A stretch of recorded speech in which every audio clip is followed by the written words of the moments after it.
day of the Frontiers of Fundamental Physics conference. And I want to invite the chairs of this session, Uğur Tırnaklı, Professor Uğur Tırnaklı from Ege University, and Deniz Eroğlu from Kadir Has University. Please, Professor. Okay, so thank you, Aslı. So we are in the second day, and I'm very happy to share the chair with my long-standing collaborator, Deniz. He was also my ex-student at the university.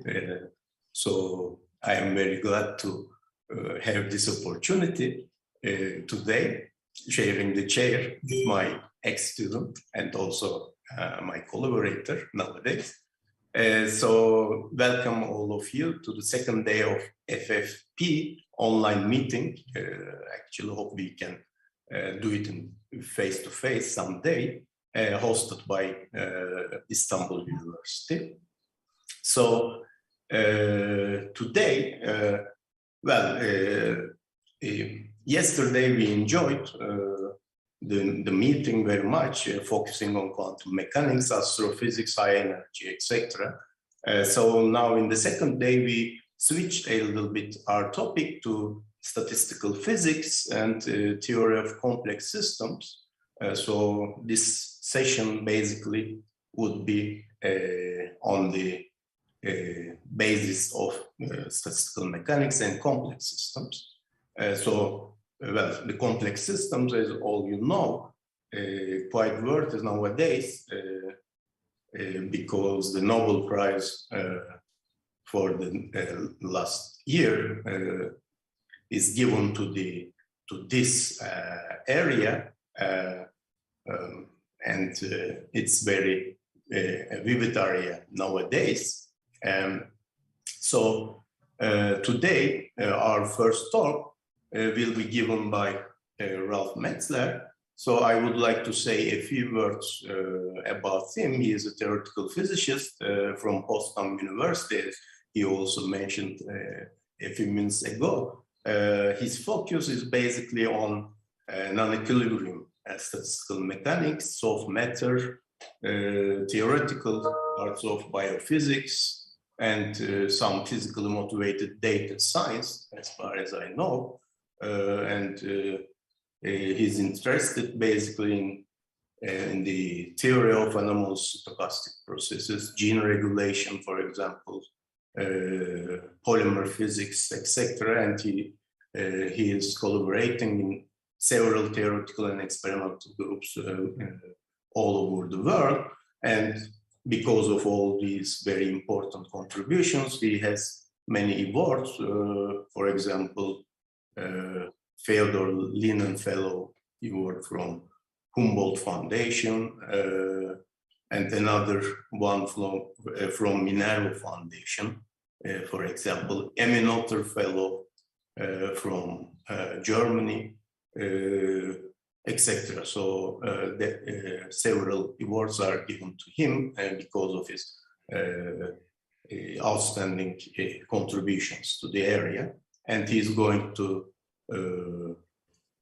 talk today on small-scale complexity, and I will leave the ground for him. Please, Ralph.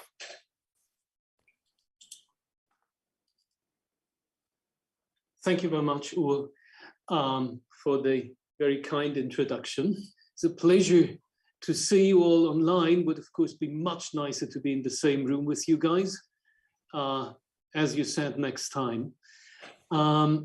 I want to tell you a story that spans more than 100 years. I want to start with a little bit of history on diffusion and convince you that it's one window into what I call here small-scale complexity. I'll be talking about microscopic systems, but also try to convince you that diffusion is not only about molecules diffusing in simple environments, but they can also be used as probes for the environments. And towards the end, I will even show you some big animals. I hope I will have time. So diffusion, to a big extent, is actually a field where the theorists came first. And I show you 4 very famous theorists in that field. Here you have Albert Einstein. I don't have to introduce him to you. In 1905, he wrote a few papers on diffusion, but of course he was up to other things as well. So there was photo effect and relativity waiting for him. So he gave up on this topic pretty quickly. But he was the guy who got the field going, especially with making connections to all kinds of electrical currents. And he heard about these experiments by Robert Brown from 1828. He never read the paper, as far as we know. And he postulated some of the most fundamental properties of diffusive processes. Around the same time, we have Marian Smoluchowski, who was working in Vienna, in Lviv, and other places, especially in this former Austro-Hungarian area. And he was the guy who pushed the field of diffusion much further. And I will mention later on that he was essentially also formulating theories about rates of chemical reactions and so on. This guy, William Sutherland, is probably least known of the people we have on this slide. He published more or less the same things as Einstein in the same year as Einstein, but his paper went pretty much unnoticed.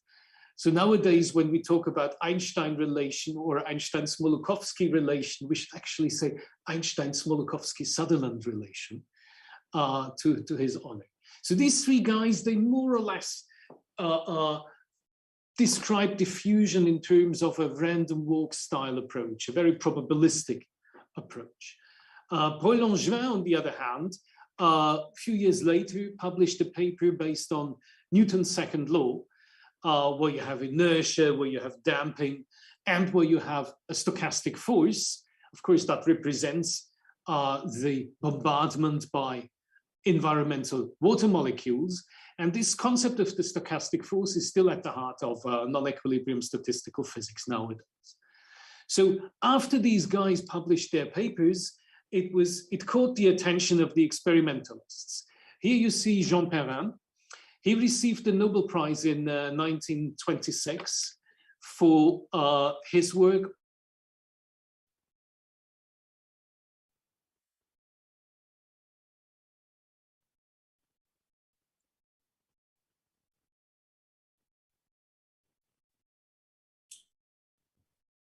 I guess I'm still connected, right?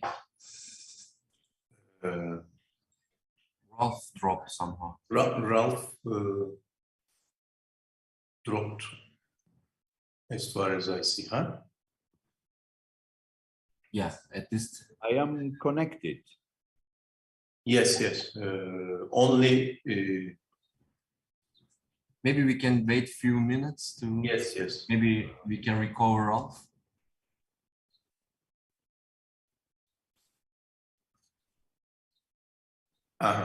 So share screen also went away. Let's see what happens.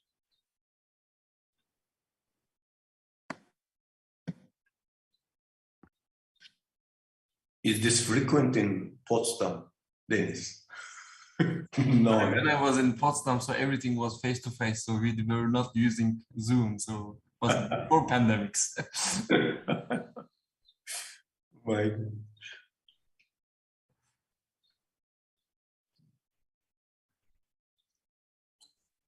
I mean, in Germany, there is very important like telecommunication system. So from this wartime, so message can be sent from Munich to Berlin via this telescopic things. And Potsdam is one of the center for this. So they should be very well connected. Yeah. I see. This Telegrafenberg, so basically name is coming from there actually. It's on the very strategic point, huh? Definitely. So it's somehow a hill. So as you know, North Germany, it's completely flat, but just few hills you can find. And this institute where I was working was top of the hill. So you see how lucky I am. So a completely flat place, but I have to climb up every day.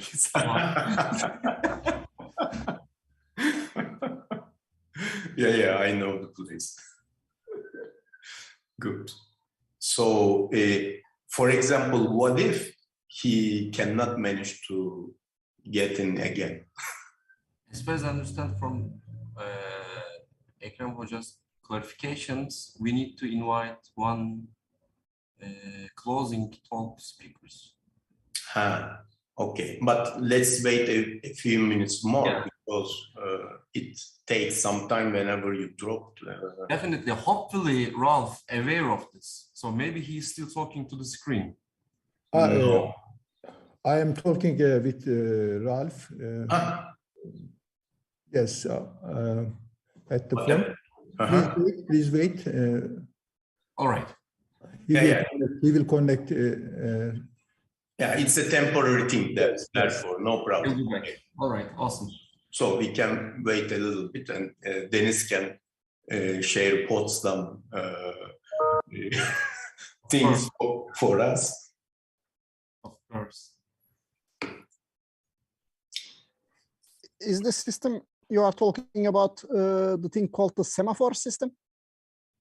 This messaging Communication, yes. Yeah, I'm not really sure. So what was the really exact name of it? But like in wartime, it's just basically send message from one base to another base, starting from Munich to Berlin. So there is like an optical system, then they can send a message somehow.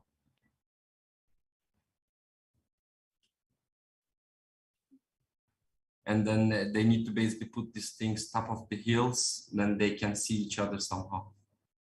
The centers can see each other. But I do not remember the exact name, what was it and so on. I very recently read a very interesting article about it. Unfortunately, it's in Turkish. Okay. So why I remember, maybe it was in German, so that might be the reason. When I read the thing. Let me put it on the chat, at least for the Turkish-speaking people. Yeah. And then I can do cross-validation from here if I am speaking right thing or that thing or not. Yeah, I almost found it. Just a moment.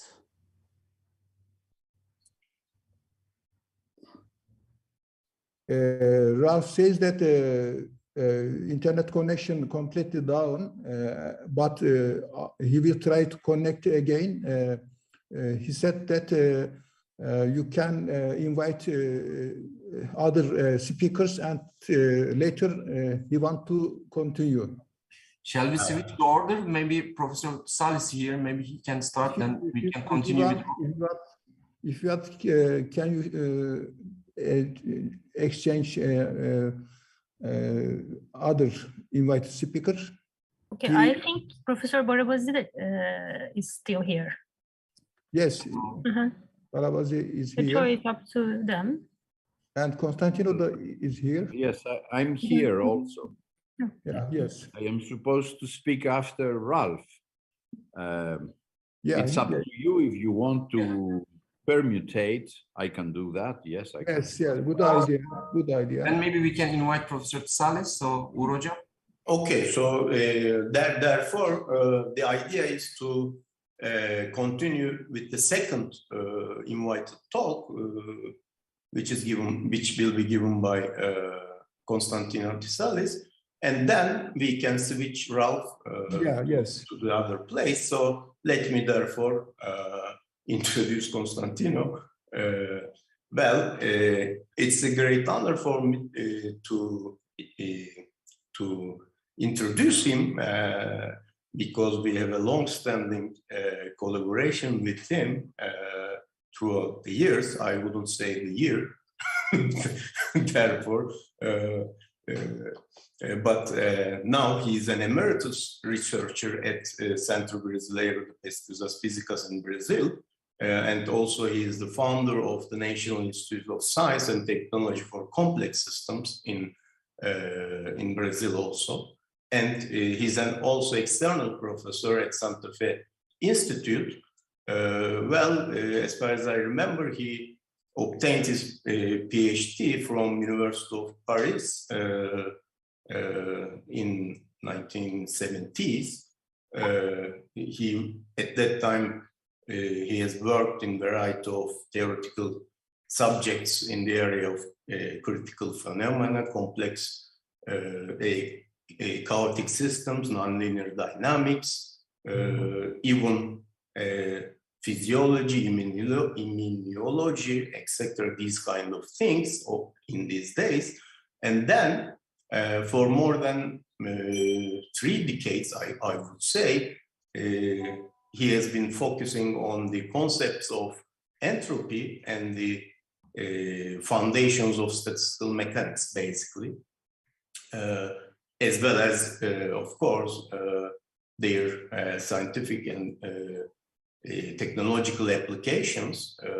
Indeed, most of you know, of course, that he proposed in 1988 a generalization of Boltzmann-Gibbs entropy, and relating to this entropy, the generalization of statistical mechanics. And this generalization is presently being very active and actively studied all over the world. I would say, I don't know the numbers, but almost 7,000 directly related articles by now we have, and all these articles are written, I think, over 13,000 scientists all over the world.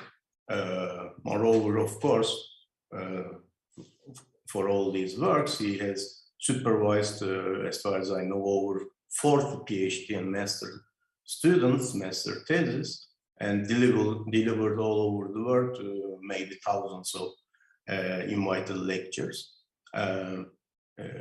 And also he is one of the most cited scientists all times in Latin America. Of course, because of this, he has many awards like Ralph Guggenheim Foundation Award, for example, one of those, as far as I remember, and Mexico Prize for Science and Technology is one of the important ones. And he holds the Ernst from the Academy of Athens, for example. Okay, so I would say many more things, but let me cut here and let me invite him for his talk on statistical mechanics at the age of chaos. Please, Konstantin.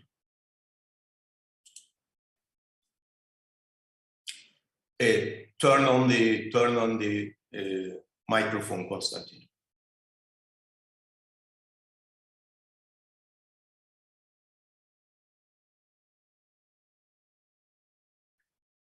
Constantino, microphone, Constantino. Do you hear me now? Now we hear you. Okay.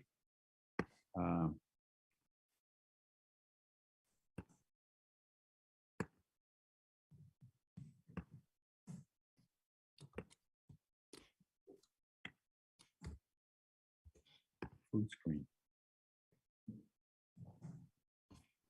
Okay, you see the my screen? Yes, perfect.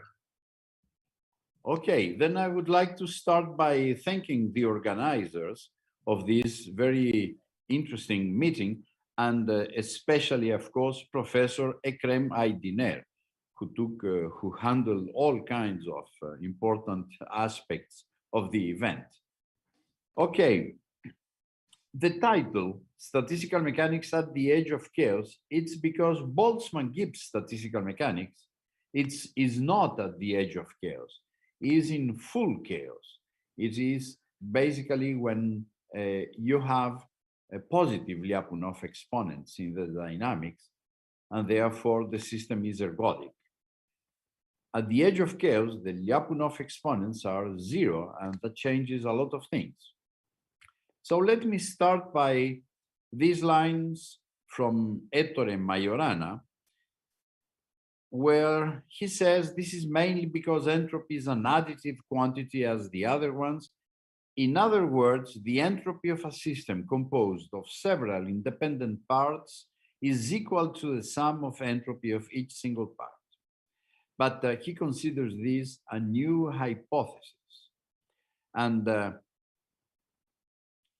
he admits it is an extremely plausible working hypothesis whose far consequences could sometime not be verified. And this is precisely what I'm going to focus on when those hypotheses are not verified. Under these hypotheses, etc., and then he goes on to Boltzmann-Gibbs statistical mechanics. So let me project this table for you, where you have entropic expressions. Here you have basically Boltzmann-Gibbs von Neumann-Shannon expression minus some p log p, where p are the probabilities. And if all the probabilities are one and the same, you get the celebrated expression, which is on the grave of Ludwig Boltzmann in the Central Cemetery in Vienna. But I'm going to refer much more to that one, where you see an extra index q. And when you take in these expressions, q go into 1, you recover the line above. So this expression generalizes that one, and that one, and that one. And it shares many important properties with Boltzmann-Gibbs entropy, like concavity, extensivity, and I will come back and much more. But of course, it must differ in at least one property, otherwise you are not generalizing. When you generalize, you must violate necessarily something of what you are generalizing. So this expression is additive, and this one is non-additive, and this is what we are going to violate, additivity of the entropy.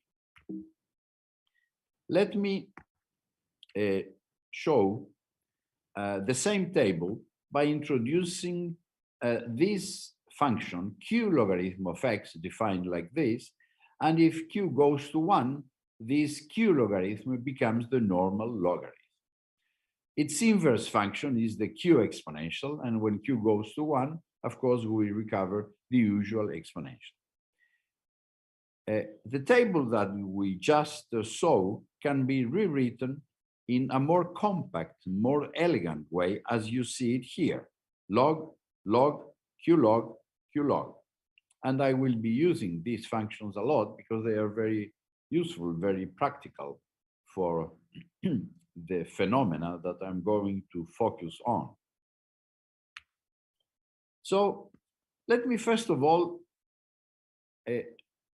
check on this question. Are there senses in which SQ is unique? Yes, there are many of those senses. One of them is the Santos theorem, which generalizes the Shannon theorem. Another one is the Abbe theorem, which generalizes Khinchin theorem. Topsoe, 2005, he showed that SQ is unique in a factorizability, in a peculiar and very fascinating factorizability in game theory.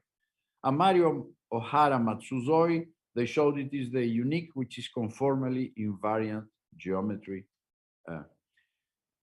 Tamas Biro, Barnafoldi, Van from Budapest, they show that it is the unique that satisfies a thermostat universal independence.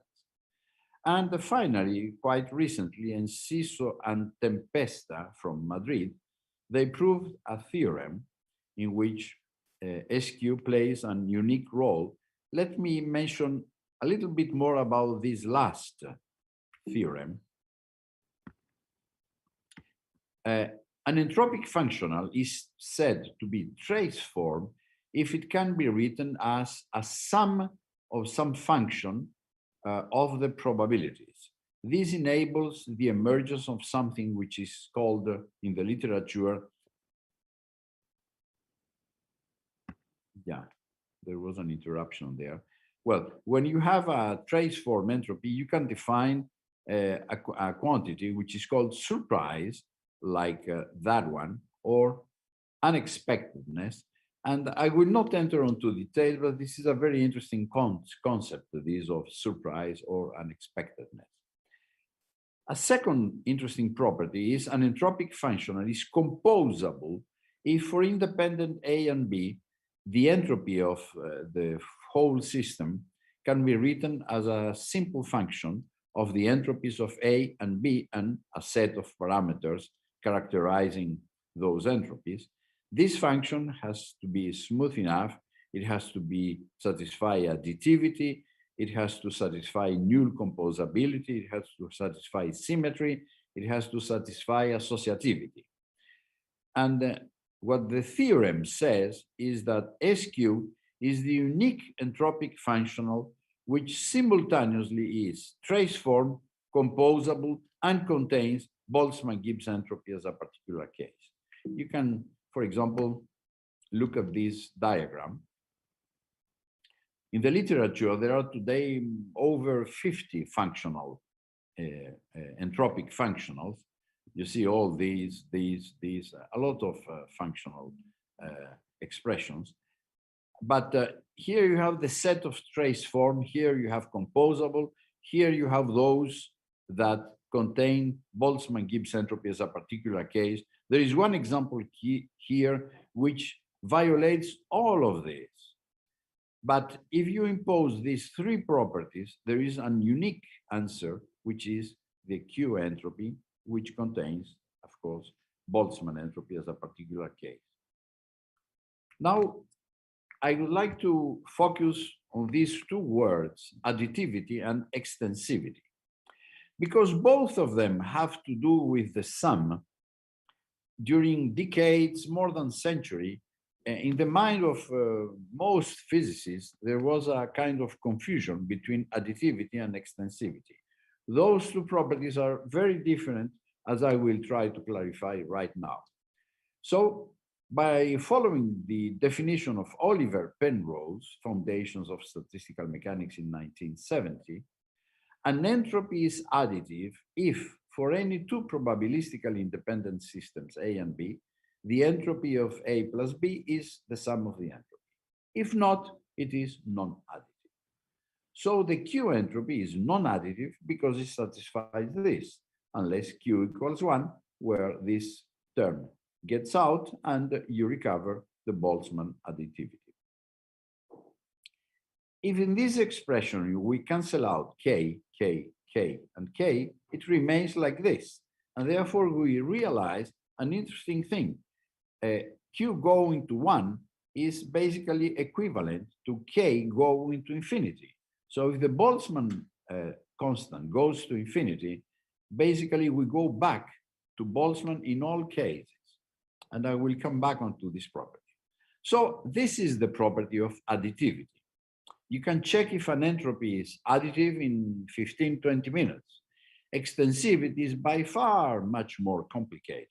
Extensivity refers to a particular entropic functional for a particular system with its elements, its correlations. It can be extremely complicated to check whether the entropy is extensive in the thermodynamical sense. This is to say the entropy of n elements or n constituents is proportional to n. So let me clarify in examples the difference between additivity and extensivity. So if we call W the total number of possibilities with non-zero probability of occurrence, and if we assume for simplicity that they are all equally probable, if the total number of possibilities increases exponentially with n, for example, if you have n coins, you're going to have 2 power n.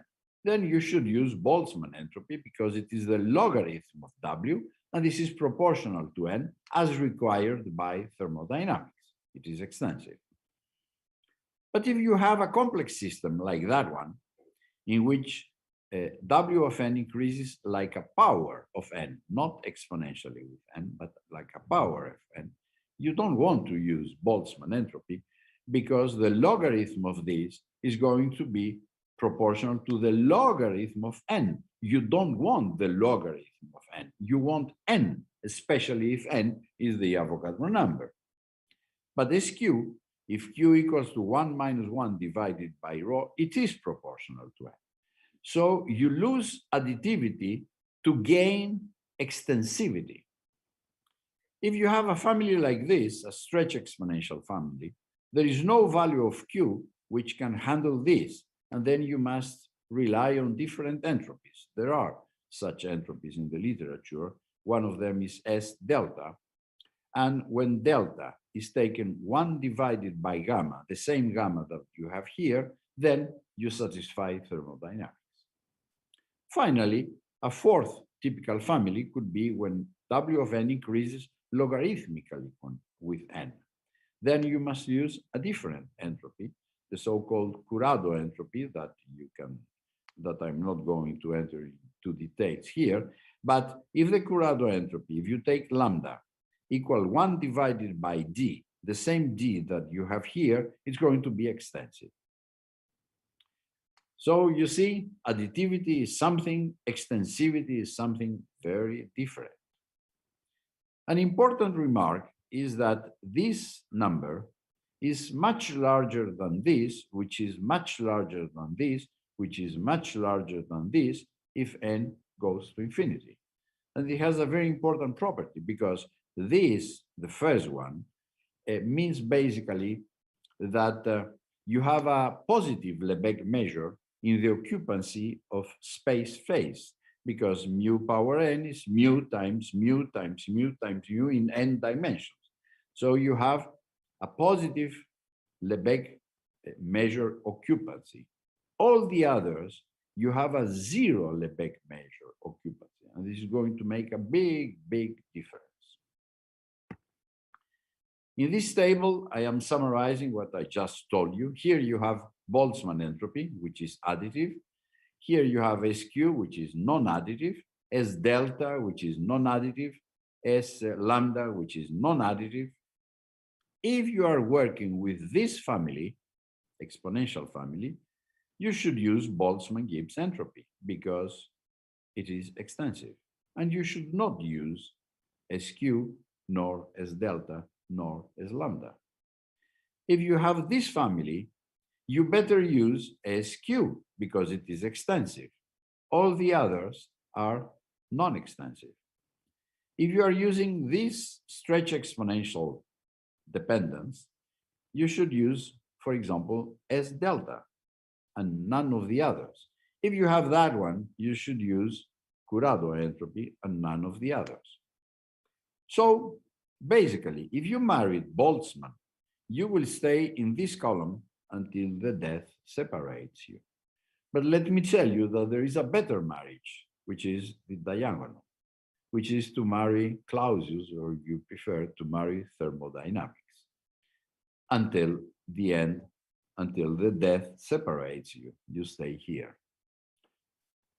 This is probably going to be my case. I love very much thermodynamics, like in fact most physicists. So I prefer to stay in the diagonal instead of on this column.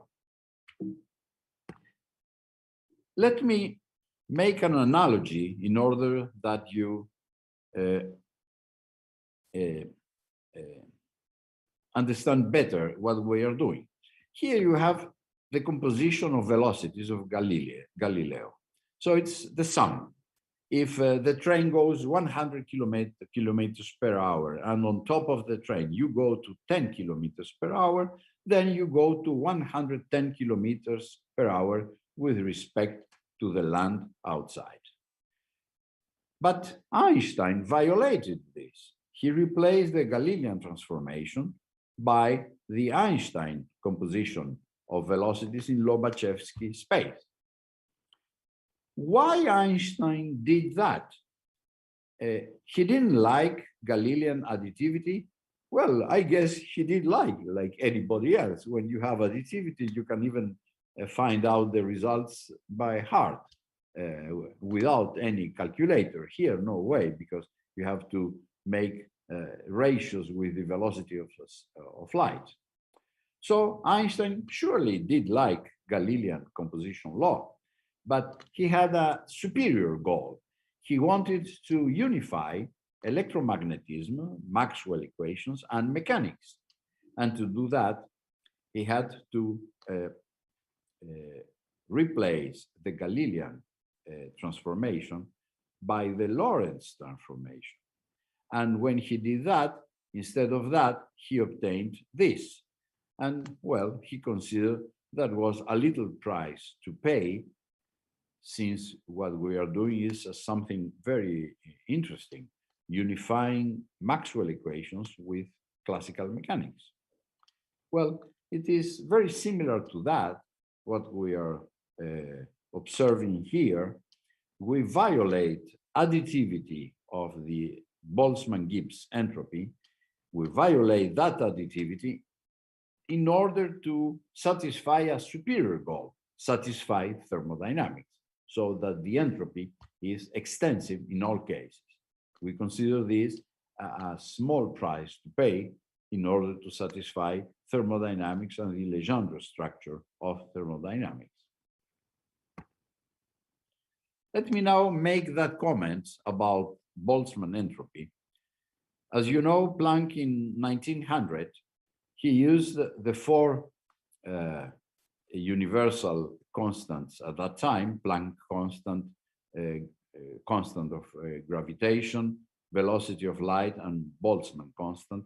And with these combinations, he constructed the four celebrated quantities: Planck length, Planck mass, Planck time, Planck temperature.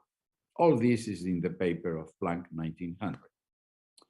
So if we take 1 divided by c different from 0, we go from Newtonian mechanics to special relativity, because we replace Galilean transformation by Lorentz transformation. It doesn't matter the velocity of light as soon as it is different from infinity. If you take g equals different from 0, you go from special relativity to general relativity, because you have the emergence of a curvature of space-time. If you take h different from 0, you go from Newtonian mechanics to quantum mechanics, because not all physical observables can be simultaneously known. And finally, if you take 1 divided by Boltzmann constant different from 0, you go from Boltzmann-Gibbs statistical mechanics to non-extensive statistical mechanics, because you have the emergence of entropic non-additivity. Now, this index Q, where do we get it from? Well, it is supposed to get it from first principles, from dynamical or probabilistic first principles. It is not easy to do the calculation, but in some cases, in fact, today, something like 15, 20 cases, we are able to calculate analytically Q. Let me show this example, which was basically the first one, with Filippo Caruso. At the time, he was at the Scuola Normale Superiore in Pisa. So we considered systems, quantum systems in 1 dimension at 0 temperature, where they can have a quantum critical phenomenon of the 2nd order. So in that particular point, it is possible to calculate Q as a function of the inverse of central charge. This is not the speed of light. This is central charge, which appears in quantum field theory. So it is easy to calculate Q, and it is given by this expression, where it is represented here as a function of 1 divided the central charge. So you have a beautiful line here, curve, and this point is the Ising model with transverse magnetic field. This is the XY model with transverse magnetic field. These are other similar models. And finally, in this point, when the central charge goes to infinity, you do recover Q equal 1. So this is a beautiful example where we show that we are not proposing an alternative to Boltzmann-Gibbs statistical mechanics in the million of systems where it works magnificently. We are proposing a generalization, and this is why this curve contains the point Q. Q equal 1 as a particular point. A second example can be chosen to be the logistic map at the edge of chaos here. So the so-called Feigenbaum point or Feigenbaum-Coulet-Reser point. So here you have strong chaos with positive Lyapunov exponents. At this accumulation point, you have 0 Lyapunov exponent, and that makes a big difference. So in this point, it is possible to calculate Q, and here you have it with 1018 meaningful digits. This is obtained from this analytical expression and the Feigenbaum universal constant. So here you have it. Finally, let me show a third example that was produced by our chairman, Ugur Tirnakli, and a Brazilian colleague, Ernesto Borges. And they discussed the famous standard map, which is an area preserving map, and has a unique external parameter, K. So when K is very large, you have a big chaos, you have a Lyapunov exponent positive everywhere in phase space, and you expect the molecular chaos hypothesis of Boltzmann to be correct. When K is very small, the situation changes dramatically. So let me show this. Here you have a big value of K, K equal 10. So if you add many times the X variable, the position variables, n time, like you do in the central limit theorem, it goes to a Gaussian. So here you have log linear, and the attractor is a Gaussian. Here you have the Gaussian, and the red points are the numerical results. So here it is a typical Boltzmannian situation. But if K is very small, the system definitively does not like Gaussians. It likes this dashed line, and this dashed line is a Q Gaussian with Q equal 1.935 numerically. In fact, it was recently shown 1 year or 2 years ago, the analytical solution of this, and it is Q equal 2. So Q equal 1.9 is a numerical approximation. The exact answer is Q equal 2. And there you have a second example where is a third example, in fact, where Q has been calculated from first principles.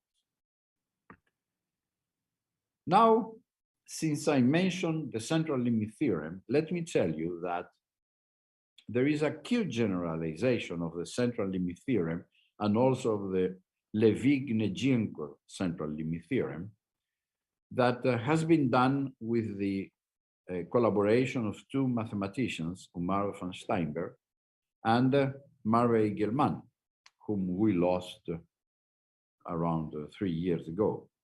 So we published these two theorems here. They are very long and complicated, but the structure is very simple. So let me show the structure. Here, when you have Q equal 1 systems, this is to say the random variables are independent or nearly independent. If the variance is finite, the attractor is a Gaussian, and that's the classical central limit theorem. If the variant diverges and some other mathematical delicacies, the attractor is not a Gaussian anymore, it is a Levy distribution. And that's the Levy-Gnegienko central limit theorem. These two are in any reasonably good book of theory of probabilities. But what we are focusing on here is Q different from 1. So this means global, strong correlations of a quite wide class. In this case, if this generalized variance is finite, the attractor is not a Gaussian anymore, it's a Q Gaussian. And here the attractor is a Q alpha stable distribution. So this contains this and this and this as particular cases. And that one contains this as particular case. So in the same way, there are plenty of Gaussians in nature. We expect, because of this theorem and other versions of the same basically statement, we also expect many Q Gaussians in nature. And let me focus on that. Let me start with these lines from Gibbs himself in his book 1902. He wrote, in treating of the canonical distribution, we shall always suppose the multiple integral in equation 92 to be finite. Equation 92 is what we call today partition function. So he says he's assuming that the partition function is finite. As otherwise, the law of distribution becomes illusory. What law of distribution? His law of distribution. Gibbs knew that if the partition function diverges, Gibbs or Boltzmann-Gibbs distribution is an illusion. And he goes more in his genius, and he gives to us an example of this situation, which is a system which contains material points which attract one another inversely as the squares of their distances. So he's talking about Newtonian gravitation.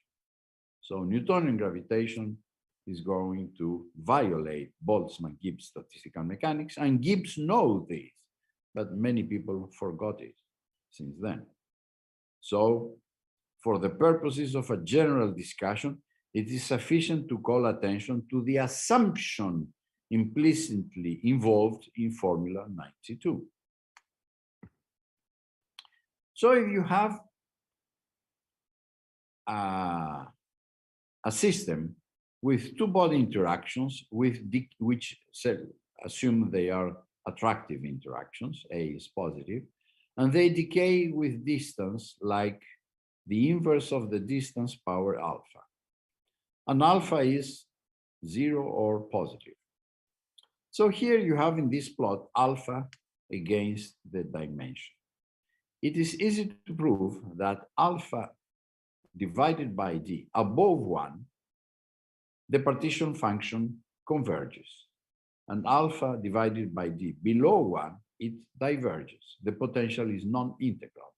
So there is a frontier here, alpha equal d.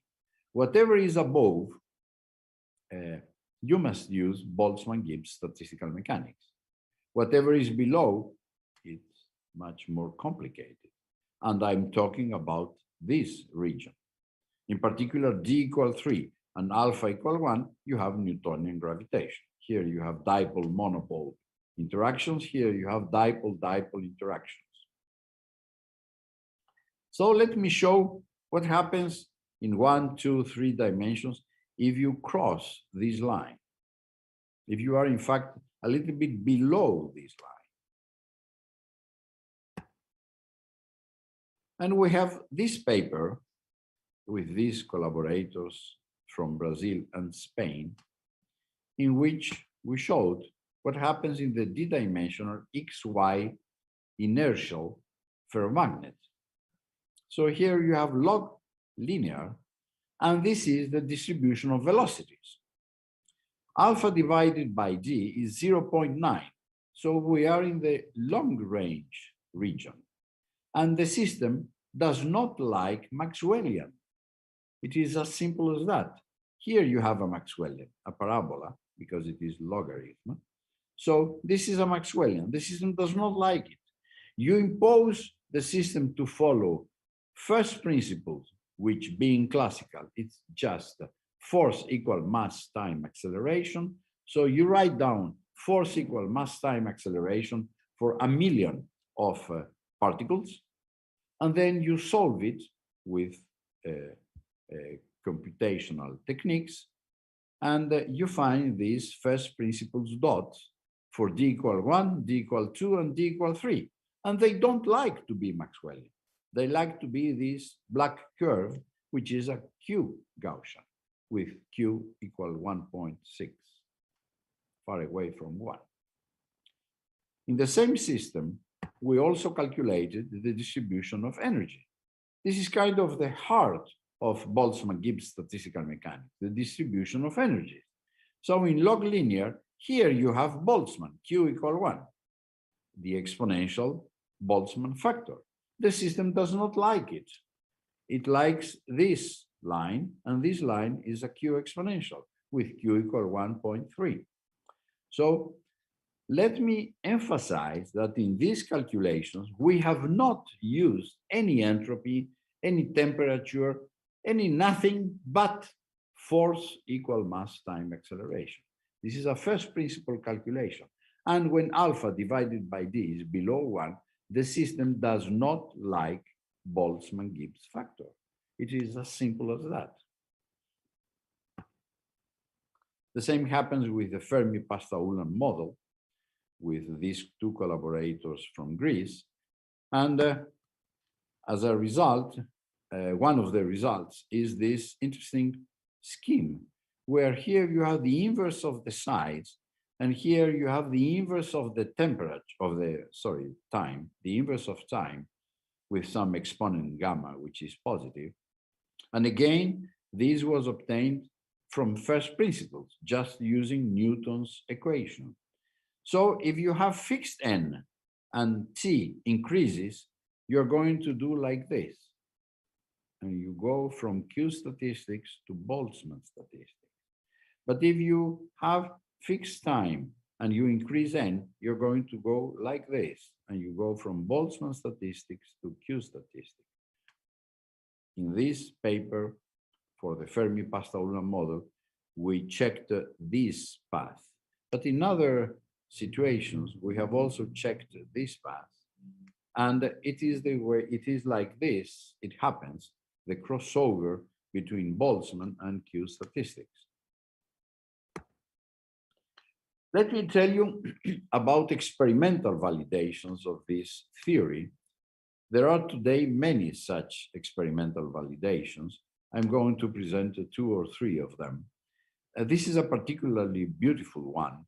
This was done by people in France at Grenoble. So they checked the motion of grains here in this machine, which does this motion, a shear motion, and they check the distribution of displacement, which appeared to be Q Gaussian, and the diffusion of grains, which appears to be anomalous diffusion.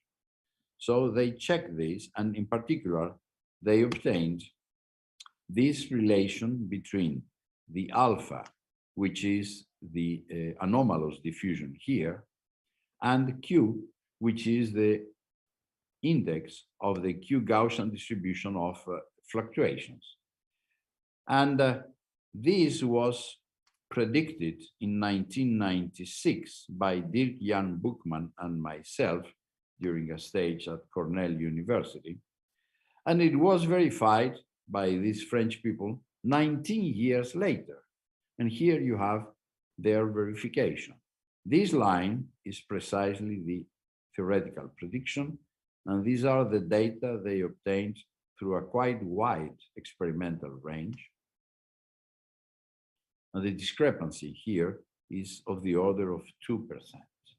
So this is a beautiful experimental validation of Q statistics. Here you have another one. These are data from CERN, from the LHC, from CMS detector, Atlas detector, Alice detector at various energies of collision, proton-proton. And look at these results. Those are the experimental data. Here, here, here, here. And you have here 14 decades.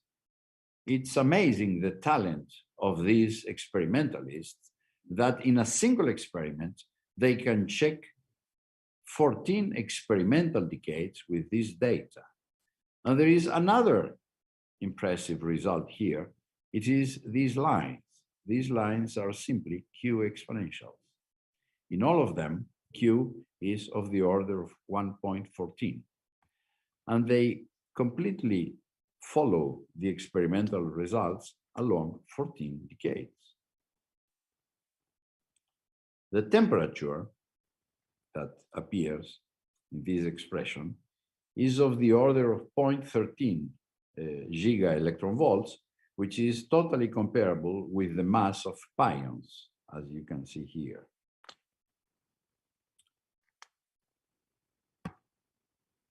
Another result, an old result by Johann Rafelsky and a young collaborator of him, 20 years old, he calculated the diffusion of a charm quark inside a quark gluon plasma, and he obtained Q equal 1.11.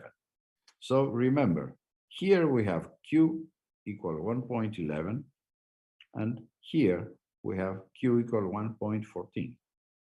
And here you have a very interesting paper published 2 years ago by people from Brazil and Spain, in which they use a QCD one-loop approximation within a Young-Mills field theory, and they obtain a beautiful result here. Q as a function of the number of colors and the number of flavors of the system. So this is again an expression of Q, analytical, from first principle, in this case, not from classical mechanics, of course, but from quantum chromodynamics, and you get this. And if you put the number of colors equal 3 and the number of flavors equal 6, you get Q equal 8 divided by 7, which is 1.14, as we saw in the ALHC experiments. And if you put 3 instead of 6 flavors, you get 10 divided by 9, which is 1.11, as we saw in the paper by Rafelsky.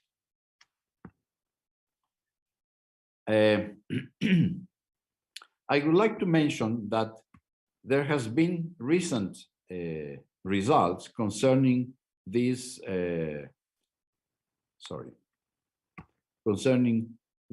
thermal transport laws, and I will focus on Fourier law for heat conduction. So this is a paper that was done in collaboration with students and our chairman and our co-chairman from Turkey. And we validated from first principle Fourier law in D equal 1, 2, 3. So here you have a D equal 1 system. At this end, it is hot. At this end, it is cold. And the heat flows from here to here. And you check what happens here from first principles, basically just using force equal mass time acceleration.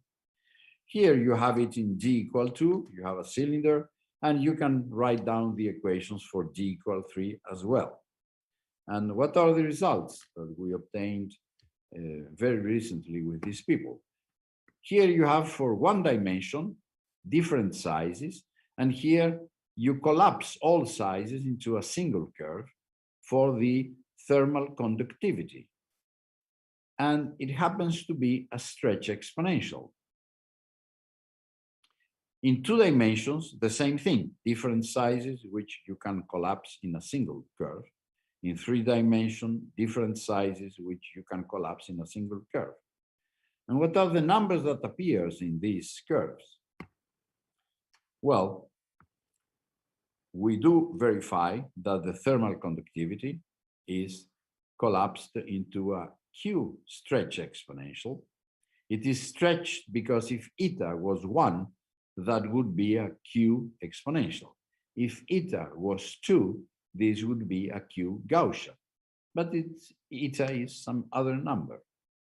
So in the limits of large system, which was of course what Joseph Fourier has in his mind almost two centuries ago, we get this expression where rho sigma is a function of gamma, eta, q, and delta.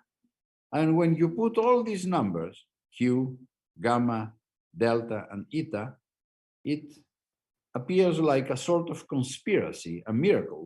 For one dimension, you get rho sigma equal 1, 2, 3. So what we get is rho as a function of dimension 1, 2, 3. And this line is precisely Fourier law. So here we have our hero, and we did verify from first principles that his law is satisfied for this classical system in all cases through Q exponentials, in fact, Q stretch exponential.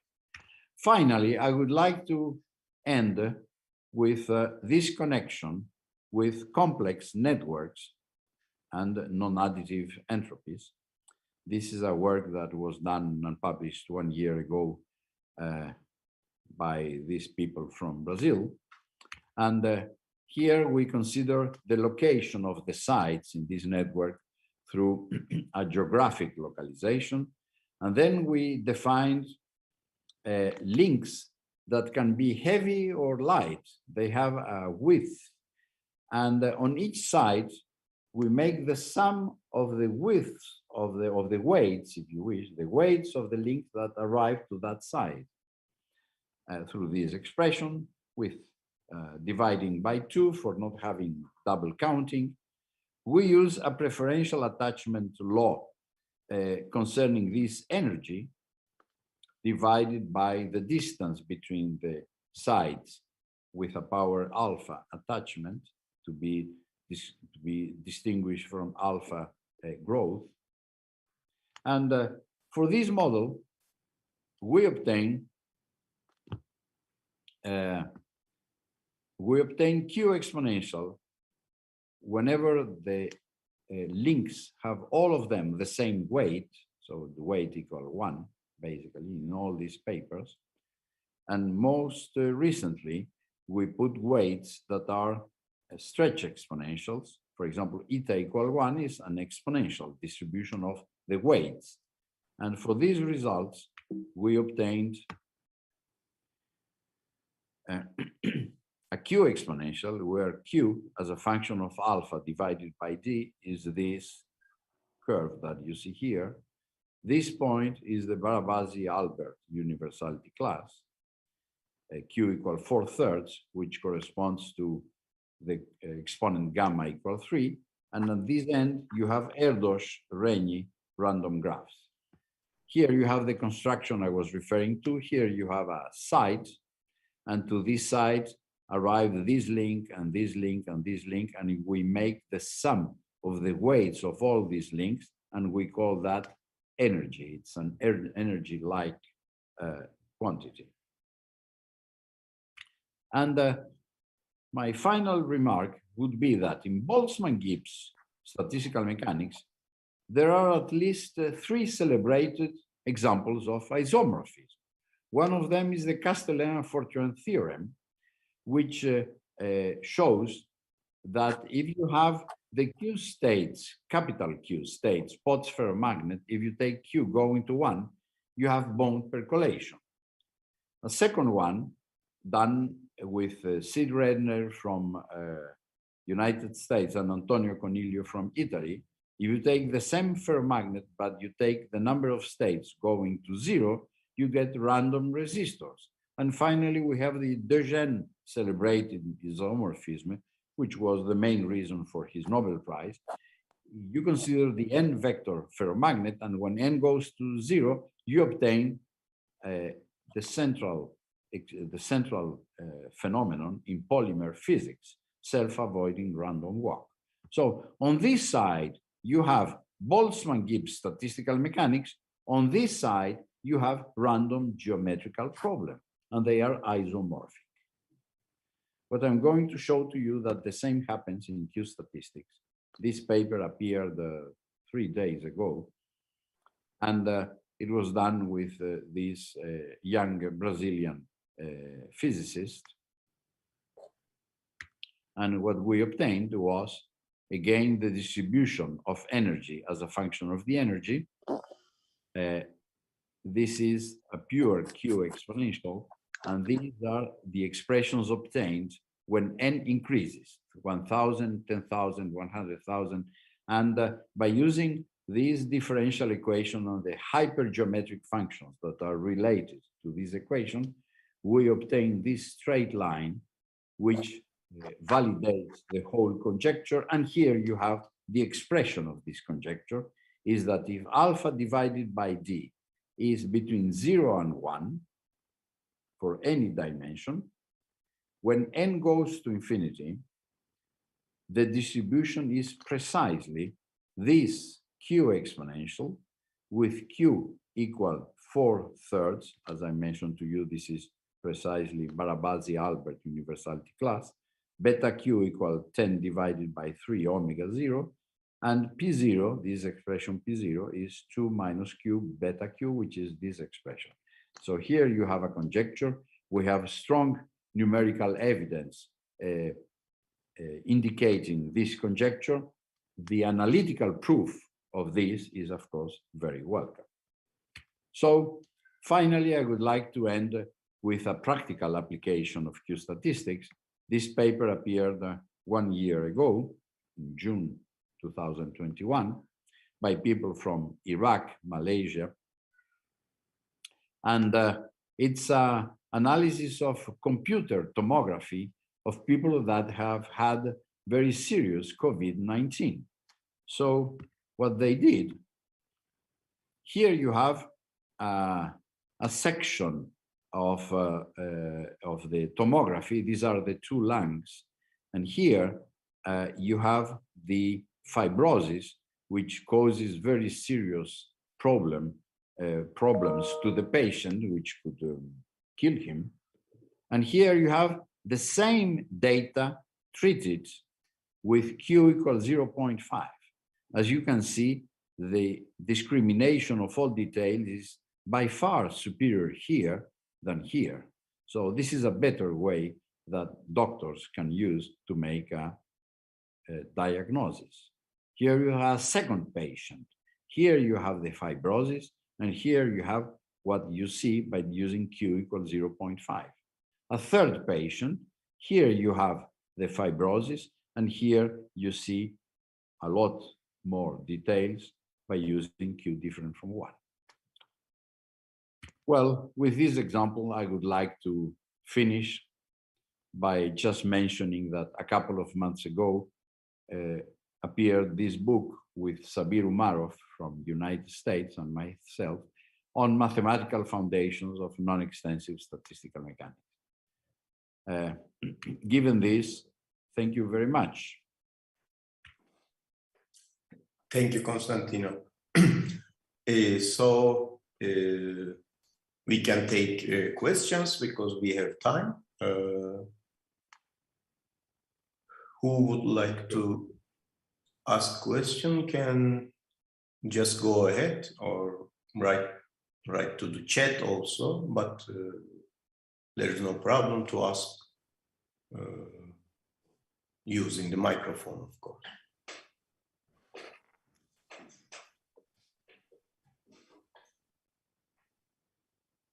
Well, there is a question by... Maybe I can raise one, so if it is possible. There is one in the chat, but okay. You can just ask it yourself if you like.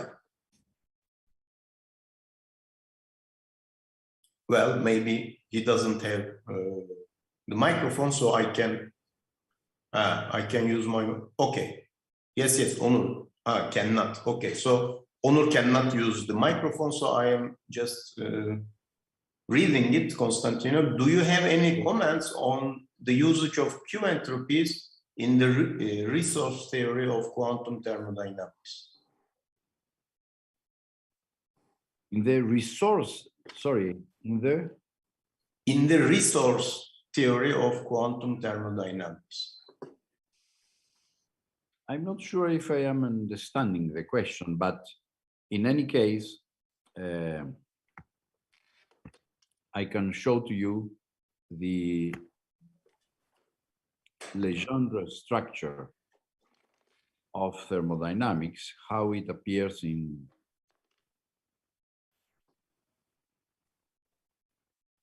Oh, this is going to be very long.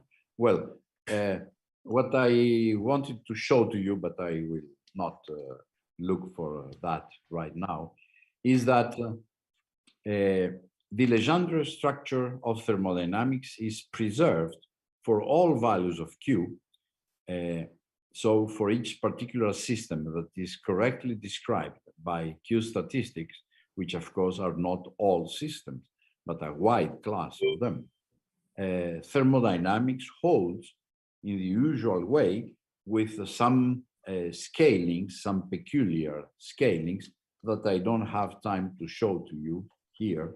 But basically, the 0th principle of thermodynamics, the first principle, the second principle, and the third principle of thermodynamics are either proved or we have a strong evidence that they are satisfied for all values of Q appropriate for that particular system. I'm not sure whether that was the question, but in any case, this is related to thermodynamics for Q systems. Okay, there is another question in the chat by Güngör Gündüz. He's asking what is the main difference between your entropy and the Rayleigh entropy? Yes. Famous question. Yeah, just a minute.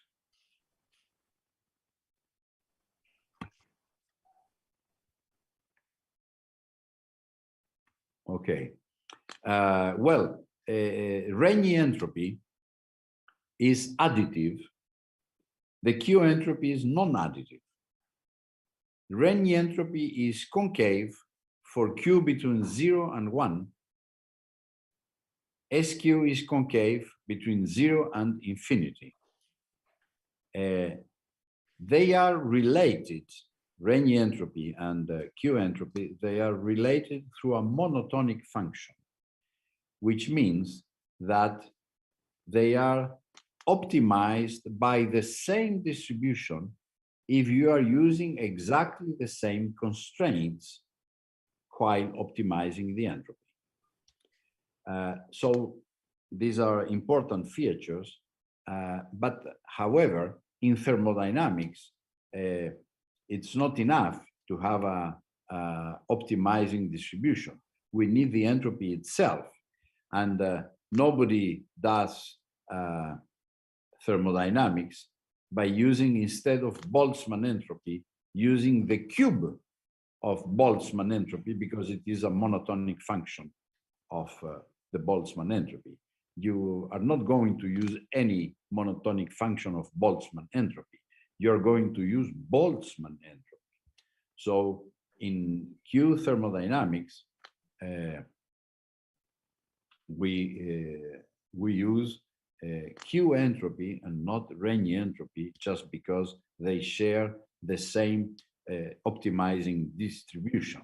There is much more in thermodynamics than just the optimizing distribution, and this is why we use SQ with the appropriate value of Q. So the main difference: Rayleigh entropy is additive, Q entropy is non-additive, and they have many other differences. It's also not trace form, right? Yes, that's also an important point. It is composable, but it is not trace form, because in its definition, it has a logarithm in front of it. Okay, Deniz, I think you have also a question. Hocam, first of all, I need to make an announcement here. All the co-hosts can open their voices themselves. And ask the question, right?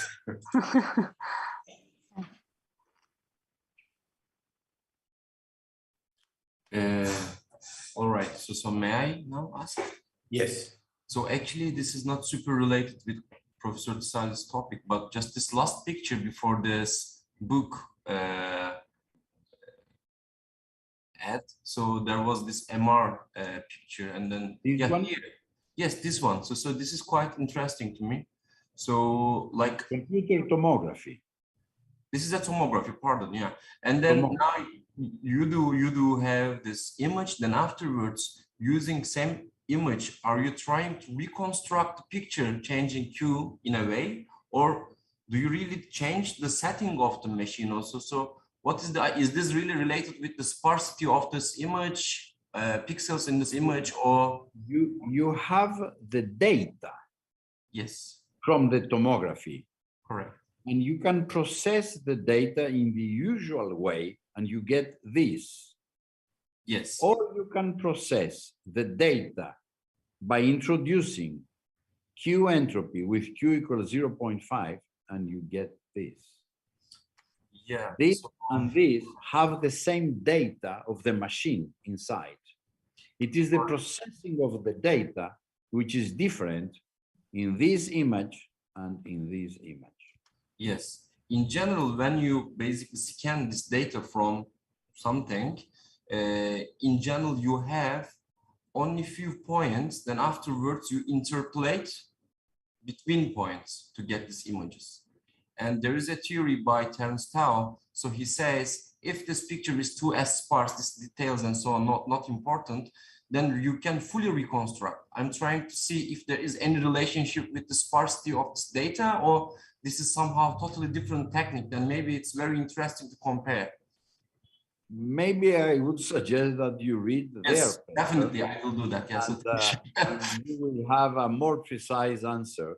Definitely, that's why I said so. This is maybe not directly related with your field, but I found this is very interesting. So thank you very much. Yes, indeed. There are many such examples in magnetic resonance, in other techniques. Yeah. The improvement, a high improvement of the image by using Q different from 1. I see. Okay. There are many examples, but that one is particularly important today because this is COVID-19. Correct, but maybe you do not want to really see the reality, yeah? So maybe you shouldn't use 0.5Q, but... Okay, there is another question related to this, I think, in the chat by Abdullah bin Amir. He asks, is it possible to theoretically predict the value of Q that will give the best result? Best result, I think, is mentioning the 0.5, for example, here. I'm not aware of such a theory that would provide the best value of Q, because this is a very, very complicated problem. So typically what they have done, the people in such situations, when I say people, I mean either engineers or doctors, or typically both of them together, working together, engineers and doctors. They check different values of Q and they find a value of Q which is particularly performant, and then they use that value for other images as well. So they do it empirically, not through a theory. In fact, it would be very hard to do a theory on this. However, there are some analytical indications related to simulated annealing. When you use simulated annealing, you can optimize things, and there you have some bounds for Q that have been useful in practice. So it's not exactly what was asked, defining the best value of Q, but that gives a bounding of the best value of Q. So this is the present status of these imaging procedures. Okay, so I don't see any more questions, and if nobody will ask any question, then we can close this session. There is a Bert. Yes, you can go. He has the microphone closed. Bert can open it or not, Aslı? Yeah, he has to unmute the microphone. His microphone maybe close. Yes, it's closed now, Yeah, but It is closed. I asked to unmute it. But Chat, he can write chat. Uğur. Now he unmuted. Okay. He says I am muted, so Yes, I'm unmuted now. okay, Berk, go ahead. Okay. So we are moving towards doing everything with machines now. Like in your example here, we can use, apparently we can use Q statistics to solve problems in our life. So most machine learning algorithms uses classical statistics. And I was wondering, I don't think this uses machine learning, but my question was, are there any interest in using Q statistics in machine learning and or artificial intelligence? And what are the possible benefits are if we use Q statistics for machine learning? Yes, there are. There are already maybe half a dozen or a dozen of papers using Q concepts within machine learning and also within big data processing. In particular, there is a group in Portugal, in Lisbon, that I am going to visit in July, in which they are starting using Q statistics in machine learning. And so they invited me to go there to try to improve the process in which they are trying to put together machine learning and Q concepts. So there is such thing. It's very new. I'm not aware of very specific results, but in general, they improve the processing either by the precision of the results and the time necessary to get those results. Normally, in these optimization techniques, you get better results and more quickly. So we will know more in next month.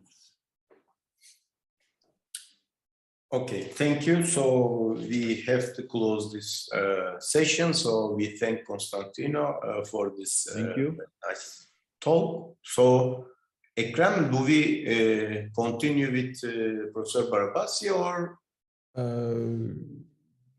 We can continue with Ralph. Ralph. Okay, yes. Ralph is ready? I think he's ready. Okay, so Ralph can go ahead, therefore. Gladly. Constantino, can you close your screen first? Yes. Thank you. Yes. So I really apologize for before, but it seems our entire campus was offline for 10 minutes or so. Do you see full screen now, or do I have to? Yes, yes. I see. Okay. So as we say in this country, the closer you get to Berlin, the worse the internet gets. So this was definitely proof for that. So I was telling you before when I got interrupted about those pioneers of diffusion theory, and then Jean Perrin came in and he read about this Einstein relation, where you connect the diffusion coefficient with thermal energy, K Boltzmann temperature, inverse mass of the particle, and inverse viscosity of the ambient liquid. You can rewrite Boltzmann constant, of course, by a gas constant and Avogadro's number. So when Perrin saw this, he got very excited because his quest in his life scientific was to pinpoint Avogadro's number. I mean, don't forget, we're talking 1908. This was still, you know, there was no established theory, atomistic theory of matter. So his contribution was actually awarded the 1926 Nobel Prize, and his big quest was pinpointing Avogadro's number. So now he realized he can use a microscopic process following small particles in a water environment, and then from measuring all those constants, deducing Avogadro's number. So what he did, he had these nice trajectories. These are small putty particles suspended in water. And between each two turning points, you have a 30-second time interval. And he already writes in his articles, very beautiful, if I were able to measure every 1 second, it would still look zigzaggy. And so he's alluding to all kinds of self-similarity phenomena and so on. But of course, a single trajectory was too short to do statistics on. So he used Einstein's postulate that these increments should be independent, and he shifted all of them to a common origin. And then he fitted the Gaussian distribution on top of this, of the data. And from such fits, he could actually deduce Avogadro's number to be 7 times 10 to the 27th, which was quite a remarkable result. Of course, he had to average over not perfectly identical particles. So that was one source of error for his experiment. And that now entered Eva Norton. He was a scientist working at the University of Uppsala in northern Sweden. And he knew a lot about photography. So his idea was to measure diffusion of a particle and in time resolution. So he measured a diffusion on a moving film plate. Here you see in his setup that was a moving film plate, and then he used a stroboscope, and then on one of the results, you can see here time goes to the right, you see the shadow image of a small mercury droplet. You have two contributions mainly. You have the deterministic sedimentation, and superimposed to it you have the Brownian motion of the droplet. So now he had enough data to evaluate a single time series. So he deduced Avogadro's number from the single time series and then repeated with many different droplets. And you can see his improvement of Avogadro's number just 6 years after Perrin. So he's another one of those people who then started a whole series of diffusion measurements and getting closer and closer to Avogadro's number. But diffusion of particles in water is not the only example where we can use the theory of Langevin, of Einstein.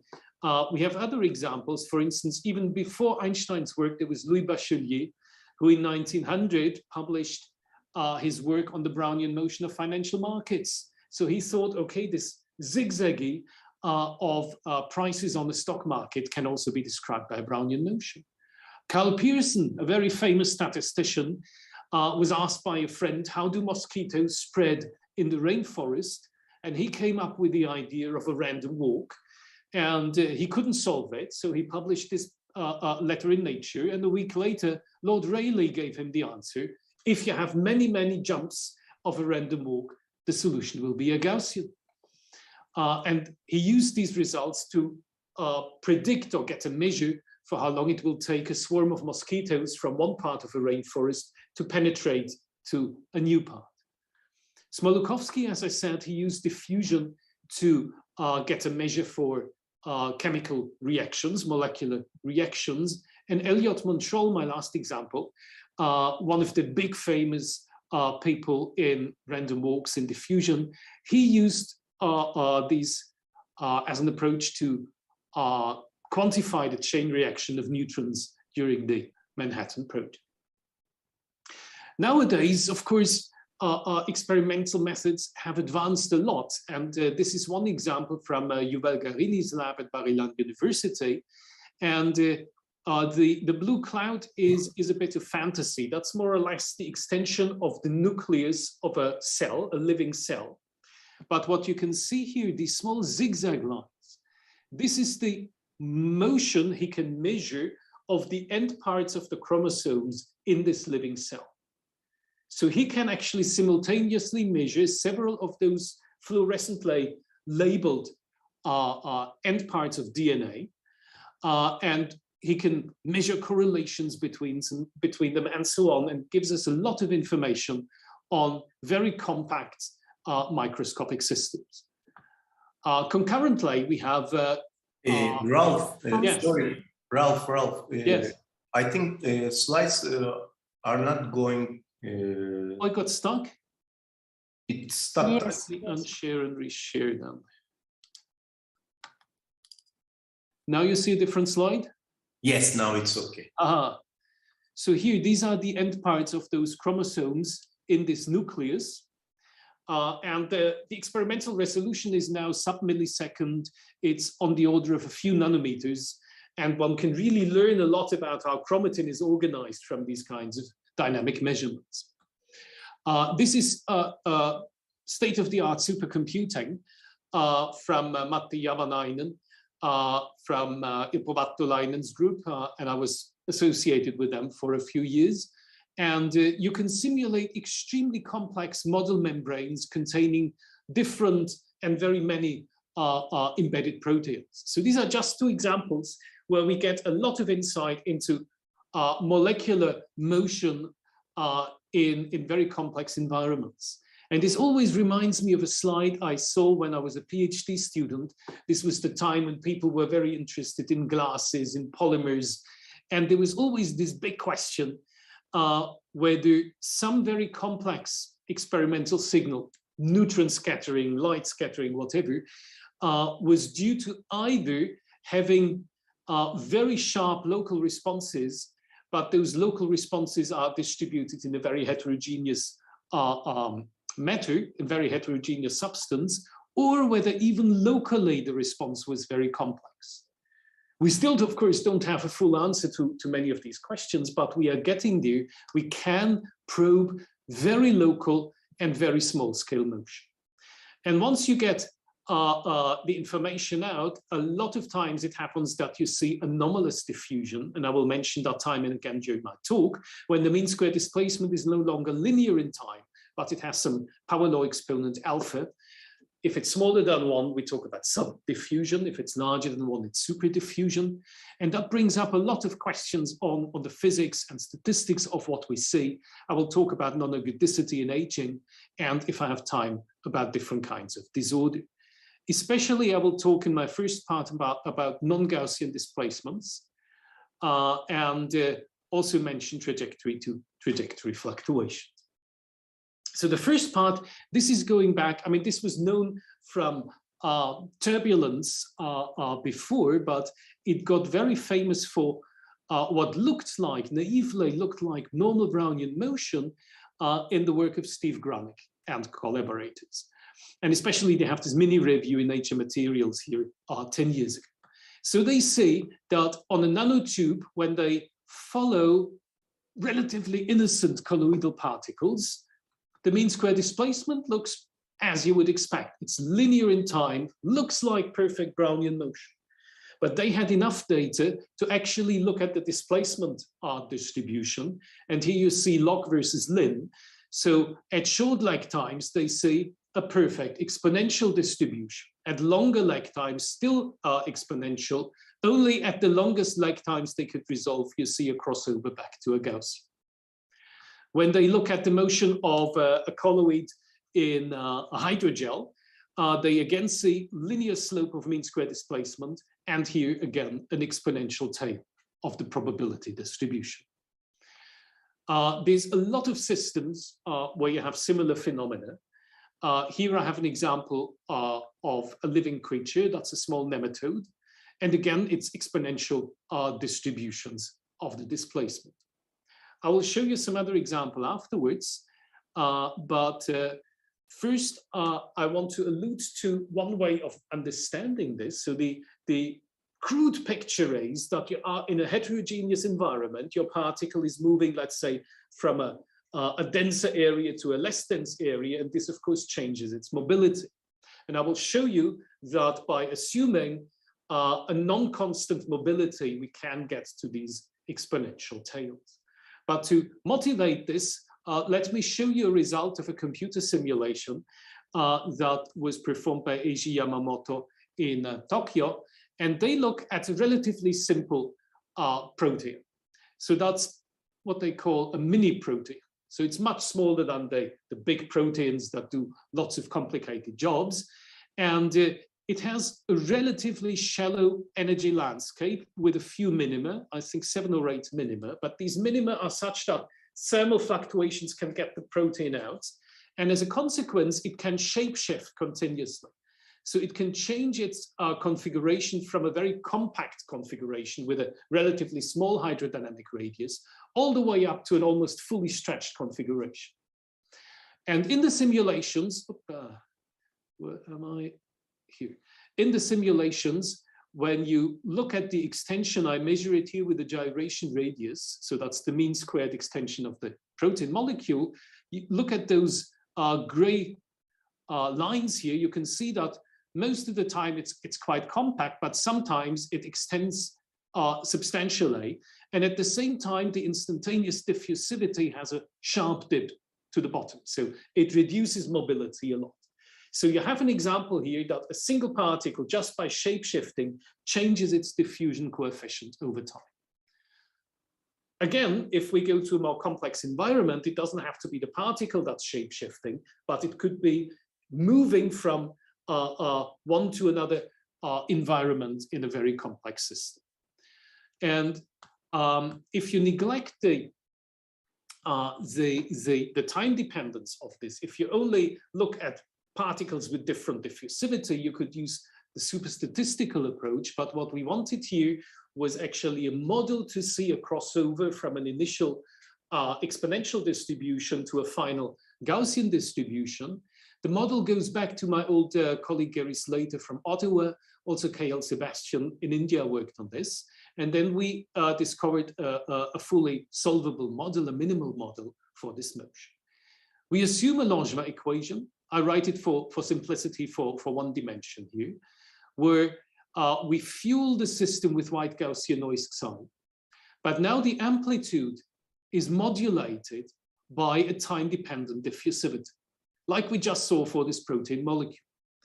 And for the diffusivity, we assume that it has to be a stationary process characterized by a correlation time. And to do this, we map the diffusivity onto a function y that we square so that the diffusivity is always positive. And y itself follows a simple Ornstein-Uhlenbeck process. It is stationary, it's always Gaussian. And what we can show is when we solve this model, the mean square displacement doesn't really care. It's always perfectly linear. The amplitude doesn't change over time. But when we look at the short-term behavior, the displacement distribution is perfectly exponential in tails, and only at long times it crosses over to a Gaussian. And this you can also see when you look at the values of the kurtoses.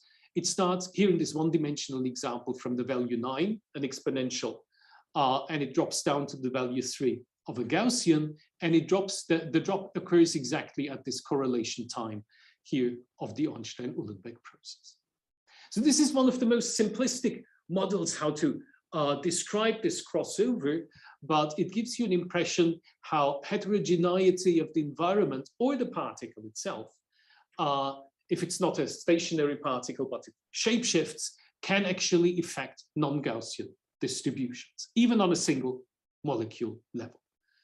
And we continued with this later on, but here I wanted to make two other points. The one is this diffusing diffusivity model I just introduced to you with this stochastic value for the diffusivity. It doesn't care where it is. It's an annealed model. So time is the only deciding variable. When we look at a quenched environment, which is especially important in 1 and 2 dimensions, things change a lot, but as also not as simple to solve. Imagine you have a diffusivity landscape. So each of these different color dots represent a different diffusivity for your particle. And now you let your particle move on this landscape. Each time it comes back to the same value, it has the same, to the same spot in space, it has the same diffusivity. So you accumulate correlations. And these correlations in this quenched limit are very difficult to deal with. And so far, there's mainly numerical models for the description. But definitely, you have non-Gaussian distributions. The next point I wanted to make is about active systems. So now so far we had passively moving particles, and now I look at data that were measured in Karsten Bater's group, whose lab is just down the corridor from where I sit. And he's looking at, he never gave me a nice picture of these creatures he's measuring, so that's only pinched from the internet. That's an amoeba cell, a dictyostelium cell that he's interested in. So they move autonomously on a surface, and you can see trajectories here. And when they measure the displacement distribution, they extend the lag time more and more, and actually the longest lag time they can measure, they find an almost perfect exponential. So here they come from something that's more in between exponential and Gaussian, and it stretches more and more with the lag time until it gets almost a perfect exponential. And to understand this, we then used an active model, a model where we have activity, so that's called an active Brownian particle dynamics, where we neglect inertia, because these are colloidal particles, or for these amoeba cells, I mean, they're glued to the surface, so there's no inertia. But we have the change of position is correlated with a director vector. This is kind of given by an angle phi, as you can see here. We have a constant speed that we assume V0. And then on top of this, we can have a translational diffusivity of the particle, but this is less important. And then we assume that our director vector itself performs a Brownian motion. So this is a standard model for many of these active particles like bacteria and so on. And you can see crossover behaviors from ballistic to normal diffusion as in relation to this timescale given by the rotational diffusivity. But once we introduce now a distribution of speeds, and we cannot accept that all these cells are exactly the same, one is faster than the other, one might be more persistent than the other. Once we introduce a Rayleigh, forget about the T, a Rayleigh speed distribution, we can actually then show analytically that we get back to these exponential distributions for the particle displacement. So that's another field where distributed parameters then lead to non-Gaussian distributions. Now, in the next part, I want to make the motion a bit more complicated. And this is actually relevant to, let's say, colloidal particles when you measure them inside biological cells where the liquid is very dense, or those proteins that I showed you before in membranes. Here I want to come up with a very simple system. That's a so-called Rouse chain, which is the most simple model you could come up for a polymer chain. It consists of mass beads, and they are connected by Hookean springs. So if you write down the Langevin equations for these, they look very simple. So if every particle I has a mass term, it has the two couplings, the Hookean forces with its nearest neighbors. There's friction, and then of course they're fueled by white thermal noise. And this is independent noise for each of the particles. Now look, what happens if particle I is getting a kick to this side? Of course, it's independent, so it tenses this spring and it stretches the spring to the other neighbor. So when it gets this kick to this side, by its two nearest neighbors, it's being pushed back immediately. So you have this highly oscillatory motion due to the coupling to your neighbors. And of course, this disturbance is traveling up the chain and coming back. Now, when you're only interested in the motion of this one particle, you can integrate out all the other degrees of freedom. That's essentially Nakajima 20 in quantum mechanics or Mori 20 in statistical physics. You pay with a much more complicated equation. Here you have simple Markovian but coupled equation. Here you have a single effective equation, a generalized Langevin equation with a memory kernel. And the history in this example is because what I said, the disturbance travels up and has to come back after a finite time. Now, when your chain becomes bigger and bigger, you can show that this friction kernel, it has these exponential shoulders, but the frequencies are scaled and the amplitudes are scaled, and it's converging to a power law. Kubo told us that if the particle has to be at thermal equilibrium, also the noise-noise correlator now gets this power law structure. And in the overdamped limit, this is exactly Mandelbrot's fractional Brownian motion. And then this we would call fractional Gaussian noise. I should note that the same type of equation with this memory kernel you also get in the Bassett force when you have hydrodynamic backflow of a spherical particle in water. Why do I tell you this? When we now look at simulations of these particles, so this is the motion of the central monomer of a chain with 750 monomers, and you can see that sometimes it collides with this wall that's here at position 0, and you see the motion already. It looks more erratic than a normal Brownian motion. That's exactly this anti-correlation. You're moving one direction, you're being pushed back in the next. So this leads to these higher oscillations. You also see once it collides with the wall, it's almost stuck at the wall. We come back to this phenomenon in a sec. Before, I just want to demonstrate this anti-persistence. When we look at the velocity-velocity correlator, you see that it crosses down to negative values. And that's a very characteristic thing for this viscoelastic type of behavior. Now, when we just perform pure simulations in these systems, this is Brownian motion in a box of extension 20. So it moves normally, it collides with the walls, everything perfect.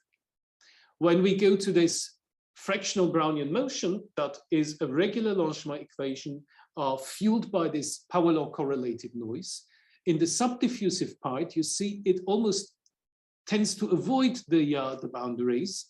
And when we look at the equilibrium distribution for the Brownian case in a box, it has the same value everywhere as expected. For the subdiffusion, you see a decrease of probability close to the boundaries, as you can see here from those trajectories. So here you get the particle is anti-correlated. When it moves into the wall, it's being reflected, but also it has to pursue its anti-correlation, so it moves away from the wall at the next step. Whereas when you have positively correlated particles, they glue to the wall, and you see here that the distribution is enhanced next to the boundary. Now, possibly this is connected to measurements that colleagues of mine are performing in the biology department in Santa Barbara. This is the group of Schemantis Janushonis, and they are interested in the density of serotonergic brain fibers. And so this reminds you of the image we saw in Konstantinos' talk. Here it's a cross-section of a mouse brain. And what you can see here is that the density of these brain fibers increases close to the cranium, to the skull. And we have reasons to believe that we can model the growth of these fibers, essentially polymers, by this persistent fractional Brownian motion. Here you see a comparison between measured brain fiber configurations and our simulations. And indeed, if we use this super diffusive correlated processes, you can see that around the fringes, we have an increase of the density. So that could be one direct application of this process. Now, I was talking about viscoelasticity, and this is a typical phenomenon we have in living biological cells, because the liquid in there is highly densely filled with lots of macromolecules. And this is similar to the effect in this Rouse chain I mentioned. So there you have soft particles, and once they try to approach each other, you have a most likely entropic repulsion, and you would expect a very similar behavior. And indeed, when you measure test particles in living cells, you see again this anti-correlation of our velocity-velocity correlator. And actually, I hope you can see there's these faint circles. These are the data, and the black lines or the dark lines for the different data, they are without fitting parameter, the theoretical predictions for this fractional Brownian motion. So we measured all this. This was work together with my friend Lene Olles here at the Niels Bohr Institute in Copenhagen, but we never bothered to look at the displacement probability density. And this was done a few years later in the group of Andy Spekowitz at Stanford. And, you know, again, they get these beautiful exponential tails. So also here, we believe it's this strong heterogeneity of the system that gives rise to these exponential tails. we also have some models to understand this in this viscoelastic environment. I will not go into too many details. We have some super statistical approach together with Jakub Schlenzak. And more recently, we extended this diffusing diffusivity model where we have a crossover from the initial exponential to a final Gaussian tail. Here we observed one, I don't know, detrimental part of this approach. In the Brownian part, I didn't mention there's several different models. They're phrased a little bit differently, but they're very robust. They all have more or less the same results analytically, practical. Here, once we add these long-range correlations, the model becomes extremely fickle. It's very, very dependent on the exact formulation.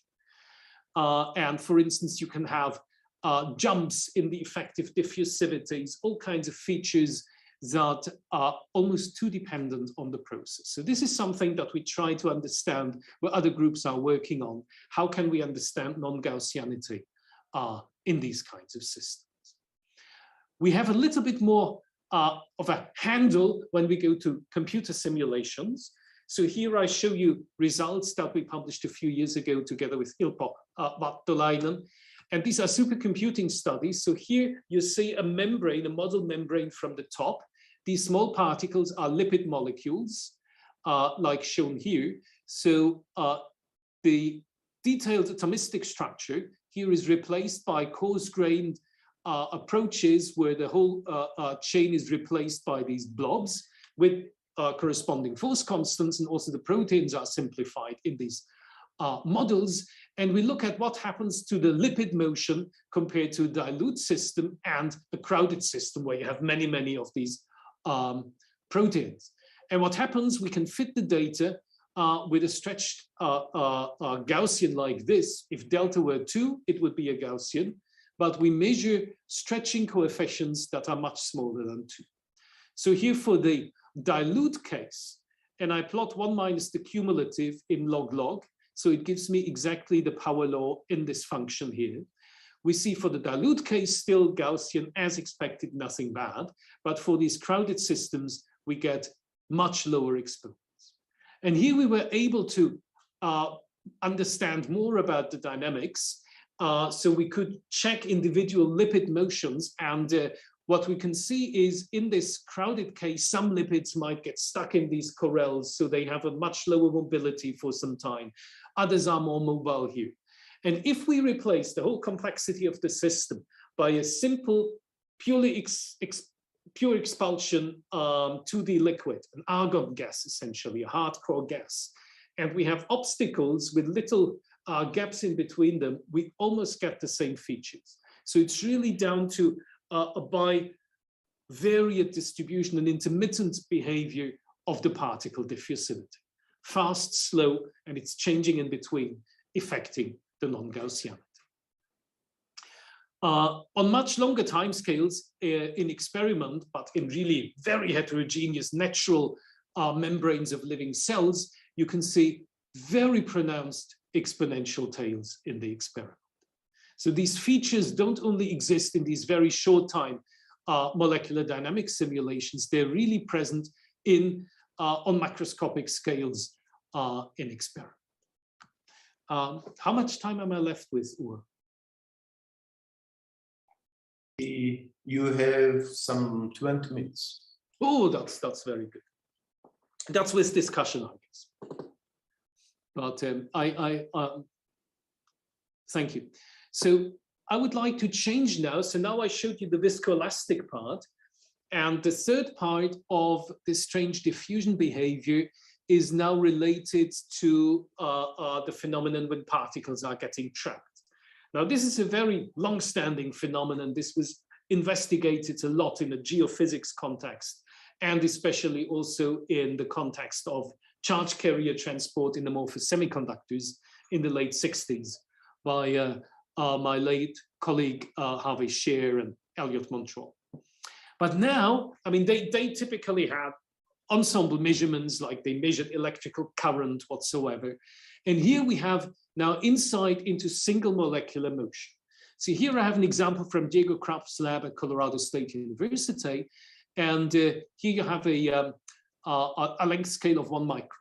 So this trajectory that you see here is several microns in extension. They can measure it for several hundreds of seconds. And the motion depicts a single potassium channel in the membrane of a living biological cell. And what they see in the motion, it's very vivid, it's jiggling around as you would expect from a Brownian particle, but then eventually it gets completely stuck. And this is due to interaction with some biochemical complexes. So it's understood, but these are details. And then afterwards, it's released again, it fuzzes around, it's trapped again.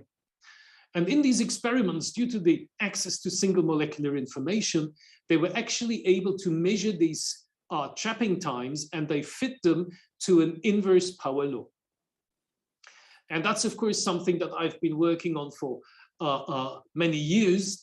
And this is a continuous time random walk. And if we have weighting or trapping times that are of power law form, and the alpha is in between 0 and 1, the process becomes scale-free, because you do not have a finite characteristic timescale. Multiply by tau, integrate to infinity, diverging. And the typical characteristic of such a scale-free distribution is if you choose realizations, on average, these realizations will become bigger and bigger, meaning your particle can get stuck for longer and longer times. In terms of an energetic trap model, for instance, while it's moving around, it's finding an ever deeper trap, and thus a longer trapping time. So this has two consequences. The first consequence is that single or few of these extreme trapping events can dominate a whole time series, and they can dominate it over length scales that could be as long as your measurement time. So this is what you see here. In this plot, you have the time averaged mean square displacement. So you get the mean square displacement from a single trajectory, then you measure the next and evaluate it again as a function of time, and you see these big variations. And this is not due to the big heterogeneity of the system or a bad student. That's a direct outcome of this scale-free nature of the waiting time. And we can actually calculate these distributions. We know what they look like, and they're extreme. Look in this experiment, you have, what, 20 trajectories and 1.5 orders of magnitude of amplitude variation. So this means that time averages remain random variables. They can be dominated by few extreme events. You can show that the time average mean square displacement in these systems behaves very differently from the ensemble. The ensemble is easy to calculate. It shows anomalous diffusion with this exponent alpha. The time average does not show the alpha. The lag time is linear. So that's what we call weak ergodicity breaking, a notion coined by Jean-Philippe Bouchot in 1990 already. At the same time, we see aging here. So we have a dependence on the length of the trajectory. Capital T is essentially the measurement time. Here, the alpha occurs.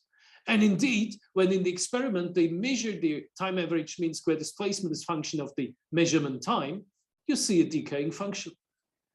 The longer you let the system evolve, the higher the likelihood of these very long trapping events. So the effective mobility is decaying over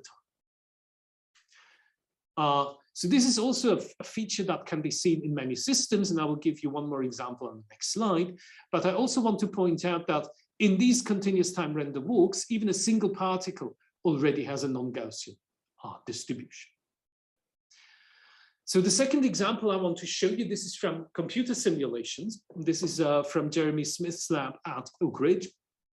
And this is my cartoon, my very bad cartoon of a more complicated protein now than the one I showed you before.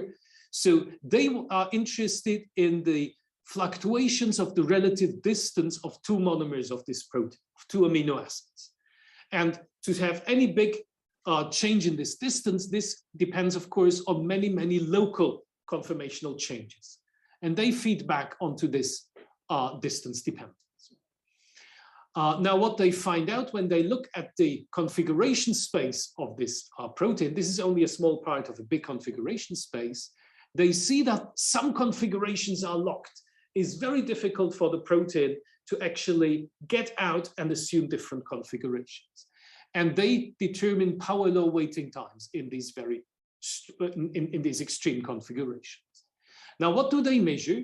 For this D dynamics, for this relative dynamics, when they look at the time average, they first of all see it doesn't really converge. And that's a typical feature we have in these non-ergodic systems, because you average over a free part of the motion before it really feels the confinement. And if you mix this and you have these power law waiting times, you get these very strange behaviors of the mean square displacement. More strikingly, even when you look at the displacement correlator as a function of the lag time, then you see when they only use 100 picosecond, the first 100 picosecond of their simulations, they see the black line. The red line corresponds to the first 10 nanoseconds, and so on. And this is the entire simulation. So you see that the crossover time, the characteristic time of your correlation, is a function of the measurement time. Exactly as we have this aging on the previous slide, here you see its effect in the correlator. So when they plot now this crossover time as a function of the measurement time, this is what they get from the simulations. In around 2003, the same system was measured by single molecule experiments in Sunny Shi's group, and the result is up here. So you can actually have this non-stationarity, this very odd behavior over 13 orders of magnitude in time in a single molecule. And that's quite mind-boggling.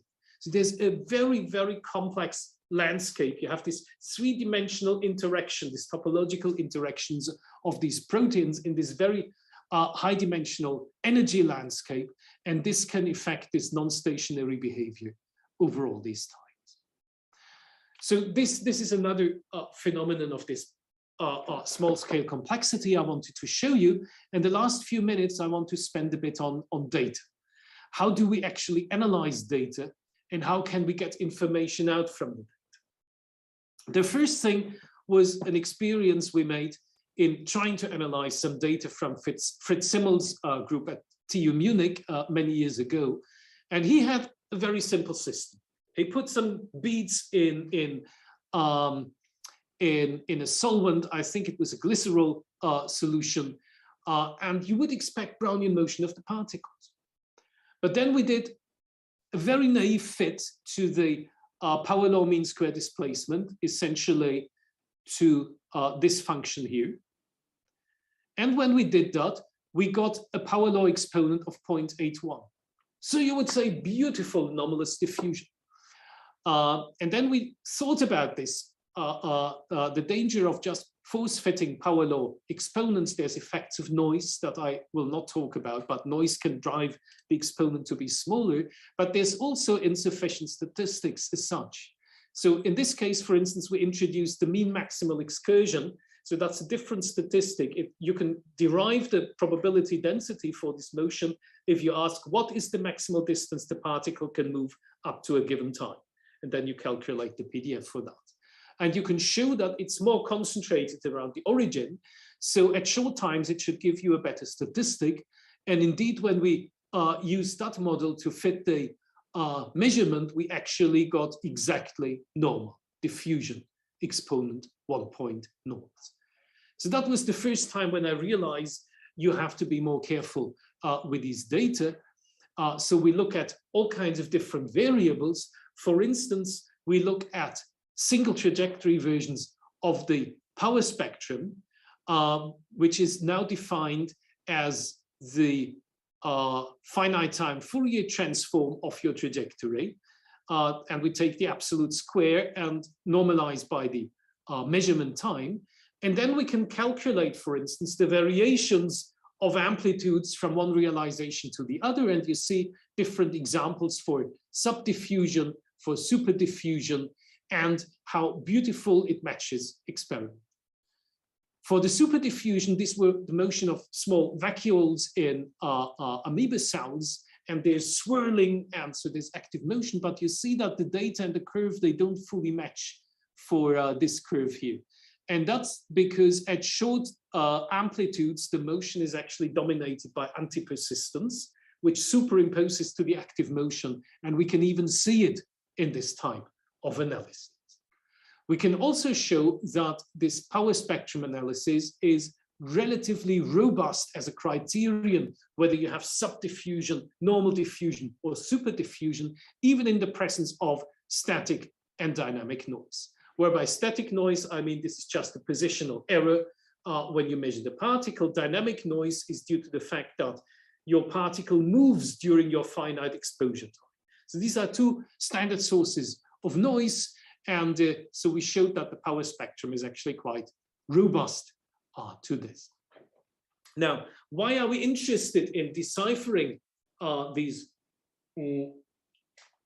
anomalous diffusion data? Of course, this is leading us back to physics. At the very beginning, I was talking to this universality of a Gaussian central limit theorem we heard in Konstantinos' talk. And as soon as we leave it, we violate one or the other of the postulates for Brownian motion. We go to anomalous diffusion, and we no longer have universality. There's many different ways how I can break the Brownian motion, and I get to different kinds of anomalous diffusion. But I would like to find out from the data which is the true one. What's the physics behind? So we have all kinds of different observables that we can use to construct decision trees and eventually get to the process we're interested in and or to the parameters. And one of those approaches, so this paper is still submitted together with some friends, including Misha Asaf from Jerusalem. We used Mandelbrot's exponents. Mandelbrot used Moses, Noach, and Joseph exponents, which test whether you have correlations in your increments, like in the viscoelastic process I showed, whether the process is non-stationary, like the one with the diverging waiting times, or you have extreme events, as in Levy flights, for instance. And then we were able to analyze data.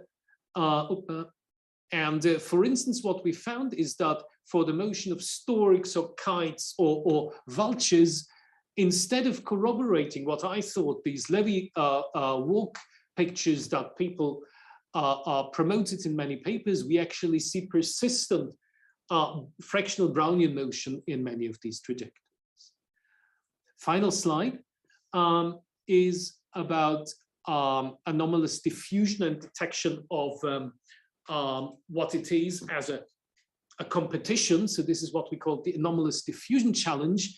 This is what we organized together with several friends, Gorka Munoz, Giovanni Volpe, Miguel Angel, Maciek Levenstein, and Carlo Manzo. We organized this challenge. We put data on the internet, people could download, and then they could use the methods of their choice to tell us what are the parameters and what is the physical process behind the data. Samu Tapa and Mikhail Lomholt and I, we used Bayesian analysis, and we were almost the worst in this competition. And what turned out to be the winners was machine learning methods. So they really succeeded a lot in there, and it also contributed to quite a bit to the understanding of how these machine learning methods work. Next year, end of this year or next year, we'll run this challenge again. So you're all welcome to take part. And as last time, many of these colleagues did, and let's hope we all get better at that. So what I try to tell you is single particle tracking and supercomputing, they open up new windows with beautiful insight into microscopic dynamics of quite complicated systems. I mean, think of measuring the motion of individual molecules in a living cell. And one of the effects that we can see is that there are very strong fluctuations in observables. I showed you these fluctuations in the time average mean square displacements. Another case where I have very big fluctuations are, for instance, reaction times. Even in very simple systems, even when you have a sphere with reflecting boundaries, you have a central sphere, which is a reactive surface, and you have a particle moving in there, you can show that you get several orders of magnitude of different reaction times in these cases. So we need to know about this also to understand biological processes like gene regulation.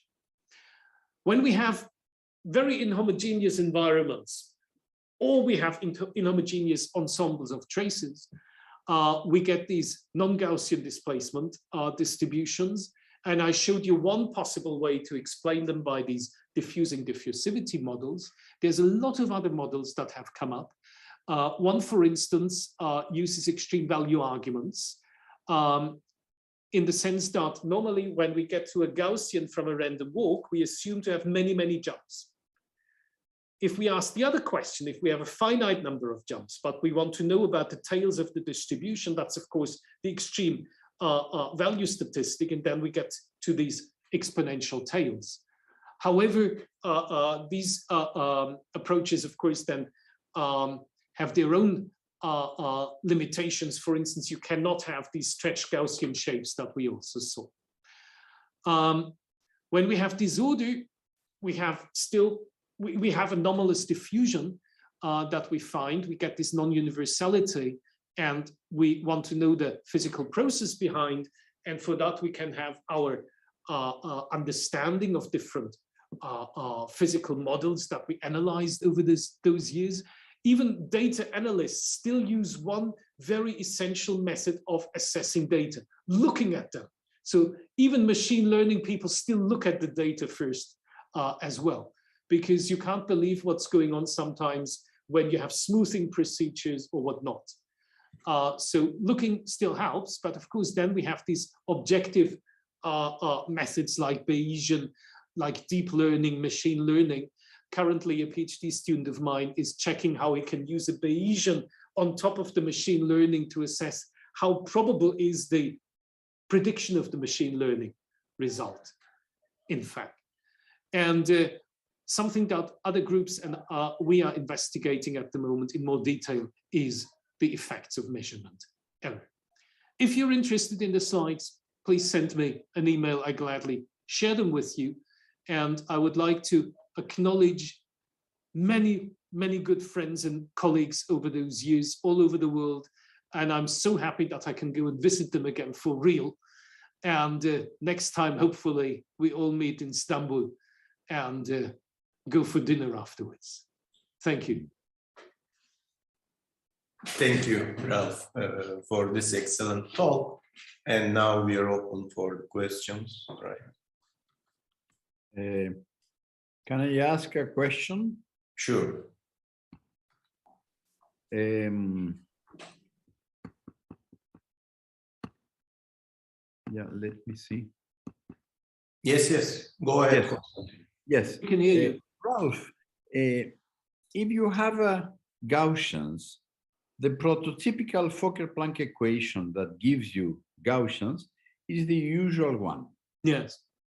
If you have Q Gaussians, you need to use a nonlinear Fokker-Planck equation. Yes. If you have those exponentials that you were showing to us, what would be the prototypical Fokker-Planck equation? So what we showed is for this diffusing diffusivity model that I was presenting that consists of these two coupled stochastic processes, what you can map it onto is a bivariate, a two-variable Fokker-Planck equation, because this corresponds to a subordination of the effective time, which is your local diffusivity. So you can write it down with a regular Fokker-Planck equation, but it has two variables. I understand. And then you can, of course, make it more complicated for different models. On the level of the Langevin equation, something similar, but not exactly the same, would be this gray Brownian motion developed by Mainardi and Pagnini and many others. But here, I mean, here we really have this crossover behavior, everything in terms of a two-variable Fokker-Planck. Thank you.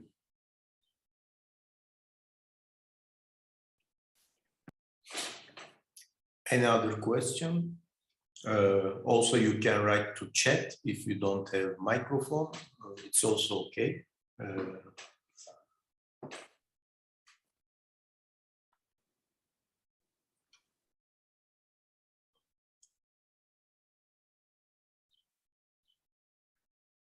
Let me see.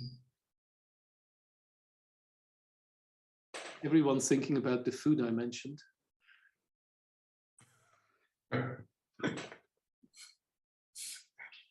I'm looking at the chat part of our chat, so it seems there is no question over there. So therefore, I'm going to move on, right? So let's thank Ralph again. Hocam, I have a question actually. There is? Yes, I have. Yes, go ahead. Actually, I don't know, but maybe you can comment about it. If we use the non-Gaussian distribution for the disorders in a system, spin system, let's say, can we see still the glass behavior? Is there any relation? I can only venture a guess. And my guess is when you go away from Gaussianity, you might make things even worse, because you admit even more extreme distributions. But that's only a guess. I don't really know. Yeah.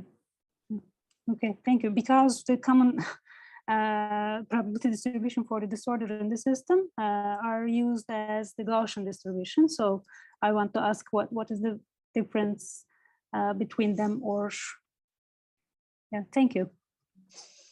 I wish I could tell you. Maybe we should run some simulations. Yeah, thank you.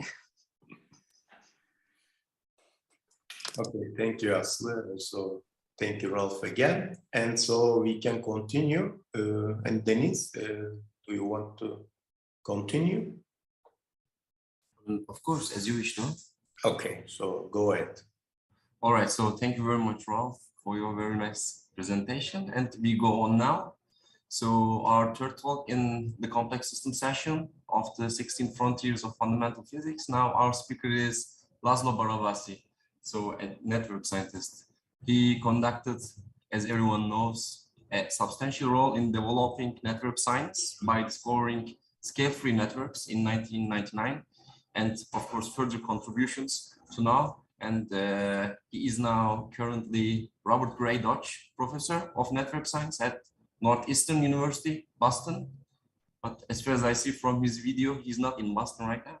And holds an appointment in the Department of Medicine at Harvard Medical School. And not in US he is, so he is also running an ERC project at Central European University in Budapest. And he is author of many books, including Formula, Network Science, Linked Bursts, along with them. So he co-edited books, Network Medicine and the Structure and Dynamics of Networks. So apart from that, so he has, of course, many articles, letters cited by around 260,000 times, according to Google Scholar, and it's amazing. And of course, this brings many awards to him. He is fellow of American Physical Society, AAAS, Massachusetts Academy of Sciences, Academia Europe, Hungarian Academy of Sciences, and he is Doctor Honoris Causa from many universities like Madrid, Timisoara, and University of Utrecht.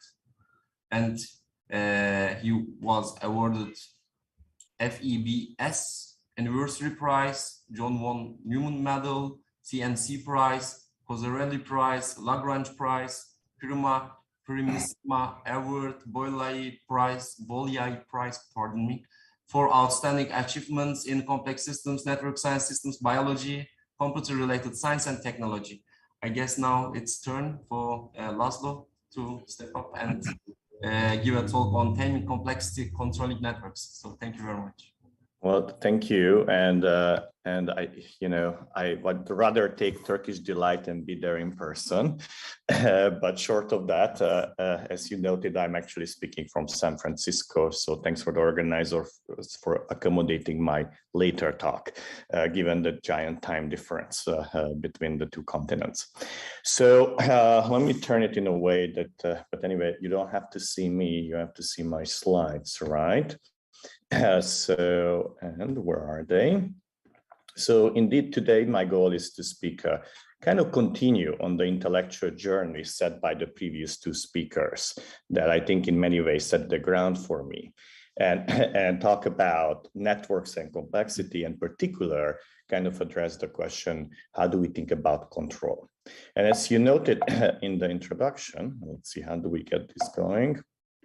Okay, now, I define myself a network scientist, which means that obviously my field is statistical mechanics, but about 25 years ago, I decided to kind of use the tools of statistical physics to start exploring networks.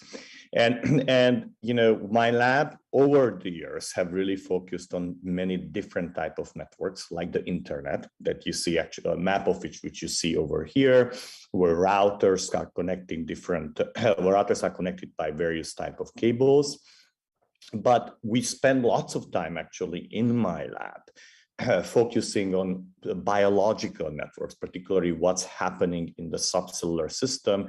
And what you see in front of you right now is what we call the protein-protein interaction network that tells us what are the binding between pairs of proteins. How do proteins bind together?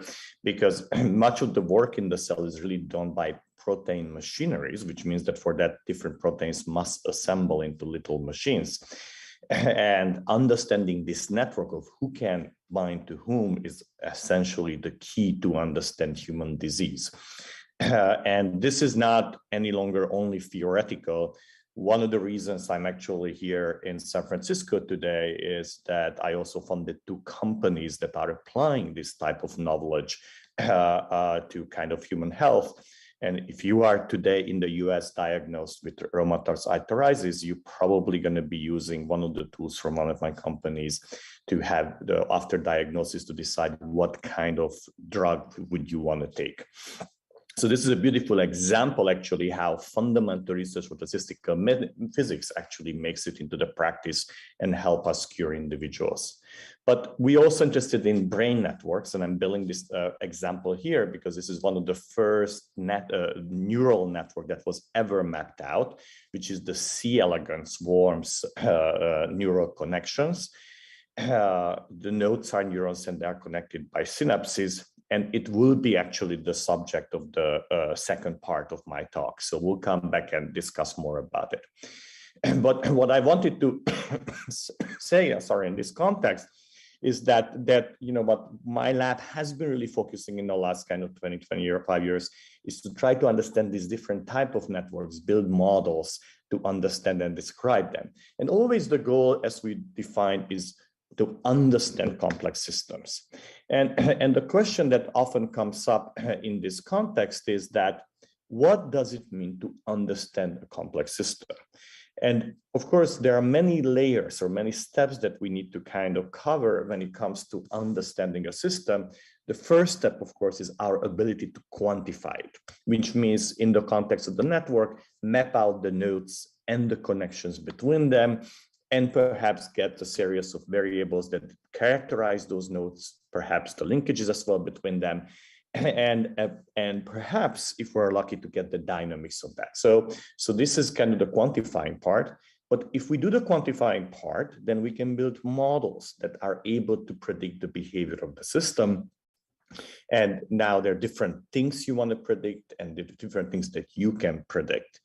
But these are the two pieces that I will not focus on today. What I will focus on is the last piece of this puzzle, because the ultimate manifestation of our ability to quantify and eventually predict a system is to control its behavior. That is, that can we actually take this story far enough to be able to control a complex systems? And of course, if we can, then the big question is, what does it mean to control a complex system? And that's really the topic of today's talk. And that's what I would like to kind of get deeper into in today's lecture. Now, how do we get started? The first thing we want to actually qualify is that, what does it mean, control? And it turns out the word control and the mathematical definition of the control has a long history. And it started out in physics. Actually, Maxwell wrote one of the first officially called control papers when he tried to describe mathematically how do you control the pressure in a heat chamber, particularly in the Watt's machine. So that he kind of worked out the mathematics of this rotating valve that is really one of the first mechanical control systems used in engineering. Since Maxwell's work, control theory has moved and found a home both in applied mathematics as well as engineering, and particularly electrical engineering, because electrical engineers are always faced with the need to control the behavior of the electrical circuits or any type of machine they design. So many of the tools that we actually can use to kind of think about control and controllability have their deep roots in control theory. And I'm showing you a bunch of books that are in that subject. There are many, many more journals and so on. So this is a very big field. Now, the question is, what does it mean to control? And particularly a more fundamental question that precedes control is, what does it mean for a system to be controllable? That can we decide if we can at all? Do we have the possibility ever to control a particular system? And the definition of controllability is something that it's very easily understood by physicists, is that if we have a system who is saying 0.0 in the state space, so this is a multi-dimensional state space whose points fully describe the current state of the system, then we say that the system is controllable if we have a way to drive it from any initial state, say the blue, to any final state, say the green point, in a finite time frame. So like we can go from here to there in a finite time frame. Now, this is a very abstract definition. The question is, what does it really mean in practice? And to really understand that, let me give a very simple example that we all can somehow relate to. So consider a car. A typical car has about 5,000 components. And what is interesting about kind of driving a car or controlling a car is that when we actually drive a car, we do not have to actively think about and even be aware of those 5,000 components, but rather we can control the speed, the direction of the car by only manipulating 2 or 3 components, depending on which part of the world you are: the gas pedal, the brake, and the clutch, and the steering wheel, right? And the idea is, at least by manipulating these variables that are accessible to the driver, you can make the car to go anywhere a car can go. That is to reach any point of the phase space, if you want to kind of define it like that. And of course, the reason we can actually control a car like that from these 3 or 4 variables is because the car has been engineered to be controllable from these variables. And so much so that I urge you never buy a car who would lack that particular property. However, the question I would like to ask is that what if we reverse the problem that we have at hand? Well, the car has a very complicated wiring diagram, both electrical and mechanical, that supports our ability to control its direction and speed. But what if I want to kind of reverse the question?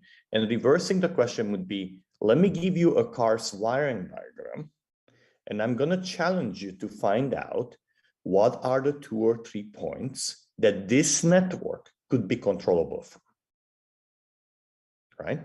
So this is the inverse problem. I'm not designing the network, but rather I would like to discover from the network what are the control points. And of course, if you are a mechanical or electrical engineer, you would say, well, I know how a car is functions. So you can spend a few minutes and identify where are the control points over here. And if you are one of those engineers, you would also realize that this is not the cars, but this is a motorcycle's wiring diagram. And the reason I'm not showing you the car, because it would be too messy to show it on a single screen. But the problem stands. Could you do some kind of analytical work on this map and identify what are the control points? And it may sound like a funny thing to do because we say, why would I ever bother to do that? Because an engineer can give me the answer.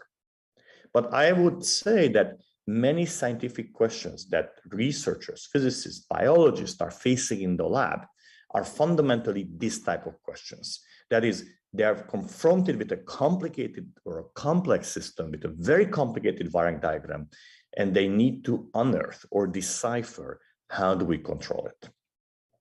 And indeed, this is the type of question that my biologist colleagues at Harvard Medical School are always dealing with when they try to understand what points in the subcellular network they need to intervene in using typically drugs to control or stop a particular disease. And that's fundamentally a control problem. And some of you may remember that about 10 years ago, the Nobel Prize in Medicine went for the so-called Yamanakawa factors to Yamanakawa, a Japanese researcher. And what his discovery was, is really 4 genes whose state, if you changed, you can turn a stem cell into a normal cell or a normal cell into a stem cell. What did he really discover? He discovered the control points of the regulatory network of the cell. That is hugely useful now, and it's being used in many, many applications in biology. But then control problems also kind of emerge in organizational systems. What I'm showing you here is the professional network of who is working with whom, who is regularly interacting with whom in a mid-sized company in Hungary with about 300 employees. And this has been mapped out by a company called Maven 7. They interviewed everyone to figure out whom do they hang around, who do they work with, and so on. Nodes are individuals, links, working relationships, and colors corresponds to the 3 locations where they work. The company has 3 offices. And fundamentally, many questions that the leadership needs to ask is that, how do I control my organization? How do I actually take it to the next level? How do I take it to the new direction? We don't call it in the context of company this control, we call it simply leadership. So these are some of the examples why the fundamental question that if for a network, given a network, how we can control it and what are the control nodes is really central to really understand controllability. And that will be the question that I will try to address today. And our first work on the subject was published now more than a decade ago, in 2011. and we have many others where we try to first address what is the controllability of complex networks. And that's where I'm going to start. And then I'm going to go to the applications. And eventually I will give you falsifiable experimental evidence that these tools do work in practice, in the case of a brain network. Now, let's go ahead and mathematically define the control problem as it is defined by those people who actually work in control theory. And fundamentally, this is defined as a physics problem with good reasons, and I'll tell you in a second why is that. So let's consider a small network as an example. So I have a network here with 4 nodes, and on each node, I have a variable x that effectively tells me the state of that particular node. I want to emphasize from the outset, control is a dynamical problem. So it's not a purely network topology question, but rather we have to have a signal on each node because we need to control that particular signal. And that's what control theory is about. So on each node, I could have a time-dependent signal that I'm showing you over here. And the structure of the system or the network is characterized by the adjacency matrix. And all the adjacency matrix tells me is who is connected to whom. This is a directed network. Control is typically defined in directed systems because you need to know who is controlling whom in that particular context. And fundamentally, so we have the matrix A here that tells you who is kind of affecting whom, the network topology. And then we have to define some dynamics. And I'm going to start with the simplest dynamics that is possible over there, which is a linear time invariant dynamics, where I'm saying that the state of a node X is really affected by the signals it gets from the neighbors that are affecting it, right? And that's all it says. And then who is affecting the state of the node is determined by the adjacency matrix. So far, this is just a linear time invariant dynamics. And now here comes the control piece. The control piece comes by me defining a couple of points where I can insert a time-dependent signal. And that's how I control the system. Without those time-dependent signals, the system does what it wants to do, right? This is a linear system, can be easily solved. We know what's going to happen with it. Well, when I enter a time-dependent signal, U1 and U2 in this particular case, I chose to enter it in these two nodes. I could put the signal anywhere I want, and I will do that later. Then I set up a control problem. And the question I would like to ask, is it possible for me to insert signals from here and control the state of the full system? Because obviously if I insert signal here, then it's going to affect that node, going to affect that node, going to affect that node. So in principle, I'm not only affecting the nodes whose state I'm controlling to the external signal, but I'm also affecting the other nodes in the system. And the question is, are these two signals sufficient for me to actually be able to control the system?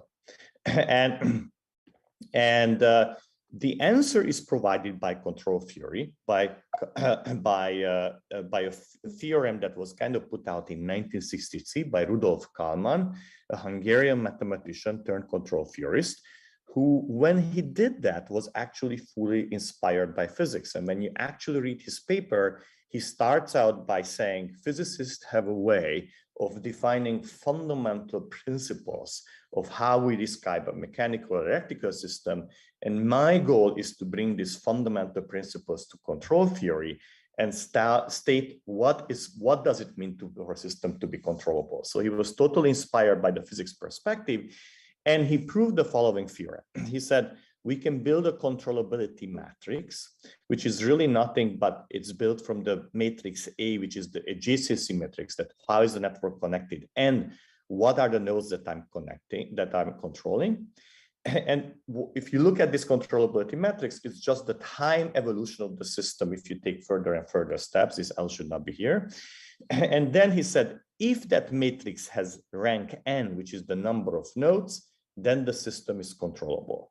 If, however, the system is rank deficient, that its rank is smaller than the number of nodes, then I do not have control. Now, the question is, what does this mean and how does this work? And what I want to kind of see that, let me show you some specific examples of how this works in practice. So let's consider a very trivial network where node 1 influences node 2, which influences node 3. And I aim to control the system by injecting a signal over here. And if I apply Karman's theorem to this very simple network, it will tell me that this system is controllable because I can set up a time-dependent signal and even count on the time delays as the signal is going through the system so that I can actually set any state that I want for X3 and X2 by simply sending the right U1 signal into the system. Now, interestingly, this system is not so different actually from the left one. We have 3 nodes and I'm sending one signal E. Yet, oddly, the Karman's theorem tells me that this is not controllable. And the reason it's not controllable is not because I cannot get signals to X2 and X3. Yes, from X1, they would actually go there, but the signal would not be unique because X2 and X3 will get the same signal. Hence, I don't have a possibility to control them independently. And this is key. Control is not about whether I can get the signal to the node. It is about whether I can get unique signals to every single node to be different from the other node. If I don't have the possibility to send unique signals, I lose control. And here, of course, I have a symmetry situation, and hence X2 and X3 are totally in sync, independent of what the link strengths are. And hence, I cannot independently control it. How would I control a system like that? Well, I need one more signal. So if I break the symmetry by adding one more signal somewhere, then suddenly I kind of change the X2 and X3 mathematics, and then the system becomes controllable. So that is the principle of control. And these are the principles that we will start using, of course, in a larger context as we move further. So, but here is a problem with this, because it looks like we have the Karman's theorem and therefore we are done. We are not done, because interestingly, Karman's theorem does not tell you who are the control nodes. It doesn't tell me whether I need 1 or 2 nodes or which nodes I need to control.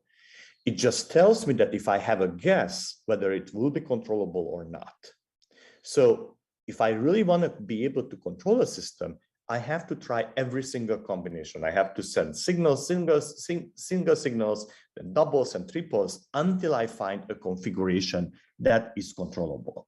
So fundamentally, at the outset, finding the control nodes in a complex system looks like an NP-complete problem and has been treated like that without being proven that it will be NP-complete.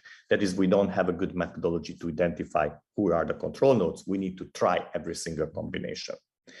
But in general, what we'd like to do is to do precisely that, to find out, let's say in the case of a brain network, what is the minimum number of driver nodes? That how many nodes I need to control to gain control of the system? How do I find those driver nodes? And eventually, what properties of the network determine how many driver nodes I have and which are they? And that's the question that I will hope that I will offer you a solution in the remaining minutes of the talk. And in order to do so, what I'm going to do next is to talk about a problem that has apparently no connection whatsoever with control. It's a beautiful mathematical problem that has its own right, which is so-called the matching problem. It's a graph theoretical problem, and the question, it's almost like a game. So we can start with the network or two different networks here, for example. And what I challenge you with you is to color the links, but with the constraint that you can color any link red on the network, but two red bonds or two red links should never actually connect to the same node. And that's what is called the matching. So in this case, I'm showing you two different matchings. Here is one matching for the top network, and here is another matching for the bottom one. And you see the red bonds never meet other red bonds. Now, of course, you can easily find matchings. The real challenge is to find what we call the maximum matching, which is what is the maximum number of nodes that you can actually go ahead and a number of links that you can color red. And what you see on the top, I can actually color red these three bonds, and you can easily check that in this simple configuration, any other bond I would color red, it would actually violate my principle. On the bottom, I can color red two bonds, but I can choose those two in three different ways. So there's some redundancy in the system, but it's always two bonds. And this is a problem that was present in mathematics, in graph theory. Laszlo Lovász, with whom I actually, a mathematician who just last year got the Albert Prize, and with whom I'm running the ERC Synergy project actually in Budapest, he has even written a book about that. And it's a problem that is used by economists because the solution of this problem, for example, is being used how to match graduates of medical schools to their potential jobs. You are solving a matching problem. And there was even an economics Nobel Prize given to kind of this problem. Now, what I would like to do is to go ahead and generalize this particular problem to directed networks. And it's the same game that I had earlier, except that a matching corresponds to a set of edges without common heads or tail. So I can be a little bit more relaxed. I'm okay if a node has an incoming and outgoing link. I should just not have two outgoing or two incoming links to the same node. And if you look for the maximum matching, then you actually realize that, you know, here there's a single one, there's a single one, and here is only one red bond can be, only bond can be painted red, but I have three different ways of doing that. And then finally, before I return to control theory, I would like to say one more word in nomenclature. We call a node matched if a red bond points to it, and we call it unmatched if a red bond is not pointing to you. So if it's about jobs and candidates, you are matched if there is a job given to you and that's a red bond. And if there's no red bond pointing to you, means you didn't get the job. Now, why did I do this detour into matching theory? Well, the reason I did so is because In this Nature paper, we were able to prove, for me at least, a very unexpected theorem that had quite major consequences down the line on how do we think about control. We were able to prove that there is a one-to-one correspondence between the matching problem that I just showed you here and the controllability problem defined by Kalman in 1963. And in particular, the minimum input theorem said that if you want to control a network, then the driver nodes, the nodes from which you can actually control it, are always the unmatched node of the corresponding maximum matching problem. That is that those that are matched are already controlled, and those that are not matched, in this case the white nodes, need to be controlled by the external signal. That's a theorem that we proved over here, and let me show you actually how that works. Let me just kind of give you a sense of that. So start with this simple network, and then the first thing we do in order to find what nodes I need to control the rest of the network is to find the maximum matching. And you can check quickly that this is a maximum matching. No other links can be painted purple in this context. And if this is the maximum matching, then the green nodes are the matched nodes and the white are unmatched. And if I want to control the system, I need to put signals on every single unmatched nodes. That is, those are my driver nodes. The driver node is the technical term control theory uses where you insert the signals. For us, these are the nodes from which you can control the rest of the system. And what you may notice is that there is not a single solution to the matching problem because I have 3 different matchings that are equivalent. And it means that I can actually have 3 different ways or 4 different ways that I can choose my control signals. That is like who I'm controlling. But what you may also notice is that while I have different ways of choosing that, I always have the same number of matched and unmatched nodes. So the number of control nodes is always the same, except that I have some redundancy of how do I choose this. Now, you may say, what did I exactly solve here? Because what I did is that I took a problem, which is a dynamical problem. And I would need to emphasize, control theory is really dealing with dynamical systems. And I use Kalman's theorem and map that one into the matching problem. And now I have to solve the maximum matching in order to actually identify who are the control nodes. Did I manage to solve everything? Because maximum matching means that I need to actually search 2 to the n different combinations of potential matches to identify the maximum matchings. In a small network like that, that is very easy, right? You look at it and you find it. But if I give you 100 nodes, you will have to check 10 to the 30 configurations. It's hopeless. So, but the reason we are excited about this mapping is that one of the things that this mapping provides us is that turns out that because the matching problem was so well studied by combinatorics and graph theorists, that we know in that context that that is not an NP-complete problem, but rather there is a polynomial solution. And what it means that there is a so-called Hofcroft-Karp algorithm that it's relatively fast, right? So it scales like number of nodes to the 1/2 2 times the number of links. It's a polynomial algorithm. And even for 1 million nodes, in a few seconds on a laptop, you will find the maximum matching. So this is huge because it allows us to now take very, very large networks, solve the matching problem, and find the control nodes, which was really not possible before. You could only guess the control nodes. And let me just illustrate that in a practical example. So let's take this network that I showed you earlier, which is really a directed network because everybody was asked to say, whom do you work with? So they had to nominate the others whom they consider to be working with. So we could hypothetically apply now to this one to the control problem, trying to identify which nodes are the control nodes in this problem. And here, what I'm showing you in this video, and hopefully through the internet, you can see that there are many, many vibrating nodes. And these are vibrating because these are not control nodes, so that you don't need to control them in order to control the rest of the system. And now I'm going to show you the control nodes. Those are the red nodes. So the claim we have in this context that in a fraction of the second, the matching problem tells us that these are the nodes from whom we can actually control the rest of the network. So what do we have now?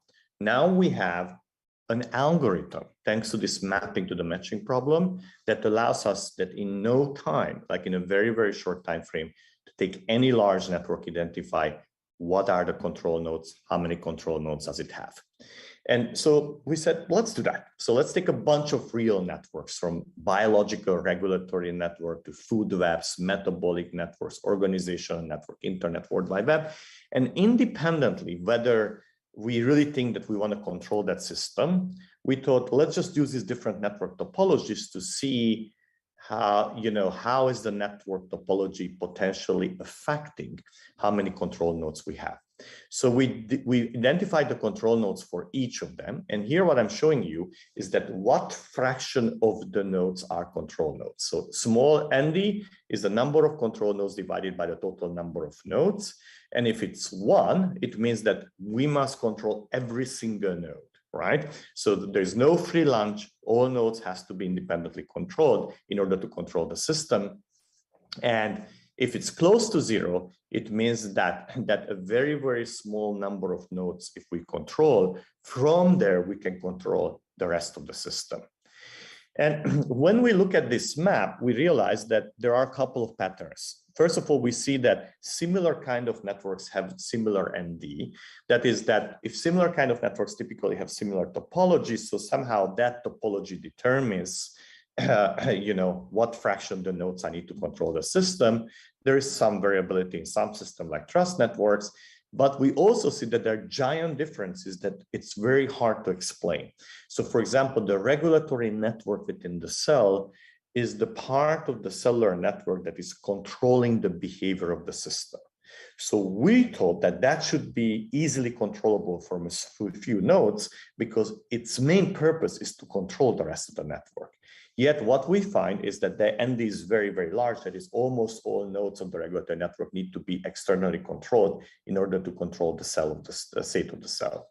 And we also thought that organizational networks are the ones that are hard to control because none of us wants to be controlled as humans, right? So we somehow organize ourselves to escape control, yet they have the smallest ND, means that we're wiring our organizational networks in such a way to be really easily controllable.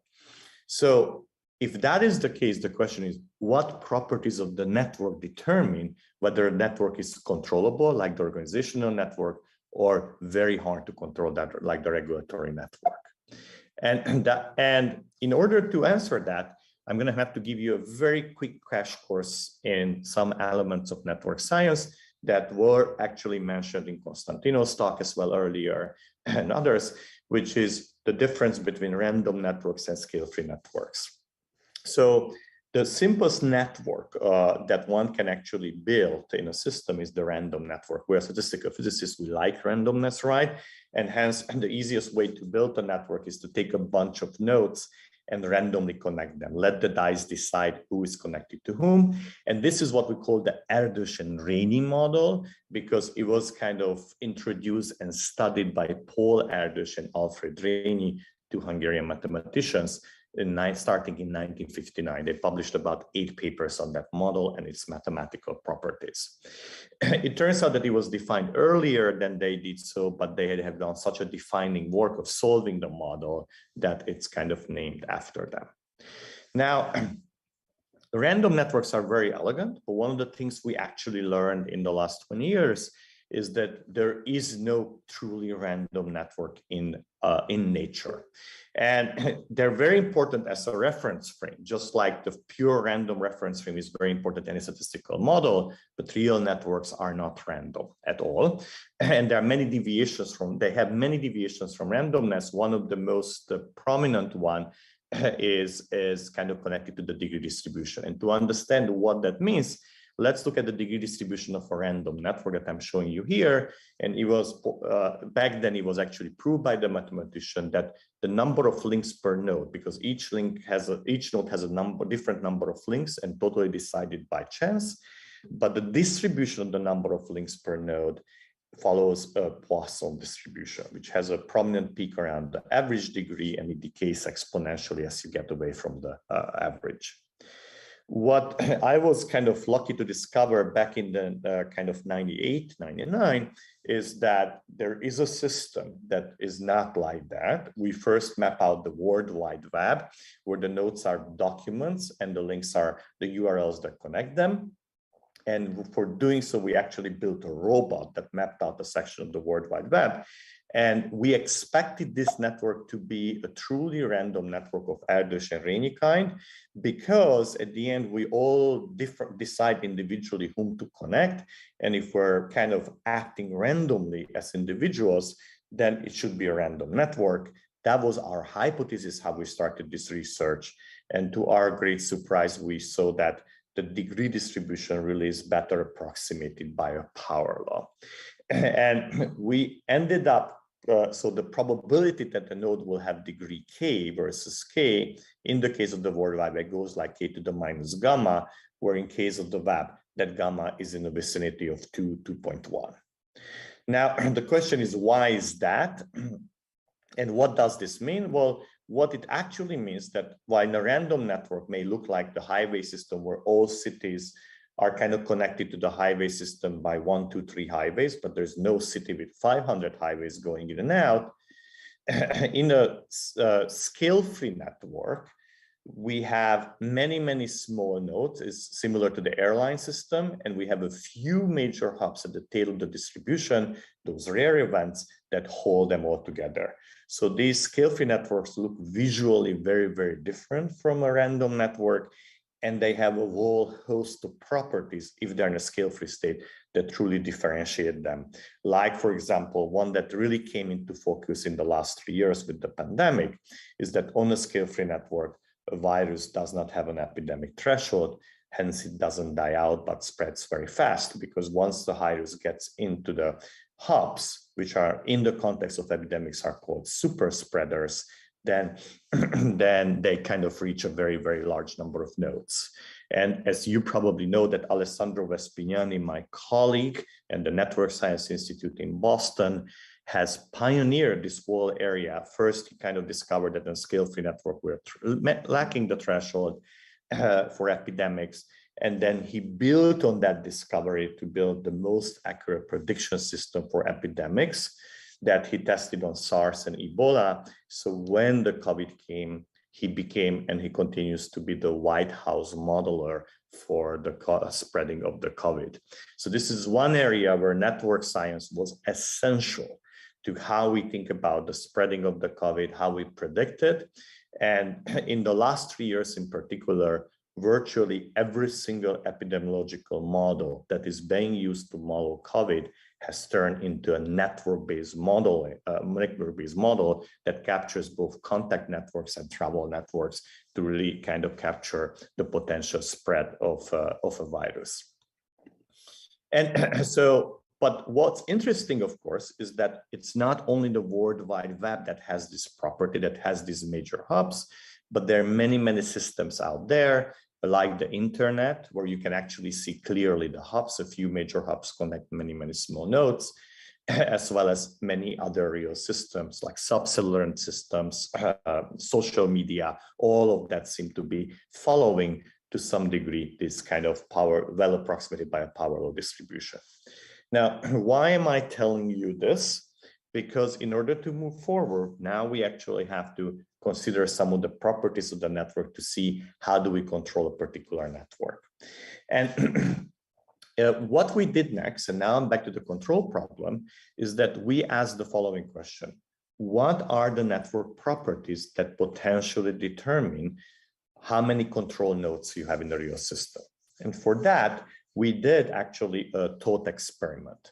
And we took a real network and identify how many control nodes it has using that matching algorithms, and that's what we call ND-real. And now we took the same network, same number of nodes and same number of links, and we totally randomized it, which means that we turned it into an Erdős-Rényi network, a random network, with the same number of nodes and links as the original network. And now on that randomized network, we again determine how many nodes do I need to control that randomized network. So we did that for all of these networks that I showed you already on the table. And here I'm showing the true control nodes versus the randomized, the Erdős-Rényi version of that network. And what you see is that in some cases, the numbers correlate, but in most cases, there is no relationship. So the answers are scattered. If ND real and the randomized would be the same, then all the points should line up on this diagonal. A few do, but most don't. And of course, so which means that the number of control nodes we have in a randomized version of the network can be drastically different from the one that we see in the real system. And of course, that is by no means surprising, right? When you go and totally change your network, you would expect that you will also change the number of control nodes, right? Because control is about getting unique signals to all the other nodes. You change the wiring diagram, hence you messed that up. But the next surprise really came by doing this randomization in a more sophisticated way. In network science, we have the concept of degree-preserving randomization. What is degree-preserving randomization? Well, I told you that in scale-free networks, we have a few major hubs and many, many small nodes. If I randomize fully the system, I lose my hubs. And that's not fair, right? Because then I change drastically the structure of the system, and I also change the role of the individual nodes. So what degree-preserving randomization does is that it takes each node and keeps the same number of links that it originally had, but it just changes whom is it actually they are connected to. And so we keep the number of nodes, the number of links fixed, but I just change who my friends are, but my number of friends remain unchanged. And so we did that again for these systems, and we were in for a real surprise. When we did degree-preserving randomization, the number of control nodes in the original and in the randomized network were largely the same.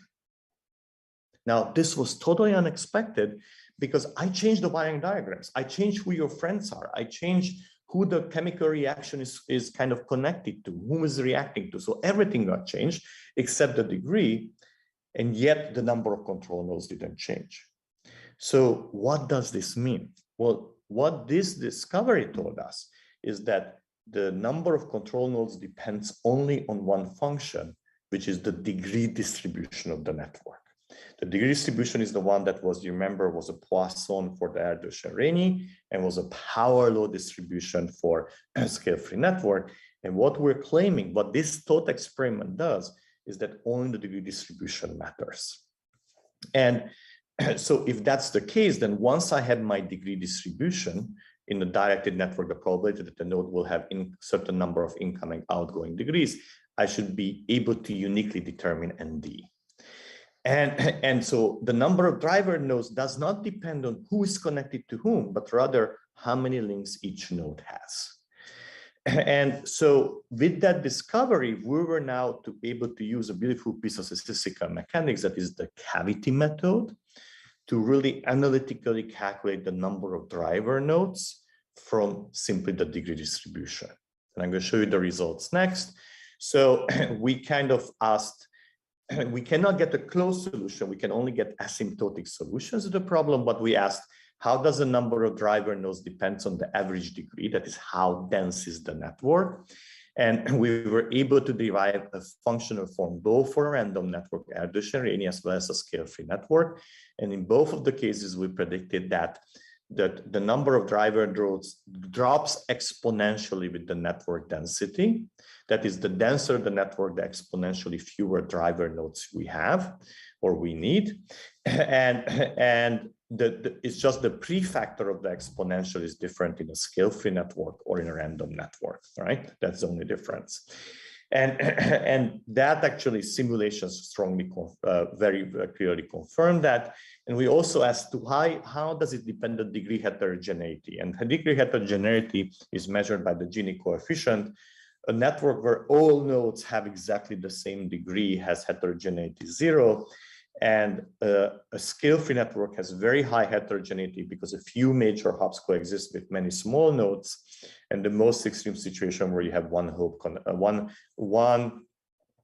connected to many nodes. And we were able to show that higher the heterogeneity, the more the more control nodes you have, which kind of led to a very unexpected conclusion, which is to say sparse and heterogeneous networks are harder to control than dense and homogeneous networks.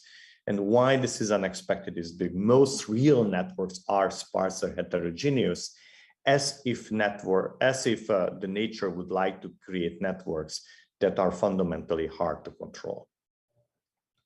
Now, this is where kind of the first piece of my talk ends, and I have a few more minutes, and I'm going to focus now on the real interesting question of, are we right? Did we just build a theory like a castle in the clouds that tells us the control nodes, but how do we actually check that this theory has any connection to reality? And this is something that bothered me a lot since 2011, since we published this work. And I've been kind of talking to lots of people in different labs to say, what could be a good model system where we can get experimental confirmation that those nodes that we proclaim to control nodes can indeed control in an experimental setting a real system. And then a few years ago, we actually found that, which in an unexpected place, which is the brain. So, and let me tell you what is the problem we're trying to address. We're working in C. elegans.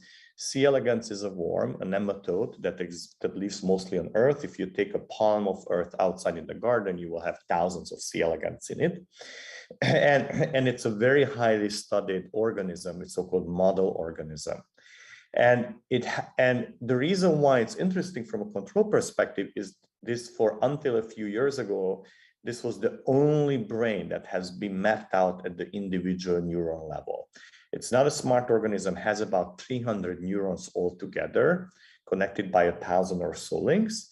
And that allows it to do a number of things, could forage for food, but also to respond to stimulus. So what you see on the video on the left-hand side is a little experiment where the nematode or the worm is being touched by the experimenter. And what you see is that it notices that it's touched and then it changes its behavior. It runs away. So you see that the nematode has the ability to notice the fact that the experimenter touched it and to change its course to effectively escape that behavior, that process that it did not like clearly. And interestingly, this particular behavior has been well studied by biologists because it's a clear what we call phenotype, that you can either sense touch or not. And they mapped out how the brain of the animal does it. And it does so by having a bunch of sensory neurons on the surface of the animal.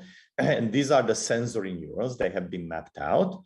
And then there's a control system that the sensory neurons are sending signals to these intermediate neurons, which eventually control the muscles.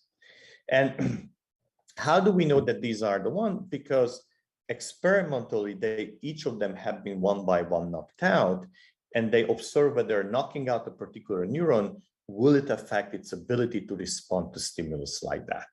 So that's kind of the expectation of how it works. And as I said, because there has been more than 30 years of experimentation on that, we have a full list of what we call neuron classes that are known to be involved in controlling this particular behavior. And these are all experimentally confirmed. There is nothing new here. I'm just kind of reciting what is being known. Now, here is the problem. This is the control circuits that biologists have drawn of how the C. elegans is controlling its muscles and response to stimulus. The problem is that this is a caricature, and these neurons are not only connected, the sensing neurons are not only connected to these guys, but they connect to many others. If you really look at how this network looks like, that's how the network looks like. So it has no resemblance to that control circuit that I showed you earlier. Those neurons in the control circles are not only connected along the links that that circle shows, but they connect typically to 20 to 30 other neurons. So how do we know actually, how does a system control itself when the network is as dense as it is on this particular node? And here, those that I named here are those neurons who are known to be involved in the control of locomotion of the C. elegans. And you see, these are highly connected nodes with dozens of connections to other nodes that have no connection whatsoever, to best of our knowledge, to locomotion. So the question I would like to ask, could we use control theory to identify which nodes really contribute to the control of the brain of this animal and to the response to stimulus? And the way we do that is that we're going to use a simple principle that comes from control theory. And I'm here just illustrating that, but of course we're going to use the full math. And what control theory tells us is that, and I showed you earlier that this configuration is uncontrollable because nodes 2 and 3 cannot be controlled separately. But this configuration becomes controllable because now I have a symmetry breaking in the system. But you can also go ahead and conclude it in a different way. In general, if I have a layer of nodes connecting another, trying to control another layer of nodes, if we have more nodes in the bottom than the top, the system is not controllable. But if I have more nodes on the top than on the bottom, then the system is controllable. A little bit that when it comes to layers of nodes, and we'll see that in the brain we have that, it's a kindergarten where you must have more teacher than students to control the classroom, right? And if you have fewer teachers than students, you lose control over the system. This is just a mental picture that, of course, comes out from the mathematics of control. And let me show you how we actually apply that. So what I'm showing you here is the same network I showed you earlier, except that now I'm reorganizing it to ask, how do I find what is the shortest path between the sensory neurons, the receptors that are on the surface of the animal, and the muscles that must be controlled in order to change the behavior of the system. And what you see is that it's not like that simple diagram that I showed you earlier, but the signal from the sensory neurons to the muscles goes through several dozens of intermediate neurons that are very, very, very densely linked to each other. So it's not that simple picture that I showed you earlier. And what really matters when we do the math is that we ask the question, am I able to control, what does it take to control these muscle neurons from the top? And we actually ended up kind of refining the problem in that way, is to say, here I have 9 neurons that are trying to control 50 neurons in the last 2 layers. That, as we said, it's impossible, right? So clearly the muscles are not fully controlled by the inputs, but that's okay, because when I move my hands, and when you move your muscles, you don't need to actually control individually every single muscle of yours. There could be correlations between how the individual muscles move for you to be able to step or to pick up an object or something like that. So what we're seeing is that fundamentally, the neurals, the C. elegans muscle system is not fully controllable, only partially. And then we ask the question, what happens if I remove any neuron from the system? Will it affect the controllability of the muscles? That how many muscles can I control? And in this case, if I remove that particular node, on the top, I go from 9 to 8 neurons. And the math will tell me that with that, I will actually lose control over one of the muscles. So I will actually have a deficiency of control, and I cannot any longer control the 15 nodes. I can only control 14 nodes partially. So we ended up doing this thought experiment for every single neuron. We individually removed that computationally and said, by removing this node or that node, will it affect the controllability of the muscles? And to our surprise, what we found is that the vast majority of the neurons do not affect muscle controllability. If you remove these guys, for example, any of them will have no impact whatsoever on the muscles, because there are so many other paths that the signal can travel and still give unique signals to those muscles that need to be uniquely controlled. And what was interesting is that of the 279 neurons that are in the C. elegans, only 12 neuron classes affect muscle control. And what do I mean by neural classes? The experiments traditionally were done not by ablating or removing a single neuron from the animal, but rather a neural class that typically consists of 2 or as many as some cases 10 different neurons. And the reason why they had to be removed back then together is because it was experimentally impossible to distinguish them because they had too many morphological similarities. So all the experiment that you could do is to identify these are all neurons of this class and ablate it with the laser, all of them. So what the math predicted that only 12 neuron classes could have an impact on the control of the muscles. That's what we got purely from the control theory from the maximum matching problem. And what was totally surprising is that when we looked at the list of the 12 neurons, we recovered every single neuron that the 30 years of experimentation on C. elegans has uncovered. So with this brain, we were able to predict all the neurons that the 30 years of experiments have uncovered. And of course, this is fabulous, but this is not falsifiable. In order to make it falsifiable, it's not enough for us to recover existing knowledge. We also need to predict new knowledge. And luckily, the calculations also predicted one neuron, a single neuron that was not known to be involved in control, the so-called PDB neuron. And somehow experimentalists missed it because it was not a class of neurons, but rather a single neuron. And somehow it didn't seem to be important enough, so no one actually checked. So are we right? We now have a prediction, and the prediction is this, that this is the PDB neuron. It's part of this last layer before the muscles. And we are predicting that if you remove that, then we will have some loss of control on the muscles, that they were not fully controllable before either. But now if you remove that, you will have less controllability over them. So how now, in order to test that, we need to go ahead and experimentally test it. So we ended up contacting a group in Cambridge University that have been doing for more than a decade these type of experiments. And the way this experiment is being done is that they laser ablate the neuron that we don't need. And of course, these days they can do individual laser ablations because we know much more about the neurons, not only classes. And then they take a video of the animal. And if locomotion is affected, they have a bunch of programs. Actually, they measure the eigenvalues of the mobility and they can identify whether there is any change in the mobility. That is the removal of the neuron. Did it affect or not the ability of the animal to move? And once again, this was the prediction we're testing, the PDB, that was the newly predicted neuron.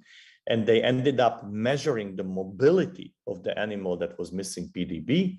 And indeed, there was strong, statistically very significant experimental evidence that the animal was not moving healthily. That is, it was effectively limping.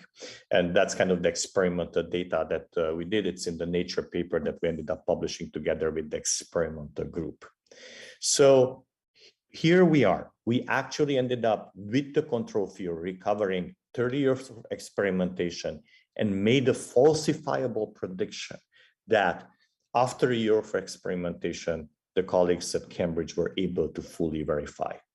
And they did more than fully verify. We made other predictions that could also be tested. You remember that I told you that traditionally, only classes of neurons were predicted to be kind of relevant for motion because they could not distinguish which of that class within the class, which neuron is responsible for the effect. But our methods could do that. We can tell within a class which neuron is potentially playing the role and which doesn't. So let's take the DD class, which is kind of shown in green over here. And, and what the DD class consists of 12 neurons. And when we tested each of these 12 neurons individually using the control theory tools, we predicted that there are 3 of the 6 who are responsible for the effect, and the other 3 of the 6 should have no effect on the locomotion. So previously, all the knowledge was that the DD class, if you go back, for example, at this table, you see the DD class, if you remove all neurons from the class, it leads to uncoordinated motion.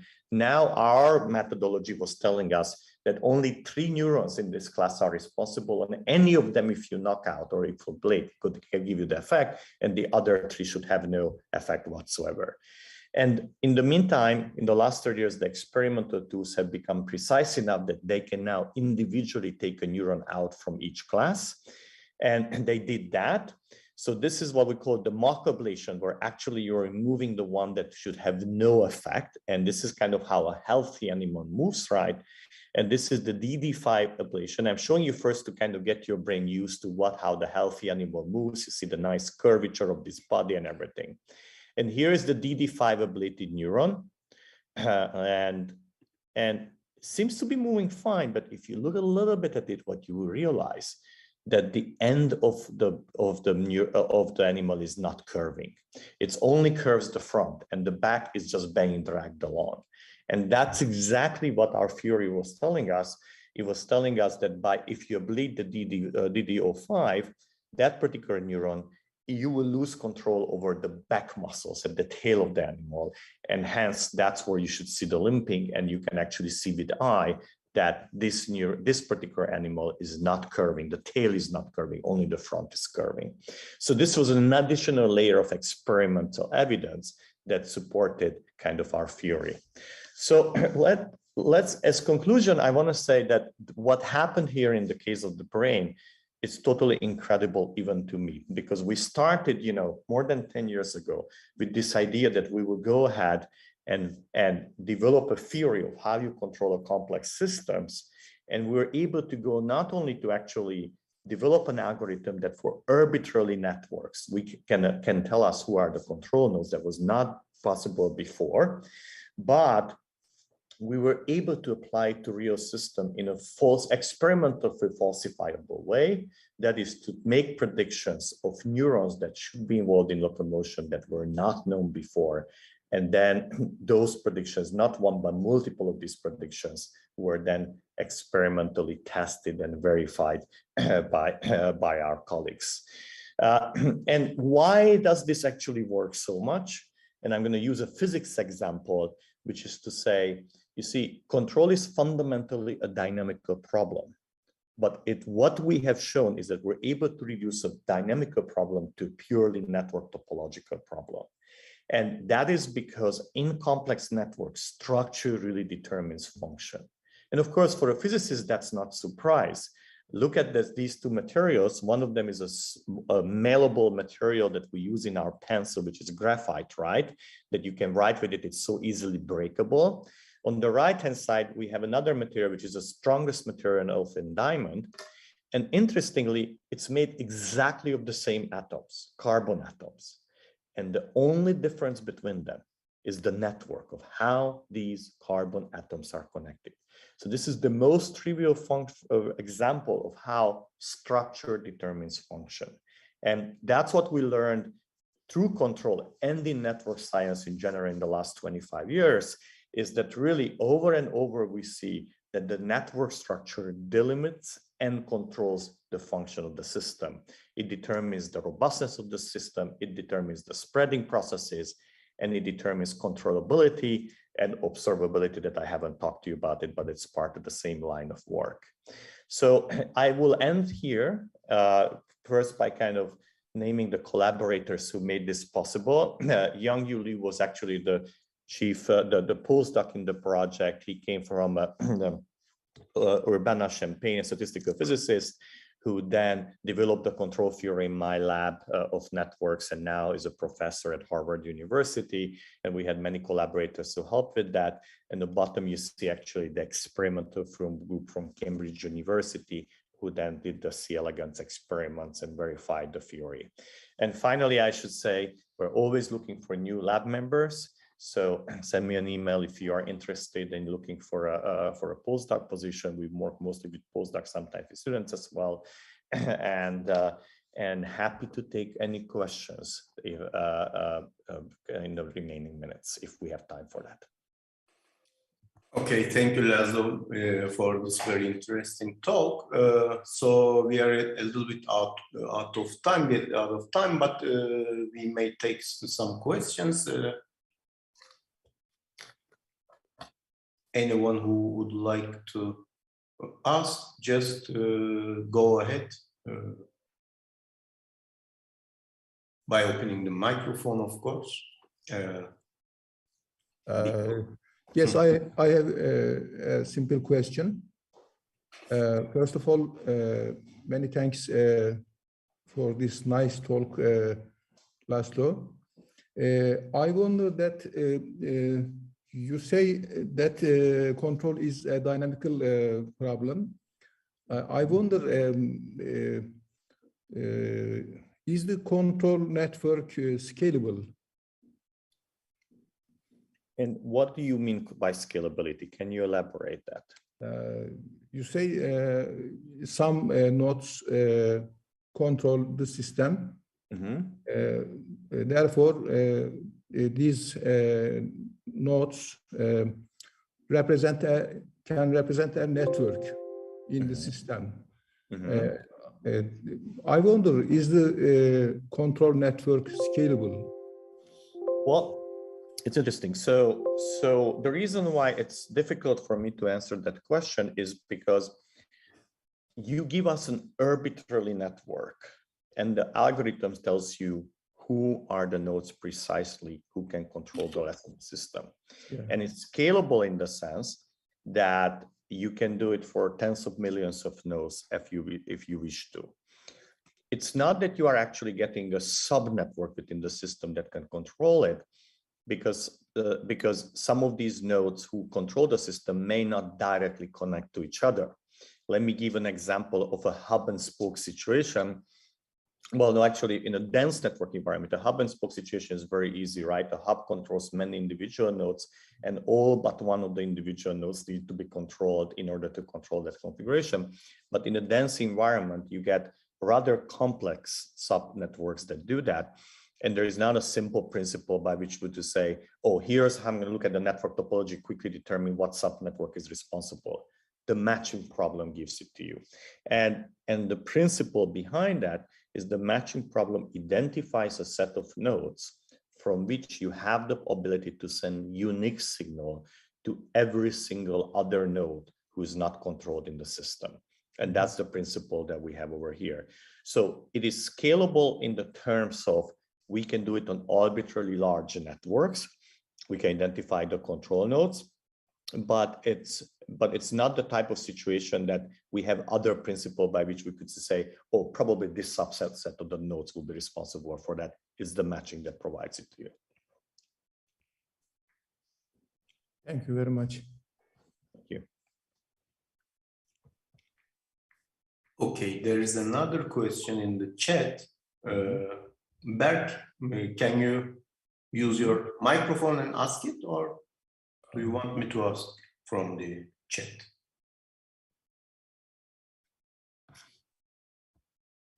I see the question. I'm happy to read it. Can one reverse engineer some complex systems to map its behavior into controllable network?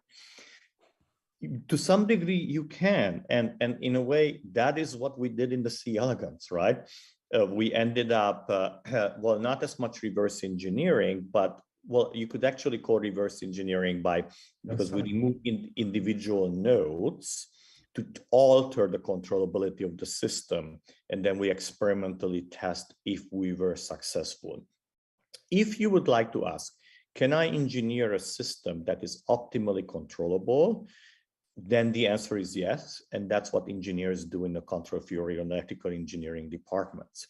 Their day-to-day job is to design circuits that are fully controllable, because you don't want to buy any device that you lose control over, right? So that's really the day-to-day reason why control theory exists and being used on a daily basis in electrical engineering. And if you study electrical engineering, you must take always a control theory course.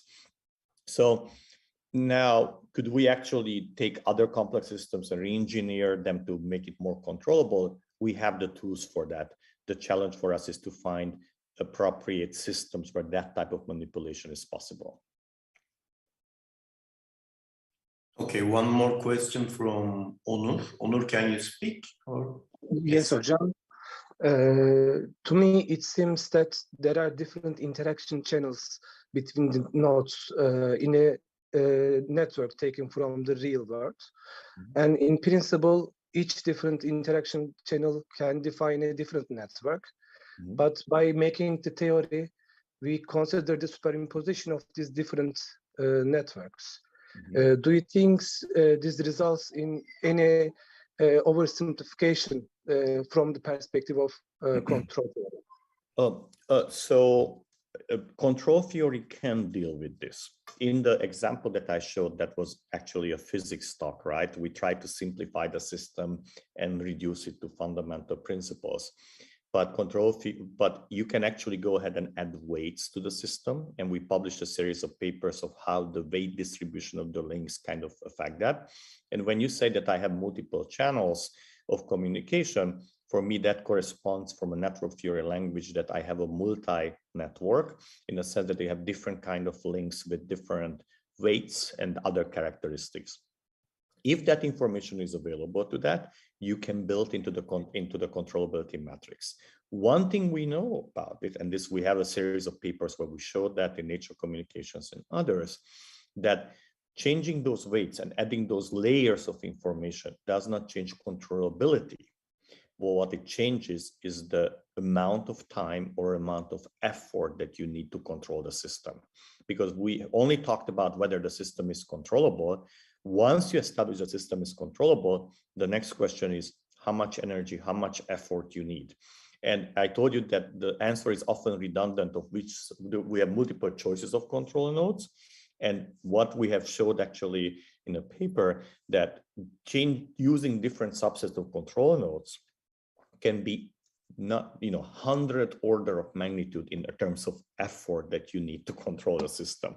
So it's not trivial how you choose among the many possibilities that could control the system, the one that you actually could use, but the tools to exist. And if you're interested in that, we have a review of modern physics paper on control with Yang Liu, and that details some of these tools that you can apply on those in that context. Thank you very much. I will have a look at these papers. Thank you. And Laszlo, there is one more question from Altu on the chat. Do you see it? Yes, yes. Is this used in machine learning to reduce the number of layers, nodes? I don't know, actually. That's a very good question. So obviously in the lab, we use lots of machine learning, but we have not yet kind of attempted to use machine learning to kind of identify control nodes, partly because the matching problem is so computationally effective to identify that, so there was no need. What we could use actually, and that would be a very interesting problem, and somebody may try it, is that as I said, and I showed those examples, you have different combinations of control nodes. So the number of control nodes is fixed, but often it's redundant, so you can choose them different ways. And as I mentioned, they have very different energies. And what would be interesting to find is, could we use machine learning to quickly and effectively identify the subset of the control nodes for which you can actually control with the lowest energy possible? And that's where I see machine learning to come into place. It may have even been done. The field has exploded so much since we published that first paper that there are so many papers that I don't follow. So there may be results in that space. If somebody's interested, first should check the literature. If not, I think that's a very interesting problem.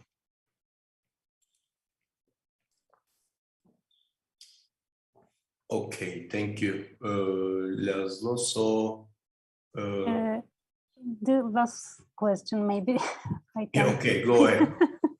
Thank you.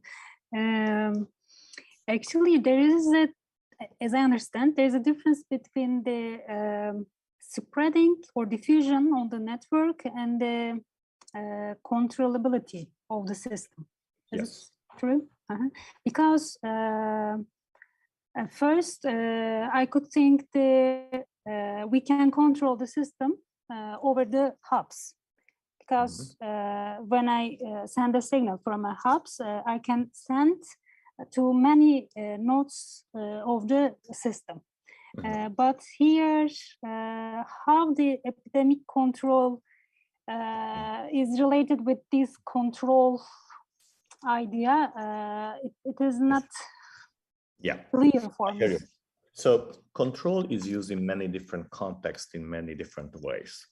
And by epidemic control, we often mean interventions into the system that change certain outcomes. In this case, typically in epidemics, interventions that change actually the number of infected individuals. That, as you said, is a spreading problem, and it's not as much a dynamical problem on the network, right? Because it's a simple spreading models can actually address that. Could one use actually control theory to address that problem? Probably yes, but it would be an overkill in this case, because the diffusion models would probably be more effective, and the network epidemics models that Alessandro Vespignani developed would be more effective. The control problems come into the play when you have a true dynamical variable on the nodes, and when the nodes influence each other's true dynamical variable. In the spreading, there's a dynamical variable, right? Is 0 or 1. Are you infected or not, right?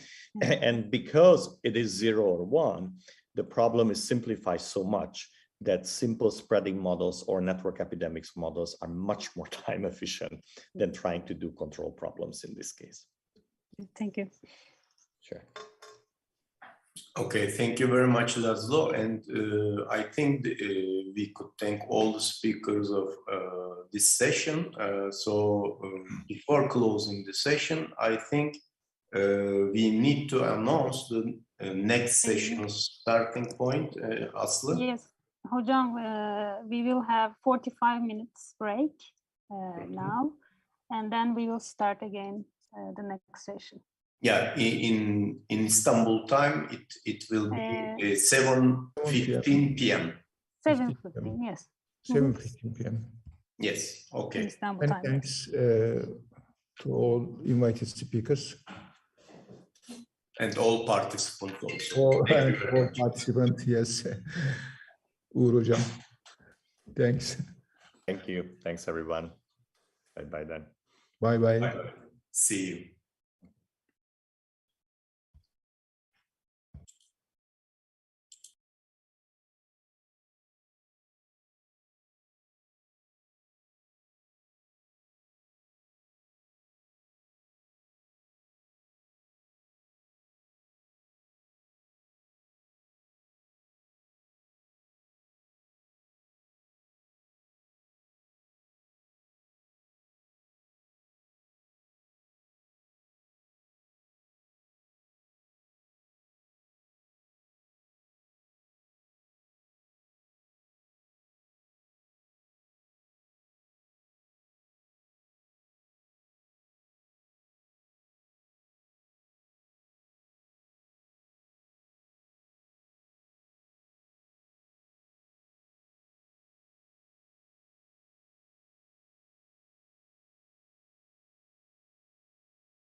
shifted approximately 15 minutes in the previous season. Therefore, we decided to start 7:15 p.m.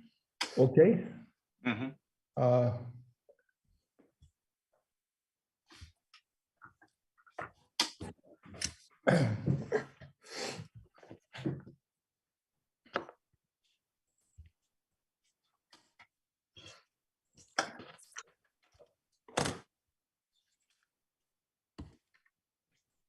Yeah, I think we can start if you like. Yes, you can start. I give. I am ready. I can start. Okay, so you will have 50 minutes for the talk, and after which there will be 10-minute question and answer session. And welcome. How much time for a talk exactly? 50 minutes.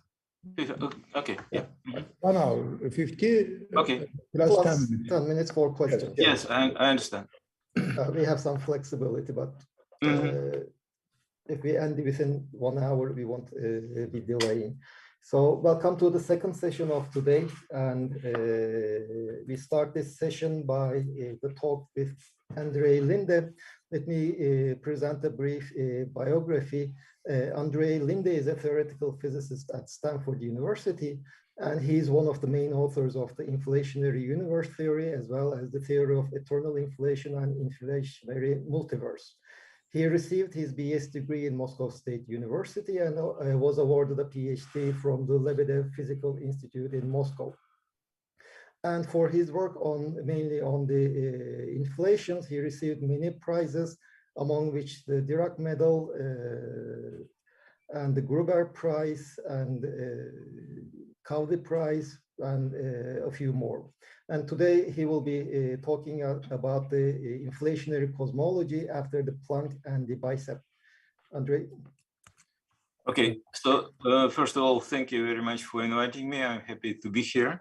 And what I would like to share with you is some news about inflationary cosmology, which accumulated during the last few years since the data release of Planck 13 was already 9 years ago.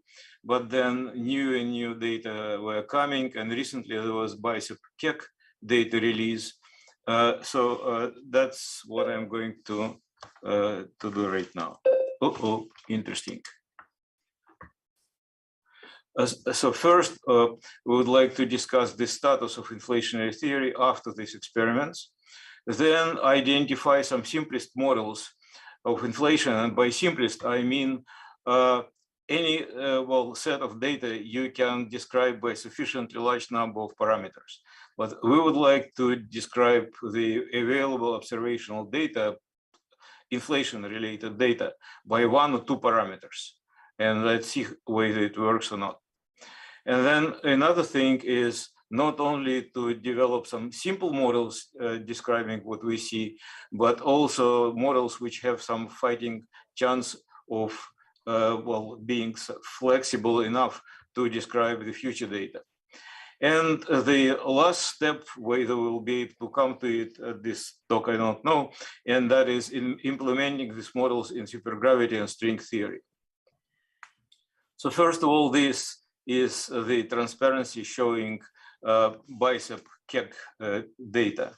And bicep Keck shows you this blue, dark blue at the bottom is 1 sigma referable data according to bicep.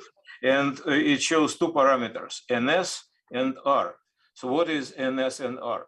Inflationary theory organizes it in such a way that it produces a spectrum of perturbations, which is almost flat, almost does not depend on the logarithm of scale at which we observe these perturbations.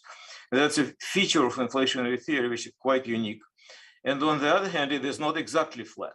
So exact flat would mean that parameter NS is equal 1, but prediction of inflationary theory that it should be not flat, which is, well, maybe in some limiting cases it can bring you 1, but the kind of traditional prediction is about 0.96, 0.97, not necessarily so, but this is, well, I will tell you why and how, okay? There is another parameter, R, and R is a ratio of tensor perturbations, which is gravitational waves, to normal adiabatic perturbations of temperature or density, okay? So these data gradually accumulated, and right now they point to this blue circle downstairs. And then Bicep and Keck compared this data with a prediction of some models which were popular a long time ago. Well, these, oops, okay. These red lines here, phi squared, phi, whatever, these are models of inflation which have simplest quadratic or linear, whatever, potential of a scalar field. And this purple line is a prediction of natural inflation, which tries to well, arrange inflation with a potential of an inflaton field similar to what can be obtained via axions. And as you see, none of these models fit the data nicely. So the question is, what does it mean for the data? What does it mean for inflationary theory? And then another slide shows you the projection of Lightbird satellite, which will be launched well, many years later, and it is Japanese experiment.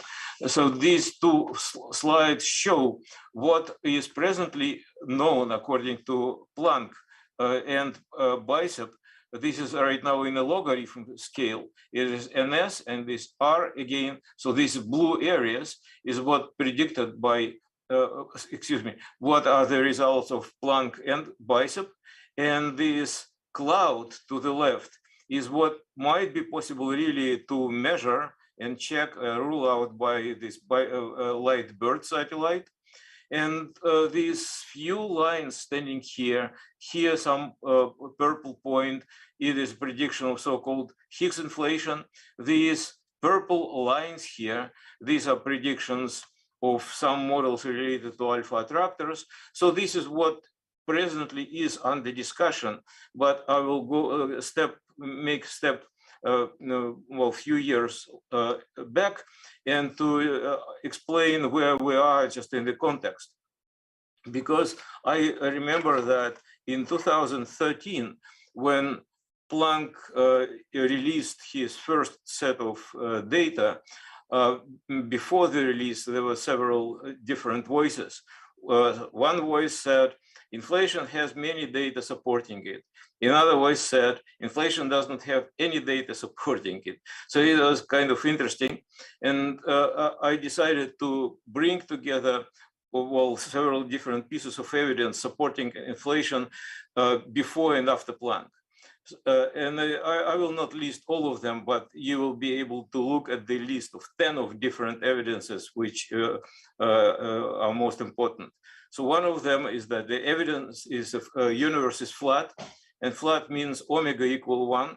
And this means that it is spatially almost flat, not closed, not open, but something very strongly in between. And the consensus in the 90s was that omega is about 0.3, which would rule out most of the well, simplest models of inflation.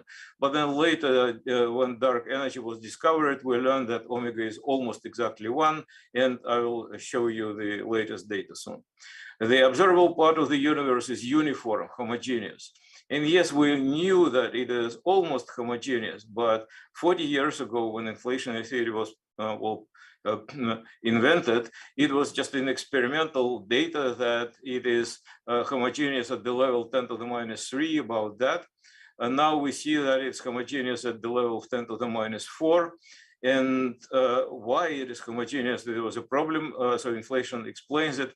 And then many other things, like one simple thing that the universe does not rotate. Okay, so why galaxies rotate, why our sun rotate about the center of galaxy, why we rotate about the sun, why our universe does not. many other things. So I will not list it here because this was a long story, but if you are interested in what is available, then there's a list here. But the most crucial related to Planck was that this flatness of the universe was confirmed at the level about 1%. It is still debated because different experiments give slightly different results in this respect, but comparing to what was before, when it was stated that it is equal to 0.3, that's a big difference. And the spectrum of perturbations, according to this experimental data, produce an S of this range. And what is very important is that these perturbations are mostly Gaussian, the simplest type of perturbations.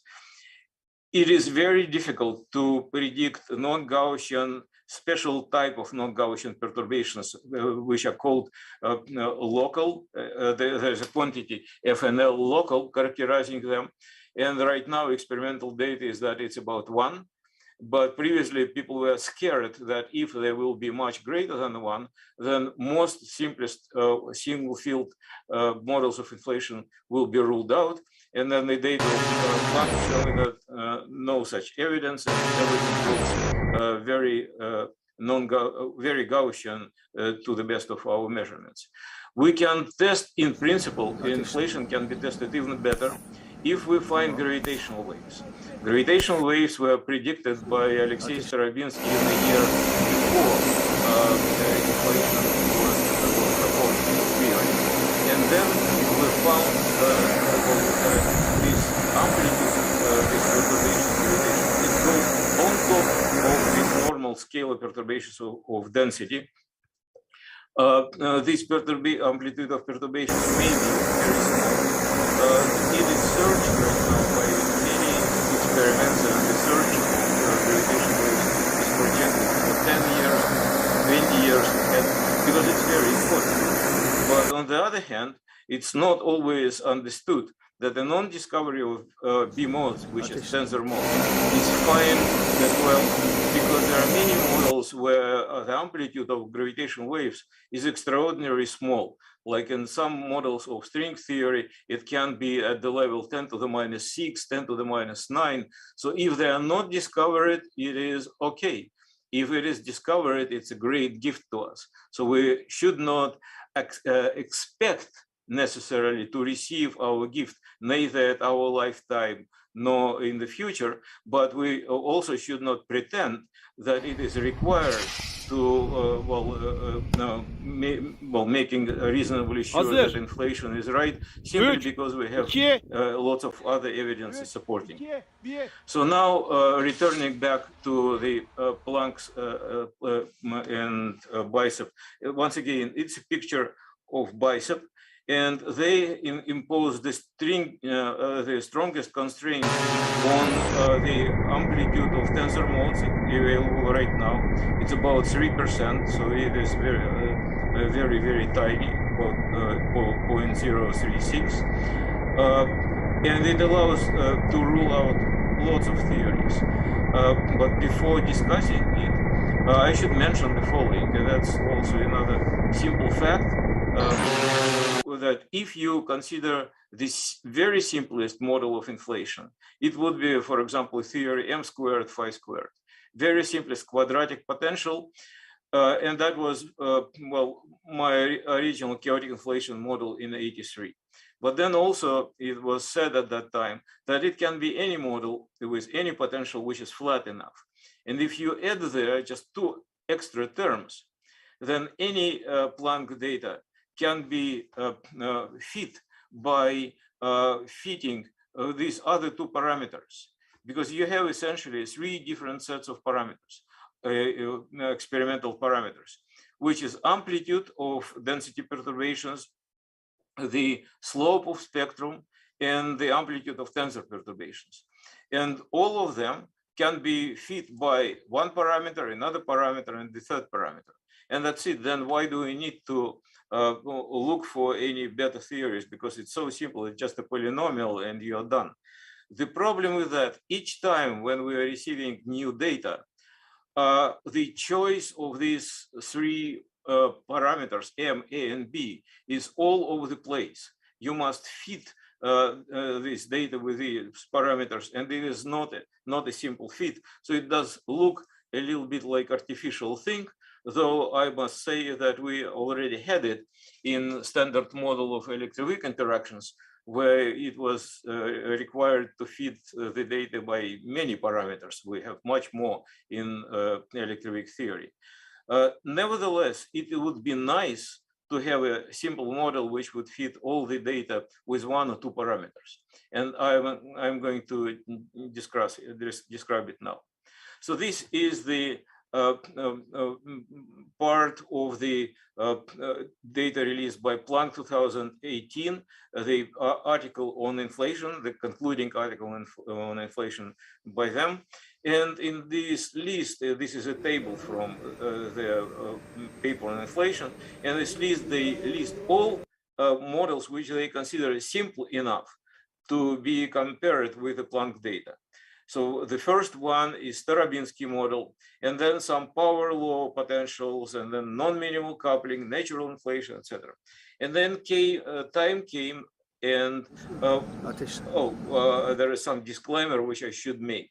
Okay, so I am right now focusing on Planck data and on bicep data. If, however, I would like to make totally consistent cosmology, then I would need to combine it together with supernova data. And so far, this combination does not work that smoothly. As you know, there is a problem with Hubble constant and some other as well. So I am mostly focusing on Planck and bicep data, on CMB data essentially, because these data are more straightforwardly related to inflation. But one should know that things may change in the future if there will be some problem really joining and obtaining consistent cosmology. I will tell more about this in the end.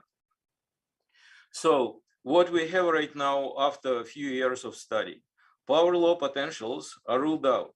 They were partially ruled out already by previous investigations, and they are conclusively ruled out, all of them with simple powers by bicep Keck latest result.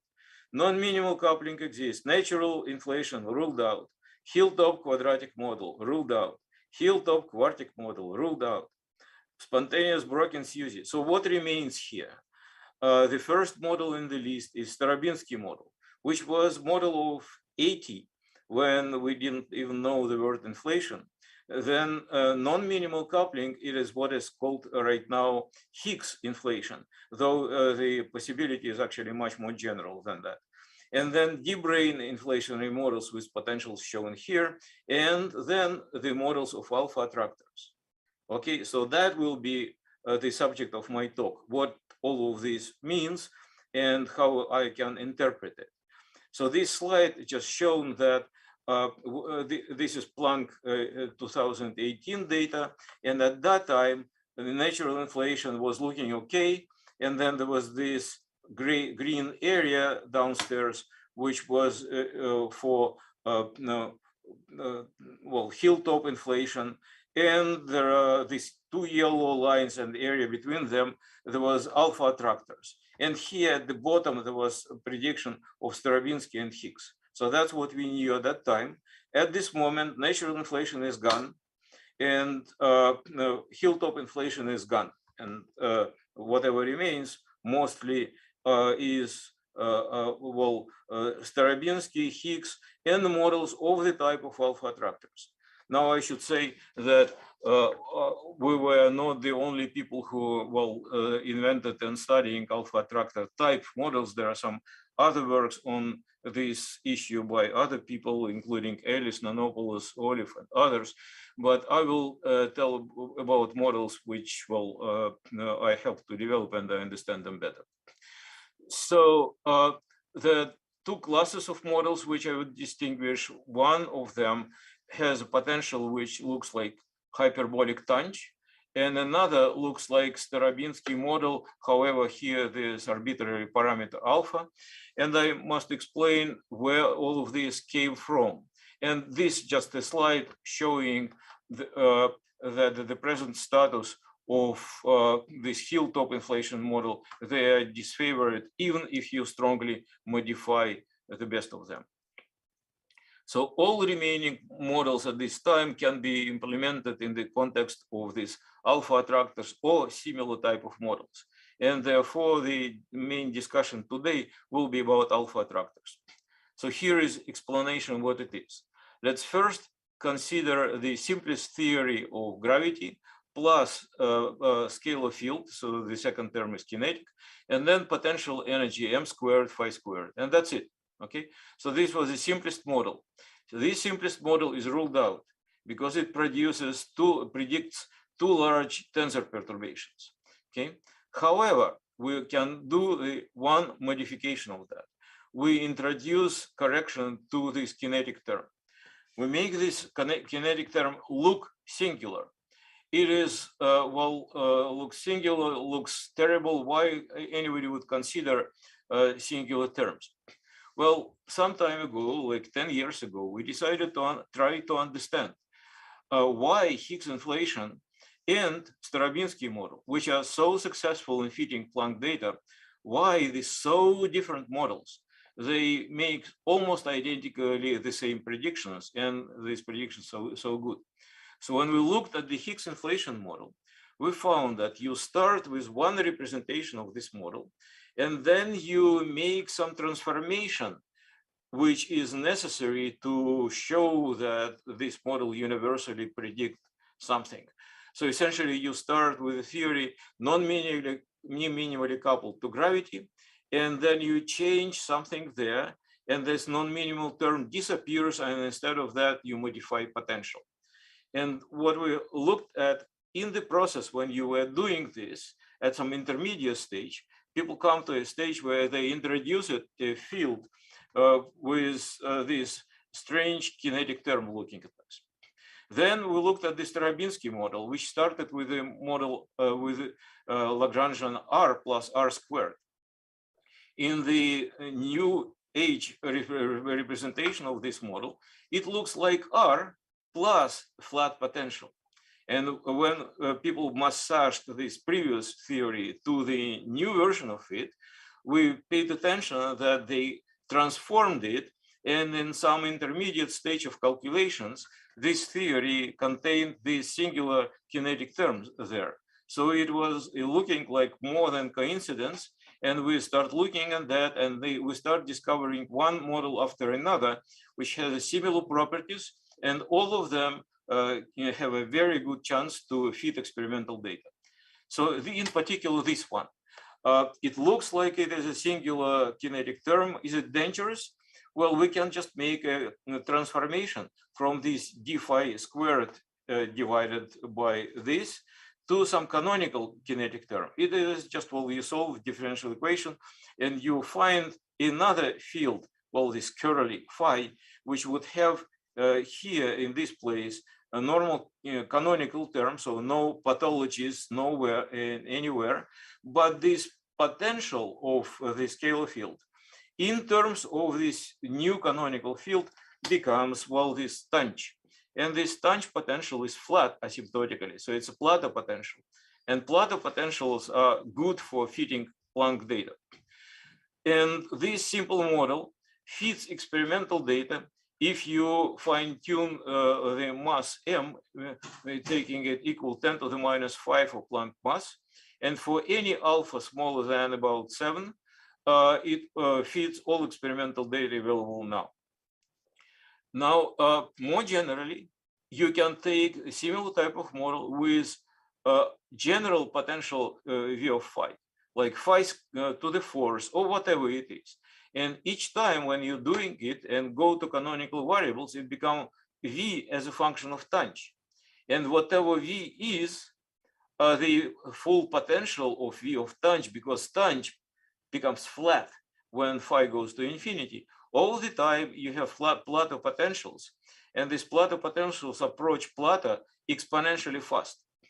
As a result of that, all of these models fit Planckian data. Asymptotically, potentials of these models all look alike. So you have a big class of models, and the only thing that you need to do to make them fit Planck, you just modify one kinetic term, and everything else comes automatically. And it makes prediction for NS, which is 1 minus 2 divided by NE, and it fits Planck data. And then prediction for R is 12 alpha divided by N squared, where N is a number of foldings. It's like 60. So this quantity is for alpha equal 1, it is about 3 10 to the minus 3, but it depends on alpha. And here is the meaning of it. So if I draw any potential, this one I just generated chaotically, adding lots of sinusoidal waves to each other. And then I make a transformation. That's how the potential transforms. So by studying this theory, you have a situation where potential automatically becomes flat.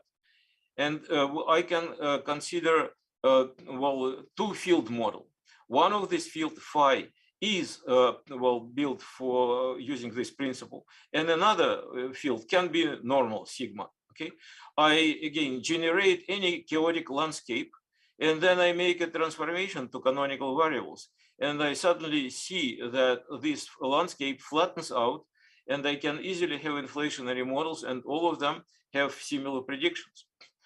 The essence of these attractor models is transformation of this singular something to singular kinetic terms into something which looks non-singular. So this is another version of alpha attractor, where instead of 1 minus phi squared, which you have in the denominator, we just have d rho over rho squared.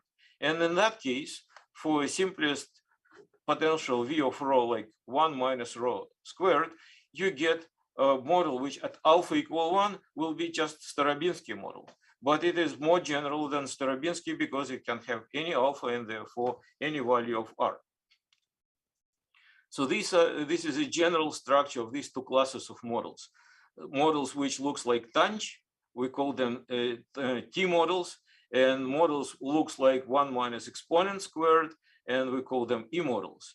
And what the goal is that alpha attractor mechanism makes the potential flat, which makes inflation possible, which makes the universe flat. So that's a cool idea where you have one basic principle which helps everything to evolve smoothly. So returning to the Planck bicep and Keck, as I said, this bicep data ruled out all of these phi to whatever degree models, ruled out natural inflation. But as for alpha attractors, two different types, yellow lines is for simplest version of T model, red lines are for simplest models or version of E models. They all fit this bicep data pretty well. And if instead of the simplest models, I put potential, which is phi cube or linear phi or phi to the degree 2/3, then when my parameters of the model change, then the prediction of these models in the small alpha, when my alpha decreases, they all go to the place which is fit by bicep and Planck data. So we can save the previously killed model by incorporating them in the context of these attractors. Now, how it looks if I add two models together. One have a potential or kinetic term of alpha attractor with the simplest quadratic potential. Another is not alpha attractor, just independent field. And they may or may not interact with each other. If I go to canonical variables and show their potential, I will see that this potential is flat in the phi direction, and it is quadratic in the quadratically rising in the sigma direction. So what does it mean? When the universe begins its evolution, it starts at a very large density. And at a very large density, you may sit here somewhere in the place which is described by this quadratic potential, very, very high. And you roll first in the direction of the field sigma. And then this field falls down to the minimum and it starts rolling in the direction of the field phi. So the first part is good for creating good initial conditions for inflation. Inflation may start directly at the Planckian density. One Planckian size domain, which is sufficiently homogeneous, is sufficient for well, starting initial conditions for inflation, making the universe large and uniform. And the second stage of inflation, make it consistent with Planck data. So again, this is a pretty simple model, and that's it. Okay. There are some special cases in these models, and this is from some talk of Flogger in at CMBS4 in US. If you put this data in the context already with this together with Planck and stuff, okay, this green area are some very specific predictions of some versions of alpha attractors, which are closely related to string theory and maximal supergravity. There are some preferable values of alpha, and they start with alpha equal to 1/3, which is the lowest green one, to alpha equal to 7/3, which is upper one, and alpha equal 1 is somewhere in the middle, and it has it is at the same level as Tarabinsky and Higgs model. This upper part is interesting because it predicts R about 10 to the minus 2, and it is already close to the abilities of Bicep and Keck, as I will later discuss. These are the same set of predictions for two different set of models, for T models and for E models. As you see, this ladder of string theory kind of related predictions, this ladder looks slightly different in both cases. They have slightly different NS. So it is possible to distinguish between different classes of models making these measurements. And this is a more detailed representation of what was found by Bicep, their constraints, and what is predicted by the, excuse me, let me go back, and what is predicted by the upper part of this ladder favored by string theory. So this yellow line is a prediction of this alpha equals 7/3 for T models, and the red dotted line is the same result for E models. And as you see, both of these lines cross nicely through the center of the results obtained by Bicep. So if I would be a very optimistic person, I would say, oh my God, they already confirmed this data.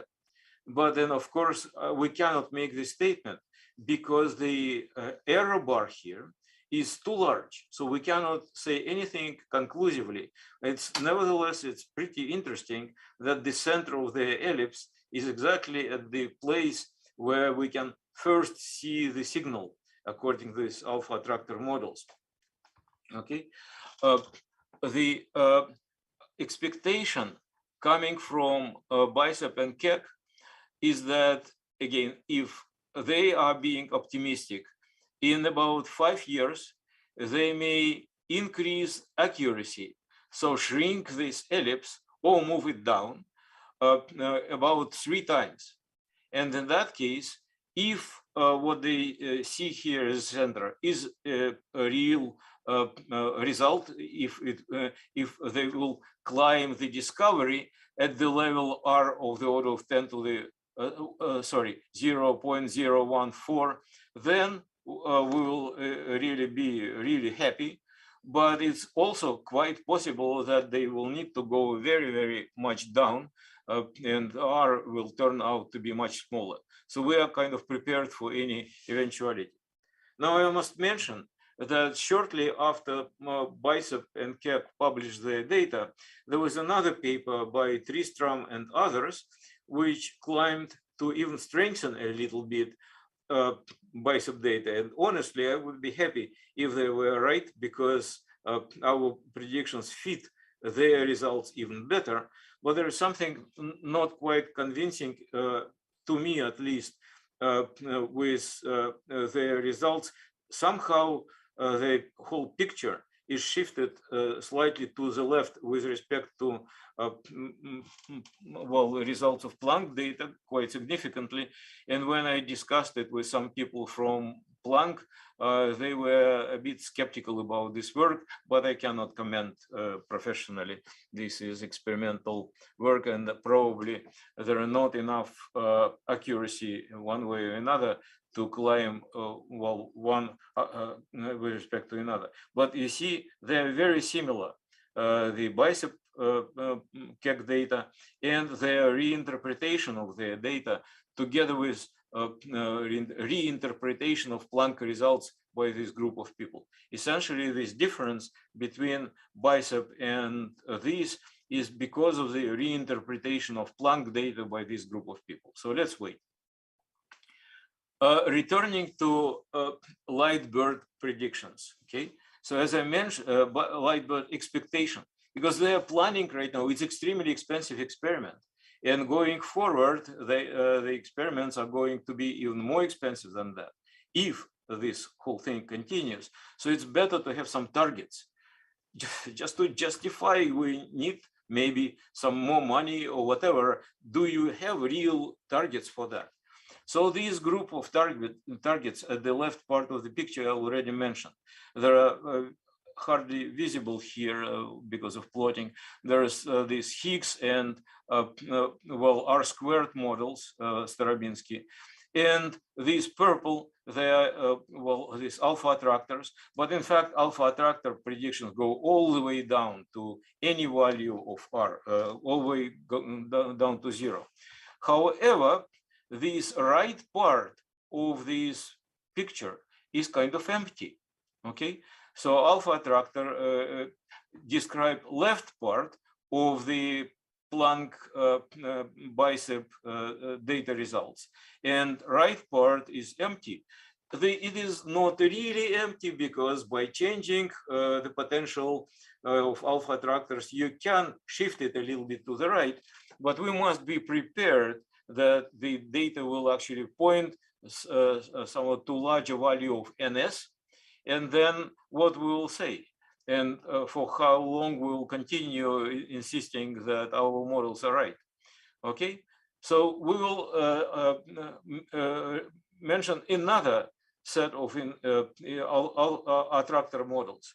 And this was in our paper, again, it was 2013. 2013 was a year of Planck data release, the first one, and it was so exciting for many of us that at that time we were very creative in what we were trying to do.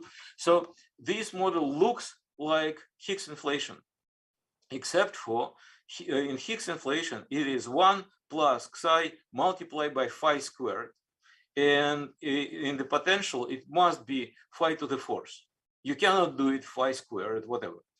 Now if you consider a coupling of this type, any function of phi, if you have a potential which is any function of phi squared, the same function though, okay, then in this set of models, you also have prediction of NS, the same 2 divided by n, and R 12 divided by n. But these predictions go down, so to say, when psi becomes large, they go down along strange trajectories. So if this was phi cube, eventually at large psi, it goes again to this favorable area, which is favored by Bicep and Keck. At phi squared, goes down and bends and goes here. Phi to the, this is like mystery. You do whatever you want and it brings you exactly where you want it to bring it. And okay, now what is different though, when I look at the bottom part of this graph, these trajectories, spend quite a lot of time wandering in NS from 0.955 to 0.980. So broader range of NS easily fit into this set of attractors. However, these attractors can be ruled out if we do not find R smaller than 10 to the minus 3. They all of these curves do not go straight down as alpha attractors do, but they are all winding around R to the 10 to the minus 3. But if we consider a more general class of non-minimal coupling to gravity, then this is a particular class which we discovered at that time, which gives exactly the same predictions as alpha attractors. And we did not start with alpha attractors, we started with non-minimal gravity. So if you want to start with non-minimal gravity, you will also be able, under certain conditions, to recover all predictions of alpha attractors and more, because these theories have their own different kind of degrees of freedom. And surprisingly, for this class of theories, you have the same successful predictions. Now, there is some other possibility, a generalization.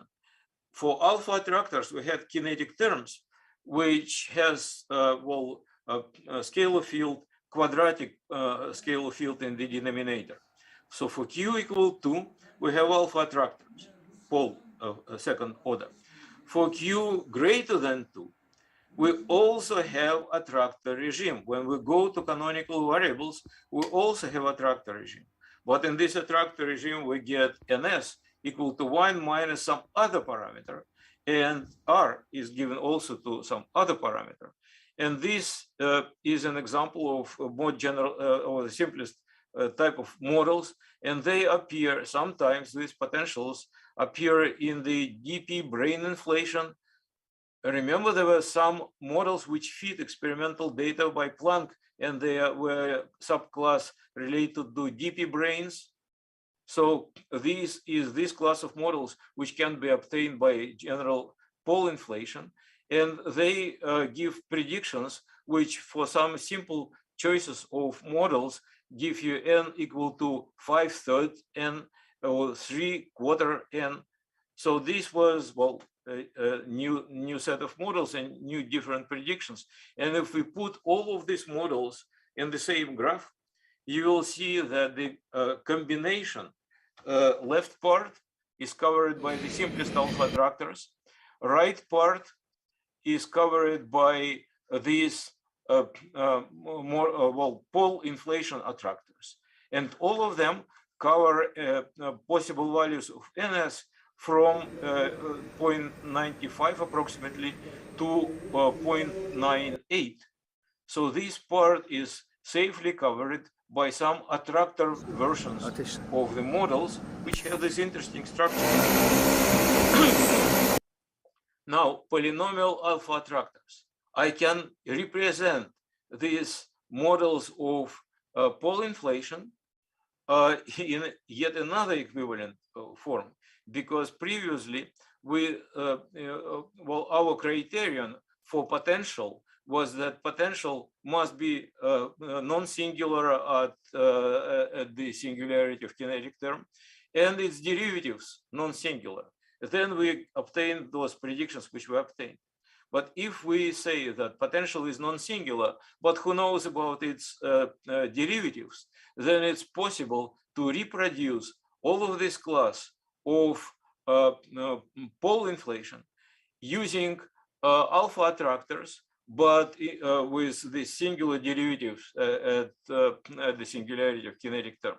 So all of this phi squared and phi to the fourth we can reproduce by this method, and we obtain once again this generality of predictions which we obtained. It is DP brains, now it is pole inflation, and now from alpha attractors we have these generalized predictions. So we have this right part of the Planck data covered, and that is from the recent CMB measurement white paper. And now finally, we want to do something else. And why would we need to do something else? Well, we don't, but I mentioned to you that we may need to face a problem. And this problem, I'm finishing right now. I have two, well, official transparencies left, two, maybe three, okay? We may face this problem of H0 combining with Planck data. And there are some people who are trying to do it. And some subset of these people are creating models which they claim being very successful. But these models have a very interesting property. When you try to combine together Planckian data and the data from supernova, and they put into the soup also some models of exotic models of dark energy, then the preferable values of NS suddenly become of the order of 1 instead of being 0.965, it becomes of the order of 1. So this H0 problem is serious. It may have serious implications for the way how we say, oh, we already know what NS is. And then the question is, can we actually then construct models just in case? We hope that this does not happen. We hope that eventually we have, well, a simple solution and we all are with Planck and Bicep. But if we need to get a model which predicts NS of the order of 1, do we have any reasonable models? Well, this is my hybrid inflation model. The simplest version of the hybrid inflation, it consists of two parts. One part is just quadratic potential. Another part is the Higgs inflation potential. And potentially there is interaction between them, okay? And then when we draw the potential, we see how it goes. Inflaton potential rolls down here, and then it falls to the right and to the bottom. And if we study these models, inflation in the simplest version of them happens when you roll along this valley. But this valley is uplifted by the first term. And because of this, because of it is uplifted, the predictions for NS depend on the value of this uplifting. Well, this is m to the 4th divided by 4 lambda. So if uplifting is large, uplifting does not change any derivatives of the potential in the phi direction. And if I take very large uplifting, then the values of v prime divided by v, v2 prime divided by v becomes 0, and then ns becomes equal to 1.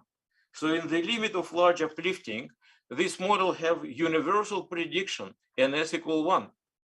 Now, if we study now alpha attractors, in alpha attractors, you have this universal large N attractor prediction.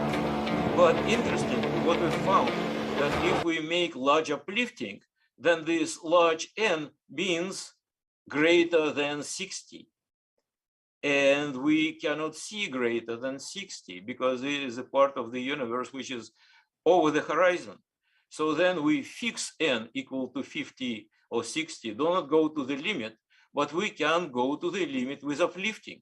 And when we go to the limit of with uplifting, then the prediction becomes, even for alpha attractor models, it becomes ns equal 1. So then the fact is that for hybrid inflation, you can just fit any data of ns. And do I like it? No, I don't. I would like to have a predictive theory. And yes, all simplest models of alpha attractive are predictive and give you, well, the prediction consistent with experimental data right now for CMB. But if we need, then it's nice that we have a model which is flexible enough and old enough and, well, simple enough, which can fit any data which experimentalists eventually decide to send to us. And I will not describe this.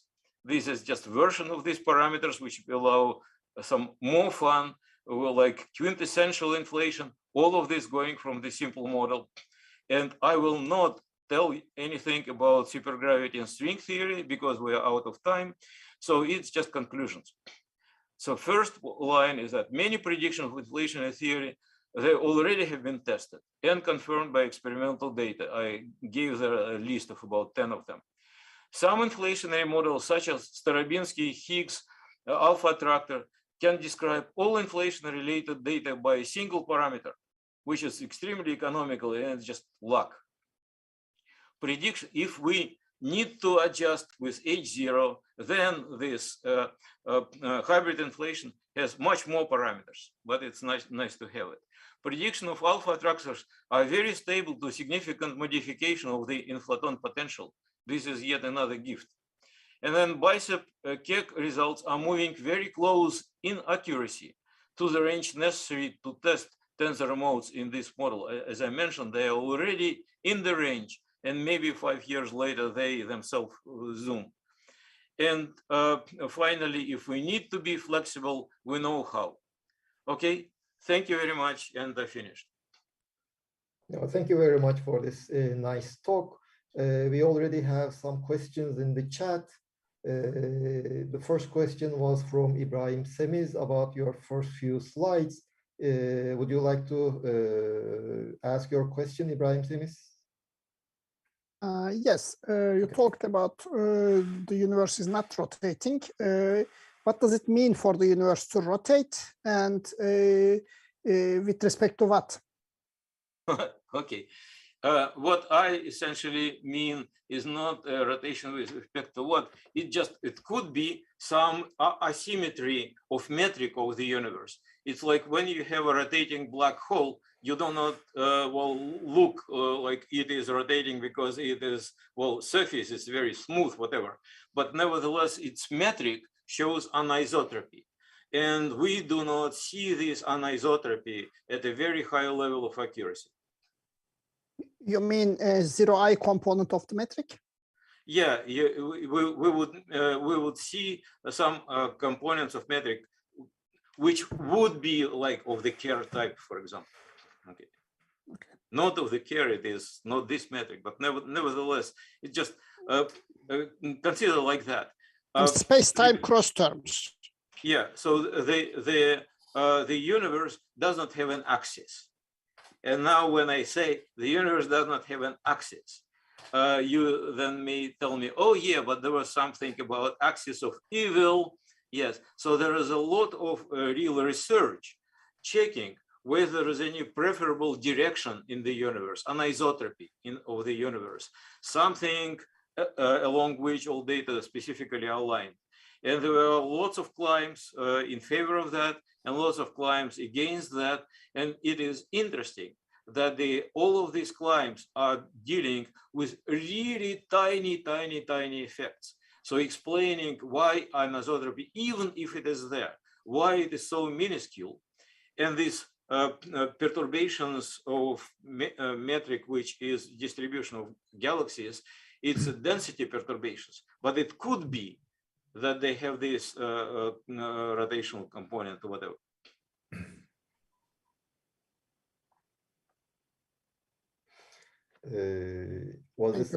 Okay, thank you. The second question was from Emine Seyma Kutluk. I don't know if she can unmute herself to ask the question. And she was asking whether the modified gravity theories were included in your list of models. Yes, I mentioned it actually twice. If you have a modified gravity in the sense of Higgs inflation, you can call them modified gravity because it's R plus R multiplied by phi squared. Okay, Starobinsky model is R plus R. Did I say it correctly? R and R multiplied by phi squared. Starobinsky model is R plus R squared. Then modification of Starobinsky model is R plus, almost arbitrarily function of R. They study generic classes of that. And then, of course, I can study generalized theory of gravity. I'm not an expert on the all generalization, but I know that in particular Starobinsky will work in different modification of his own model, which still continue feeding experimental data, considering adding their higher derivative terms, etc. There was a series of papers about a year ago.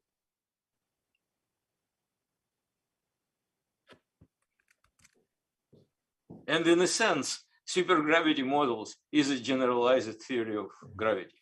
So we spend quite a lot of time studying supergravity and string theory models. Thank you. And we have one more question from Hemza Azri. He asks, would you suggest that Palatini-Higgs inflation, Bauer and Demir 2008, might also be included in the NSR plane? And almost zero R would rule out Higgs inflation, but not the Palatini-Higgs inflation. Would you please comment on that? Yeah, I think that Palatini inflation should be there. It just, you know, the way how this full plot of NS and R experimentally is populated is very gradual, and we studied it from our own perspective, starting from what seemed simplest to us and then making it more complicated. I know that right now there are many papers on Palatini inflation. I cannot comment on it fully, but I understand that they will make predictions. Some of them similar to Higgs inflation, but some of them are generalizing the set of outcomes. So this should be a part of the picture. I've just reported only the models which I am more familiar with, because they were kind of stemmed from the same idea of attractors. Thank you. There is another question by Qaisar. Yes, I have a question. Many thanks for nice talk, Andrei. My question is, what is the physical origin of this potential, inflation potential? Well, I should probably ask an opposite direction question. What is the origin of the Higgs potential? We just needed suddenly to have scalar field phi, which is present in the theory of electroweak interactions. We have it, people got their Nobel Prizes, so scalar field probably is around. When we study models of supergravity, string theory. In string theory, there are hundreds of moduli fields, which are essentially scalar or pseudoscalar fields. And some of them may be effectively part of our picture. Some of them may will be related to the way how the universe is compactified. Some of them may be related to some fluxes there. So we don't know exactly the nature of the field which we are using in our constructions. What we are trying to do. What we are trying to do, we look at this m squared, phi squared. Now it's a part of alpha attractors. Can we bring it, alpha attractor, to something which other people would be interested, like, for example, supergravity? And when we look, this is in the several transparencies, which I did not have time to show. When people try to bring it to supergravity, make it a part of something bigger of interest, it was originally extremely complicated. All potentials were showing, blowing up, super exponential, like e to the phi squared, and then no inflation in that. And during last years, we just learned how to do it in a straightforward manner and produce any potential we want in the context of supergravity. It does not prove that this is the right context, but this is a possibility. On the other hand, in Starobinsky model, effective scalar appears just from gravity scalar. You just make a transformation and transform his r squared into the potential of a scalar field. So it is no pretense now that what we have is elementary scalar. It's not necessarily elementary. Thank you very much. can be connection between this potential and dark matter, dark energy? It is possible. If you want to be very economical to the core, then it is possible, for example, start inflation with this flat potential with flat direction. Going down, this field may oscillate. And when this field oscillates, it produces quanta of this field, which are, well, just heavy particles. If they are stable enough, they can play the role of dark matter. This is what people are discussing right now as a possible mechanism. And then if you allow me to go just, oops, what did I do? Oh, I moved away. One second. Oh, yeah, okay. Let me go here on this graph. Okay, yeah. So if I look at this lower part, okay, field roll down here and continue rolling down. And if I have a potential, if I have a theory such that it is described by alpha attractor, it's possible to consider a theory such that potential never have a minimum here. Mm-hmm. So the field continue rolling down to the right, and it never reaches the minimum. And then this would be exponential quintessence. So you see, I didn't even plan it. We just decided to generalize old model of hybrid inflation to alpha attractors, and suddenly you have this possibility to have quintessence appearing in the same model. So yes, it is possible that within the same models, you can have simultaneously inflation and dark matter and dark energy. Okay. Okay, thank you. So if there is one last short question, Qaisar. Yeah, I Shafi. asked before. Can I ask my question now? Yes, please. Yeah. Hello, Andre. Enjoyed your talk, Andre. Oh, Qaisar here. Can we look at the table where you ruled out some models? I just want to discuss that for a moment, please. Okay, I'm running back. Yeah, we will be there soon. Yeah, I'm sure. Okay. Yeah, that list, yeah. No, the list there. You see, Andre, the point is, it's been known since WMAT 5 that the SUSY model you have written down, lambda to the fourth, 1 plus log. As you know, this model was written down by a long time ago with Gia Diwali. You may remember, right? What it was pointed out 10 years ago that the spectral index 0.98 can be brought to 0.96 or 0.97 if we include the soft SUSY breaking terms. Oh.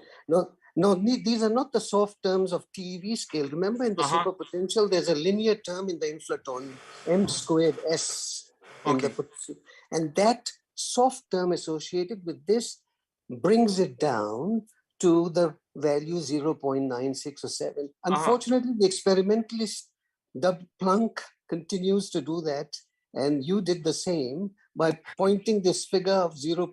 For SUSY, 0.98 is radiative corrections plus supergravity.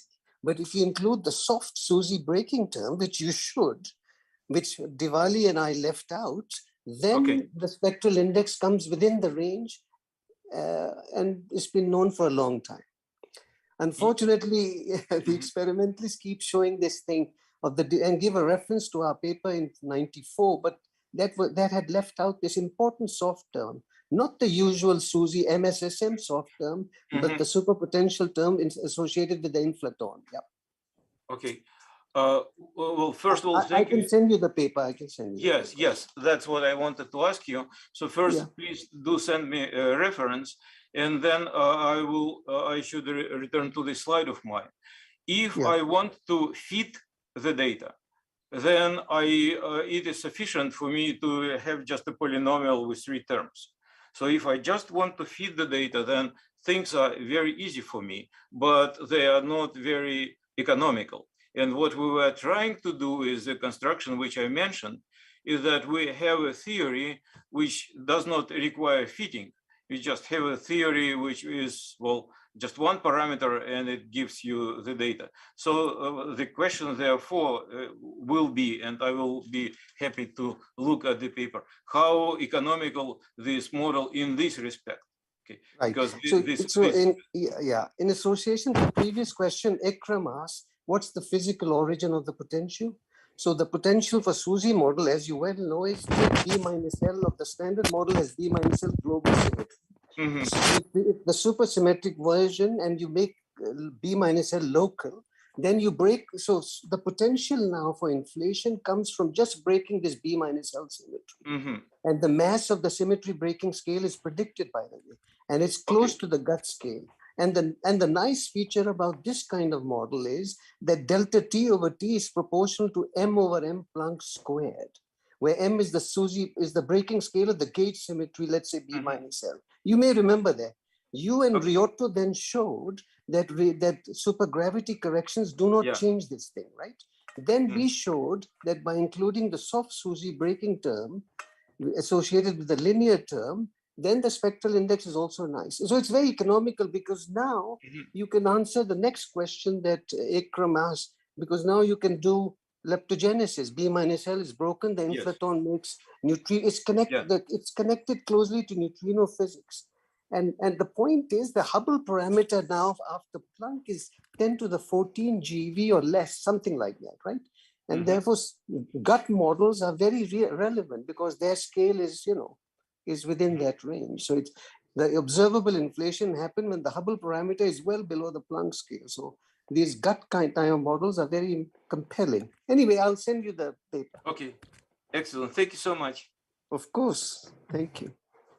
Okay, thank you, Andrea, for your nice presentation and also for the nice discussion. Now it's time for our next speaker. Okay. Thank you. So our next speaker will be Robert Mann. Is Robert here? Yes, I'm here. Yes.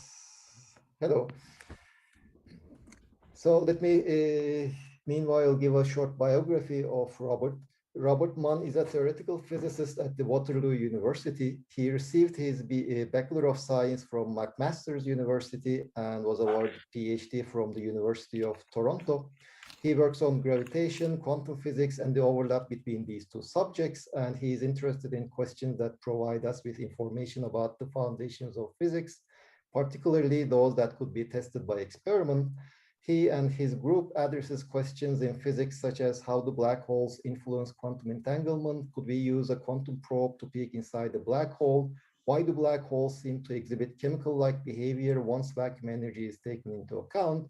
Is it possible that the Big Bang could be replaced with a black hole at the beginning of time? And hopefully we will listen to his ideas about the answers of some of these questions in his presentation entitled The Holographic Chemistry of Black Holes. Okay, well, thank you. Yeah, just let me share the screen here. Can everybody see this? Yes. And see the full screen? Full screen's good? Yes, everything looks fine. Okay, well, okay, good, thank you. So first of all, I'd like to thank the organizers for putting together this online meeting of Frontiers of Fundamental Physics. It would be nice to have it in person. I've never been to Istanbul, but on the other hand, it certainly is convenient to be able to do these things online. So in terms of the questions that were listed earlier, I'm going to address one of them having to do with what we've discovered in this research program over the last number of years is that black holes can exhibit chemical-like behavior. And I'm also going to talk about some ideas connected to how those things can be realized in a holographic context. So let me begin with black hole thermodynamics, which one might say began about 50 years ago when John Wheeler was meeting with his grad students. And as I understand the story, they would have tea together, and he asked, what would happen if you poured a cup of tea into a black hole? Well, the students thought this was a strange question at first, but he said, think about it. The tea is hot, it has entropy, but the black hole absorbs everything and therefore it must be at 0 temperature. It doesn't have any structure, so the tea cannot heat it up. So this is in contradiction with our laws of basic thermodynamics, or put another way, where does the entropy of the tea go? Well, one of the students, Jacob Bekenstein, thought about this problem, and he realized that the tea, when poured in, has mass, and this will therefore increase the mass of the black hole, which therefore increases its size or its area. And so he posited that the area of a black hole was connected with thermodynamic entropy. And out of this, shortly afterward, Bardeen, Carter, and Hawking came up with the 4 laws of black hole mechanics, which then became the 4 laws of black hole thermodynamics. Actually, they came up with the first 3, and Werner Israel then did this one down here. So the 0th law says that the surface gravity is constant over the event horizon, which is like the temperature of a chemical system being constant. The first law is that small changes in mass between nearby solutions are equal to differences in area times the surface gravity, that's this term right here, plus additional work terms if it has angular momentum or charge, and so on. And it was this discovery that black holes, the temperature of a black hole was related to its surface gravity in Hawking's famous work in the 70s. Then the second law is connected with what Bekenstein found, that the area of the event horizon never decreases in any physical process. And then finally, Werner Israel proposed in '86 there was a third law that said no procedure can reduce the surface gravity to 0 in a finite number of steps, which means you could never get to absolute 0 thermodynamically. So what is this black hole chemistry? This is a picture of the coat of arms of Johannes van der Waals, and what we've discovered is there is a connection between those earlier ideas in thermodynamics and the thermodynamics that chemists would understand to be true in their labs. So what is it? Well, based on what I said a moment or two ago, the energy in thermodynamics corresponds to the mass of the black hole in gravity. And the temperature, as Hawking discovered, is related to h bar times the surface gravity over 2 pi. The entropy corresponds to 1/4 of the horizon area divided by h bar. And there is a first law in thermodynamics that corresponds to that first law of black hole mechanics that I mentioned earlier. But there is an extra term there, the VdP term, volume times changes in pressure, which is conspicuously absent on the gravitational side, as noted by Brian Dolan about 11 years ago. Where is this thing? Well, it turns out one can understand that it actually is there in situations where there is a cosmological constant. Einstein regarded this as his biggest blunder. He introduced it in order to obtain a static universe, which at that time was thought to be required in cosmology.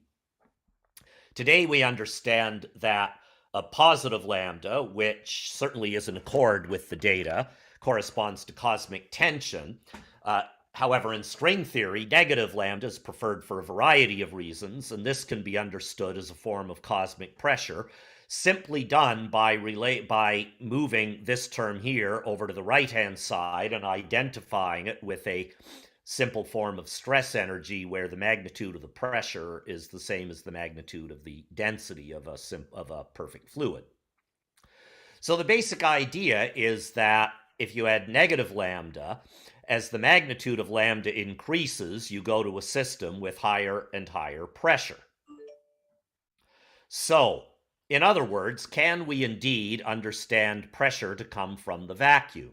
Now, in fact, these ideas go back quite a ways to actually one of my own papers with Jolie and Creighton back in the 90s, and then by Padmanabhan, and then Brian Dolan revived it in the paper I said earlier.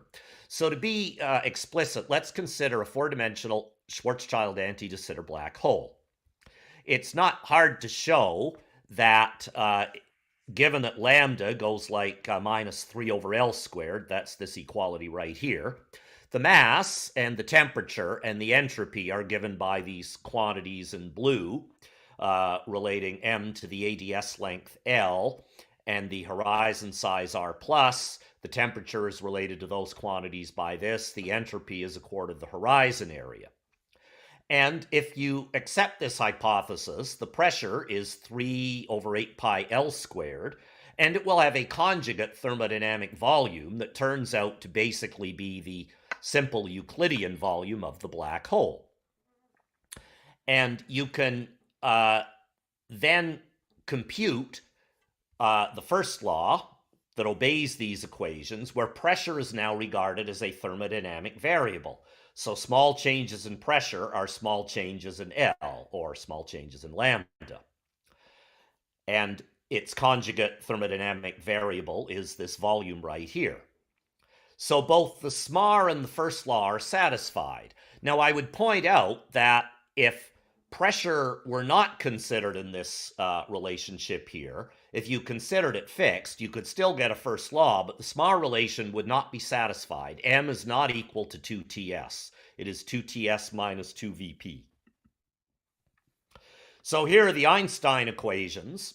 And as I said, one interprets lambda as a kind of a perfect fluid where rho plus p is 0, and therefore lambda is negative p. And hence we can get this relation. Here I've included Newton's constant g. And rho is positive lambda, which would be a negative value if lambda were negative. So now we, in fact, can get pressure from the vacuum, as pointed out in this paper by Castoret and Trashin, except we reinterpret mass as thermodynamic enthalpy. Surface gravity and horizon area have their same respective interpretations as temperature and entropy. And now we have a new variable. If there is a cosmological constant, it corresponds to a pressure by this relationship. And now there is equivalence, full equivalence of the first law on both the gravity side and the thermodynamic side. What is the enthalpy? Well, if you go way back to what you might have learned in chemistry as an undergrad, it is the cost, the energy cost of making a system and placing it in its environment. Now, there's no energy cost to making a black hole in flat space, but if there's a cosmological constant, there is. There's a pressure volume term, or a minus rho v term. In fact, the total mass of a black hole, if you do the integrals carefully, can be regarded as the total energy of the system minus this vacuum contribution. Both are infinite, but you get a finite value if you do this right using Euclidean action. So these ideas were discussed in these papers here, though it was really the one by Caldarelli, Cagnola, and Clem who seriously made a volume pressure connection. So how would this work in concrete cases? Well, let me go to what I think might be familiar to many people here, the Hawking-Page transition, which was found by Stephen Hawking and Don Page in the early 1980s, and was, I think, really the first example of a phase transition of a black hole, though there were ideas by Paul Davies hinting on that earlier. So here is the metric for a d-dimensional Schwarzschild ADS black hole, where the metric function v is given by this quantity, and k could be +1, 0, or -1, depending on the overall topological structure of the space-time, spherical, planar, or hyperbolic. And what they found when they plotted the free energy of this system as a function of the temperature was this diagram right here, that the free energy of the black hole obeyed this cusp kind of structure. where as you follow up the cursor, the black hole is getting smaller and smaller and smaller as you follow along this line. So we have at any given temperature after this dashed line, we have a small black hole and a large black hole, and the thermodynamically stable state is the one that is the absolute minimum of the free energy. So you might think that, oh, well, if I'm at this temperature right here, the large black hole is always the stable one. Well, what was pointed out by Hawking and Page is that's actually not quite correct. Once the free energy is zero, then it is thermodynamically favorable for the black hole to evaporate or dissolve, if you like, into pure radiation. So, and the reason is that the anti-de Sitter space, unlike asymptotically flat space, AF, is like a confining box. So you can have a static black hole in thermal equilibrium with its environment. And so over here, we would have a stable set of large black holes with positive specific heat. The small ones are unstable thermodynamically. They have negative specific heat. There is a minimum value of the temperature below which black holes cannot exist. You can't satisfy the Einstein equations. But in this zone here, the black hole, once it hit that temperature, would be thermodynamically stable if it dissolved into pure radiation. And so you had a first-order transition between a gas of particles and large black holes at this Hawking-Page transition temperature. Now, in the black hole chemistry interpretation of this, David Kubiznak and I pointed out that this can be understood as a fully corresponding to a transition between a liquid phase and a solid phase in chemistry, and that the coexistence curve between solid and liquid is infinite, fully analogous to what happens for the Hawking-Page transition. And there is a string theory interpretation of this pointed out by Witten, 24 years ago, I guess it is now, in terms of a quark-gluon plasma and a dual CFT. The equation of state of this system, and I'll say more about this in a minute in some detail, but for this particular system, we have PV is T, like an ideal gas, minus K over 2 pi little v, where v is given by this specific volume. It's basically the thermodynamic volume divided by the number of degrees of freedom, and it turns out that that's 2L Planck squared times R plus. So basically v is twice the horizon size, little v is twice the horizon size of the black hole. K is this topological parameter, and we see that planar black holes with K is 0 obey the ideal gas relation, and of course will not have a phase transition in that case. Well, backing up a couple of years, David and I took these ideas of lambda as pressure seriously, and we investigated what would happen to charged black holes. And we discovered they fully corresponded to van der Waals fluids. So if this is the metric for a charged ADS black hole, and here is the electromagnetic vector potential, the temperature, the entropy, and the electromagnetic potential are given by these quantities here. They're functions of R plus, the ADS length, and the charge. The pressure and volume turn out to be given by these quantities. And one can show quite straightforwardly that the first law is obeyed, where we have a VDP term, and the Smar relation is obeyed. And this is the Smar relation being obeyed is a characteristic feature of the pressure-volume extension of black hole thermodynamics. That was pointed out by Castor, Ray, and Trashin, that when you took pressure-volume into account, the Smar relation would be satisfied. If this term were absent, that relation would not be satisfied. So the way one attains the equation of state is actually, in general, quite straightforward. Pressure goes like 1 over L squared, so one simply replaces the L squared terms in the temperature relation with the pressure, solves for the pressure, and here then is the equation of state of a charged ADS black hole. This is the ideal gas term. This is the term that depends on the thermodynamic volume, basically, and this is a term that is connected with a work term, or the charge of the black hole. And if one wanted a physical equation of state, one can put in the Planck constant, Boltzmann constant, h bar, and c, and you find that the pressure goes like kBt over 2L Planck r plus squared. So that is another indication that this quantity should be identified with the thermodynamic specific volume as mentioned on the previous slide. And so we obtain this equation of state, and typically I will work with the specific volume instead of the full thermodynamic volume.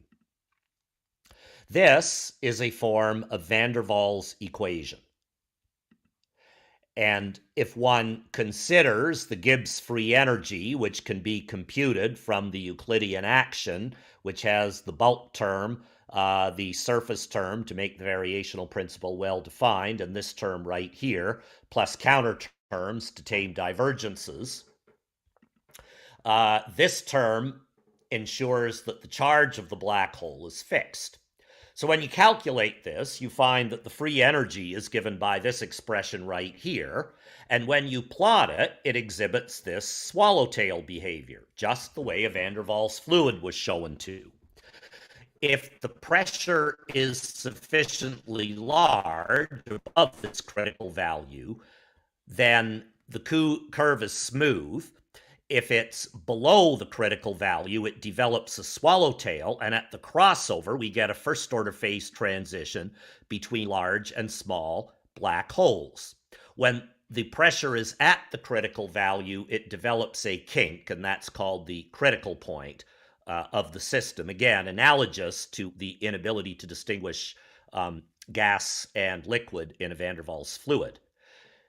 There is no transition to thermal radiation because the charge is fixed. The radiation is neutral, and so the black hole can't decay into radiation. One can compute the coexistence curve, pressure versus temperature, of this system, and one finds large black holes are somewhat analogous to the gas phase, small or analogous to the liquid phase.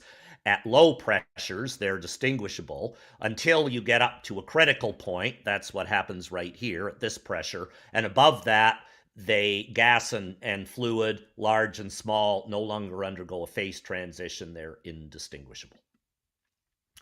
Here is another more, I think, interesting example.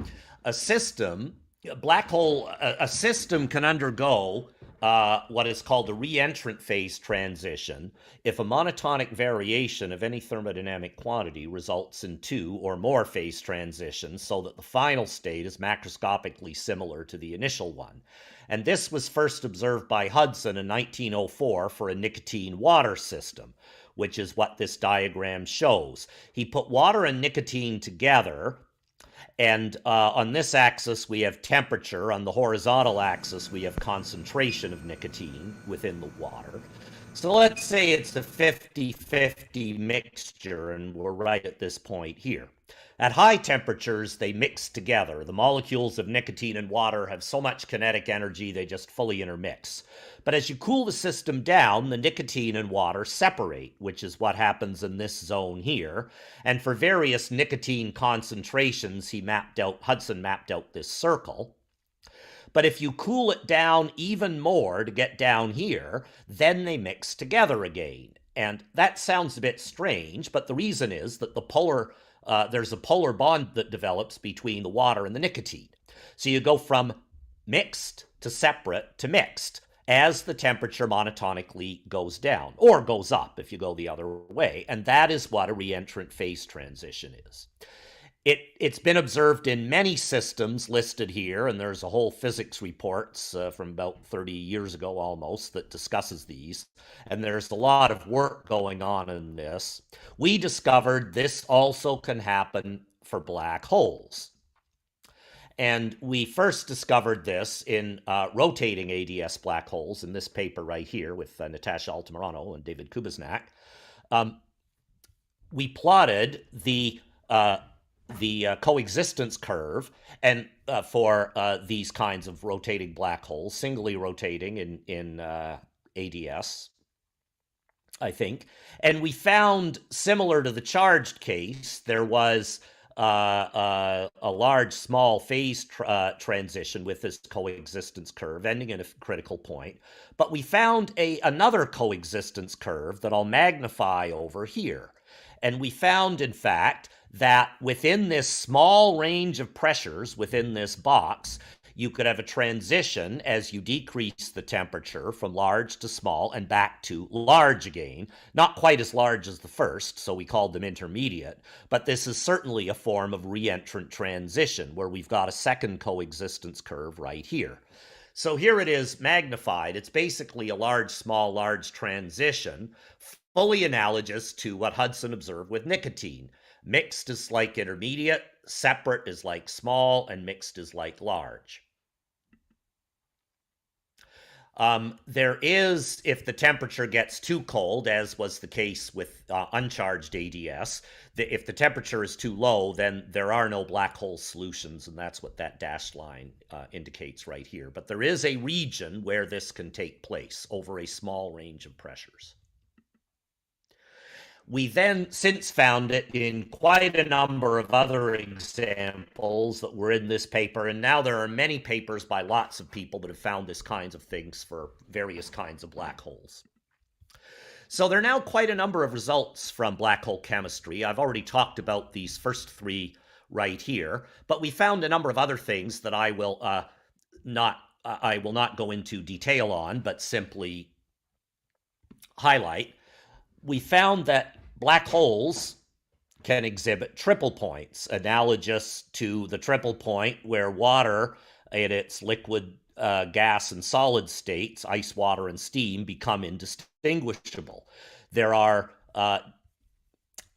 regions, points, I should say, a point in thermodynamic phase space where the large, small, and intermediate black holes become fully indistinguishable from one another at the proper pressure and temperature. The coexistence curves meet at a point, which is, this happens for certain kinds of doubly rotating black holes, and it also occurs in higher curvature gravity as well. Xiao Wenwei and Yangqi Liu found that.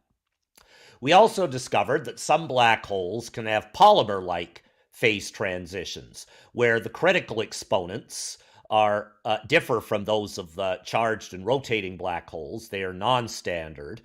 We found that in this paper right here that we published in.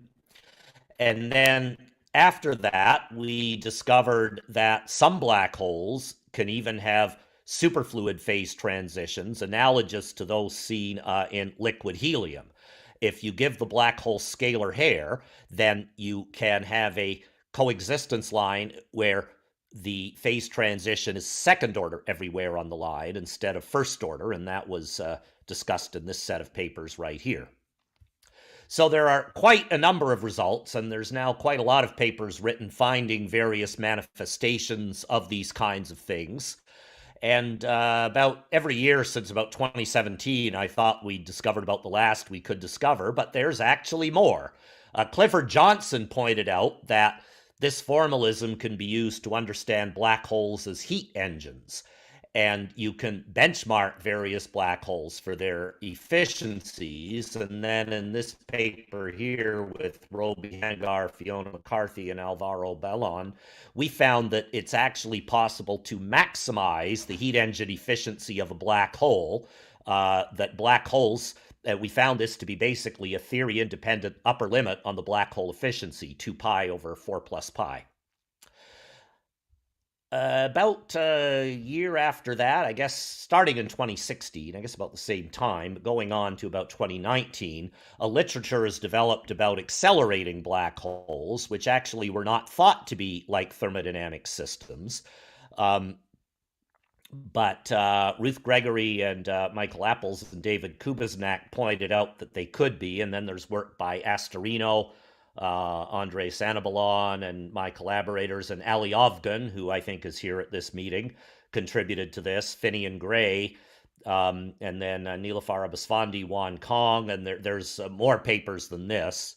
What we found is, in fact, if the black hole is slowly accelerating, which means that in ADS it does not develop an acceleration horizon, these things behave like thermodynamic systems. One can identify all the thermodynamic variables, and they exhibit one example of which, found in this paper here at the bottom, is something we called swallowtail snapping, where that swallowtail picture I mentioned for the charged ADS black hole could have the bottom leg disappear, it snaps away, and then one recovers a Hawking page-like cusp curve in the free energy versus temperature diagram.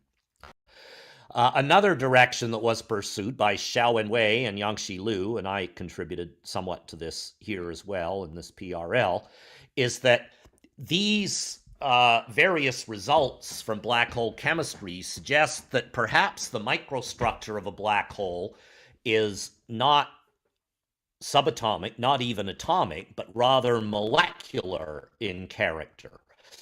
And one can show, not definitively, but certainly by good circumstantial evidence, that small charged ADS black holes have repulsive microstructure interaction, whereas larger ones have attractive microstructure interactions.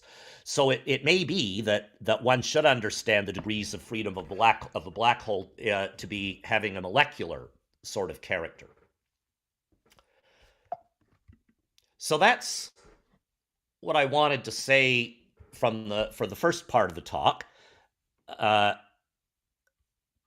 What I want to talk about in the second part here is this holographic nature of black hole chemistry. And I put holography in brackets as the title of my talk because this is still work in progress. So one of the questions that emerged repeatedly from the ADS CFT community as this work came to be known was, how can you vary lambda? How do we understand a variable cosmological constant from a holographic perspective? Because the ADS CFT correspondence implicitly assumes that lambda is fixed, that we have a fixed ADS length. And in fact, this is why people tending to do ADS black hole thermodynamics didn't see this phenomena, because it's natural to rescale everything in terms of ADS length. And of course, there's nothing wrong in doing that, except the problem is you are taking, from the viewpoint of the extended thermodynamics, you're taking a particular slice of the phase space, and the interesting phenomena are in other slices of the phase space. So if you regard lambda as variable, you can access them. But what does that say about holography? Well, as I said, this is work in progress, but I will discuss three things that have come out of this and that people are thinking about. One is the holographic SMAR relation. Another is complexity as thermodynamic volume. And a third, most recently, is central charge criticality. So, what about variable lambda and ADS CFT? Well, in its original form, the ADS CFT correspondence said that if you had a quantum gravity theory formulated in an asymptotically ADS5 cross S5 space was dual to a non-gravitational quantum conformal field theory of n equals 4 SUN super Yang-Mills. And if you looked at the near horizon geometry of n-coincident D3 branes in type 2b supergravity, you got this relationship between the n of the SUN, the 10-dimensional Planck length, and the ADS length with this factor of √2 over pi squared. So the problem with varying lambda is varying L. That means you have to vary n, it would appear. So variable pressure means variable lambda or variable ADS length. Two options were considered. One was that you do vary n, or rather vary n squared, and that thermodynamically there would be on the CFT side a conjugate chemical potential for the color, and that was called mu. And these ideas were explored in some of these papers here, well, in these papers here and some others. Another is that perhaps it's actually the volume on which this field theory is defined that becomes variable, in which case the thermodynamic conjugate is the gravitational coupling. And I'm actually going to be pursuing this idea more for the rest of this talk. Carson Robinson first pointed this out in this paper here. And they came up with what is called a holographic Smar relation. So at large n, they reasoned that this relationship indicated that the free energy on the CFT side should scale like a factor of n squared on dimensional grounds, that the free energy as a function of n should really go like n squared times this quantity here. And from that, they developed a Smar relation, a Smar type relation in the CFT, where the energy in the CFT was temperature times entropy, plus, if there was a charge, charge Q tilde times its conjugate potential. There's an angular momentum term and a term corresponding to mu with the central charge, and I'll say more about that later. You can also, from this relationship here, develop the CFT equation of state, which is E, the energy is D minus 2 times pressure volume. And that is different from the Smar relation because in the CFT, there's a relationship between TS and PV that forces this on you.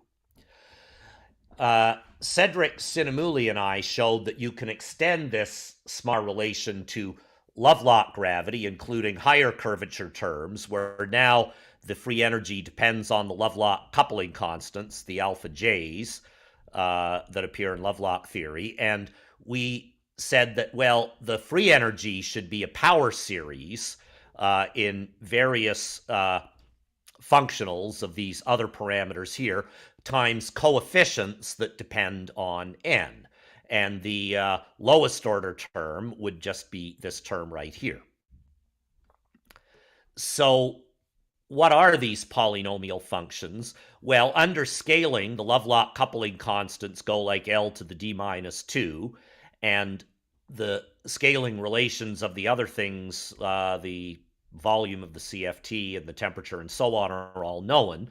So we propose that G depended on the alphas and quantity betas like so, where the betas would depend on n. And from this, we're able to show that d by dg is this times d minus 2 is this linear combination of varying the ADS length and varying the alpha parameters. And omega, this omega here, just becomes gk d omega dgk. And we were able to show from this you can get the extended Smar relation in the bulk, that was applicable to Lovelock theories, where you have the Lovelock constants varying along with the volume, and they each have their own conjugate potentials. So how do you evaluate G? Well, the lowest order term goes like n squared. That's the Karsh-Robinson term. Cedric and I were able to show that the next order term is like n to the 0, and then the next one after that is like n to the minus 2. And they all follow from these planar diagrams in string theory that are the ones that dominate at large n. And in general, the kth term goes like n to the exponent 2, 1 minus k. So one is able to extend the Smar relation to certainly to higher curvature theories and compute a series in large n coefficients, at least in principle.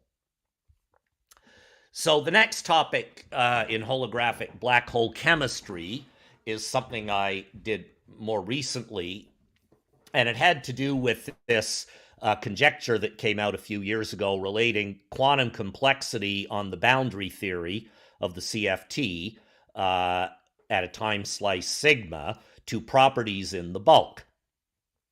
And this followed from, this was scaling relations, one of which is a complexity equals volume conjecture, where this quantum complexity of the boundary state at this time slice sigma is given by maximizing the volume VB of an extremal codimension one slice of the boundary, so that's this thing right here, divided by some arbitrary length scale, maybe the ADS length, and Newton's constant here. And one finds whatever volume of this slice is maximal, and that is related to the complexity. And that was proposed by Susskind, I guess 6 to 7 years ago here. The other conjecture is that the complexity is related to the action of a Wheeler-DeWitt patch, where the corners of the patch here in this Penrose diagram are where this time slice is at that time t, and then one draws null lines from either one and finds the points where they intersect, and that gives you what is called this Wheeler-DeWitt patch.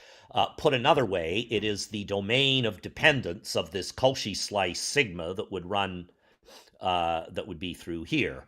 And IWDW is the action computed on this patch, given in green. And this diagram here would be, for example, for a charged black hole, this Penrose diagram. So that was in this set of, these couple of papers right here. So both of these conjectures, to my knowledge, are still viable. So what do they have to do with black hole thermodynamics? Well, there are divergent quantities that emerge. So when one considers either of these conjectures, one really subtracts off the ADS contributions. In the case of the volume conjecture, you subtract off twice what you would get for the volume of the ADS space, and the reason is you've got a volume here and a volume there on either side of the Penrose diagram, basically. And analogously for the action as well, you subtract off twice the pure ADS action.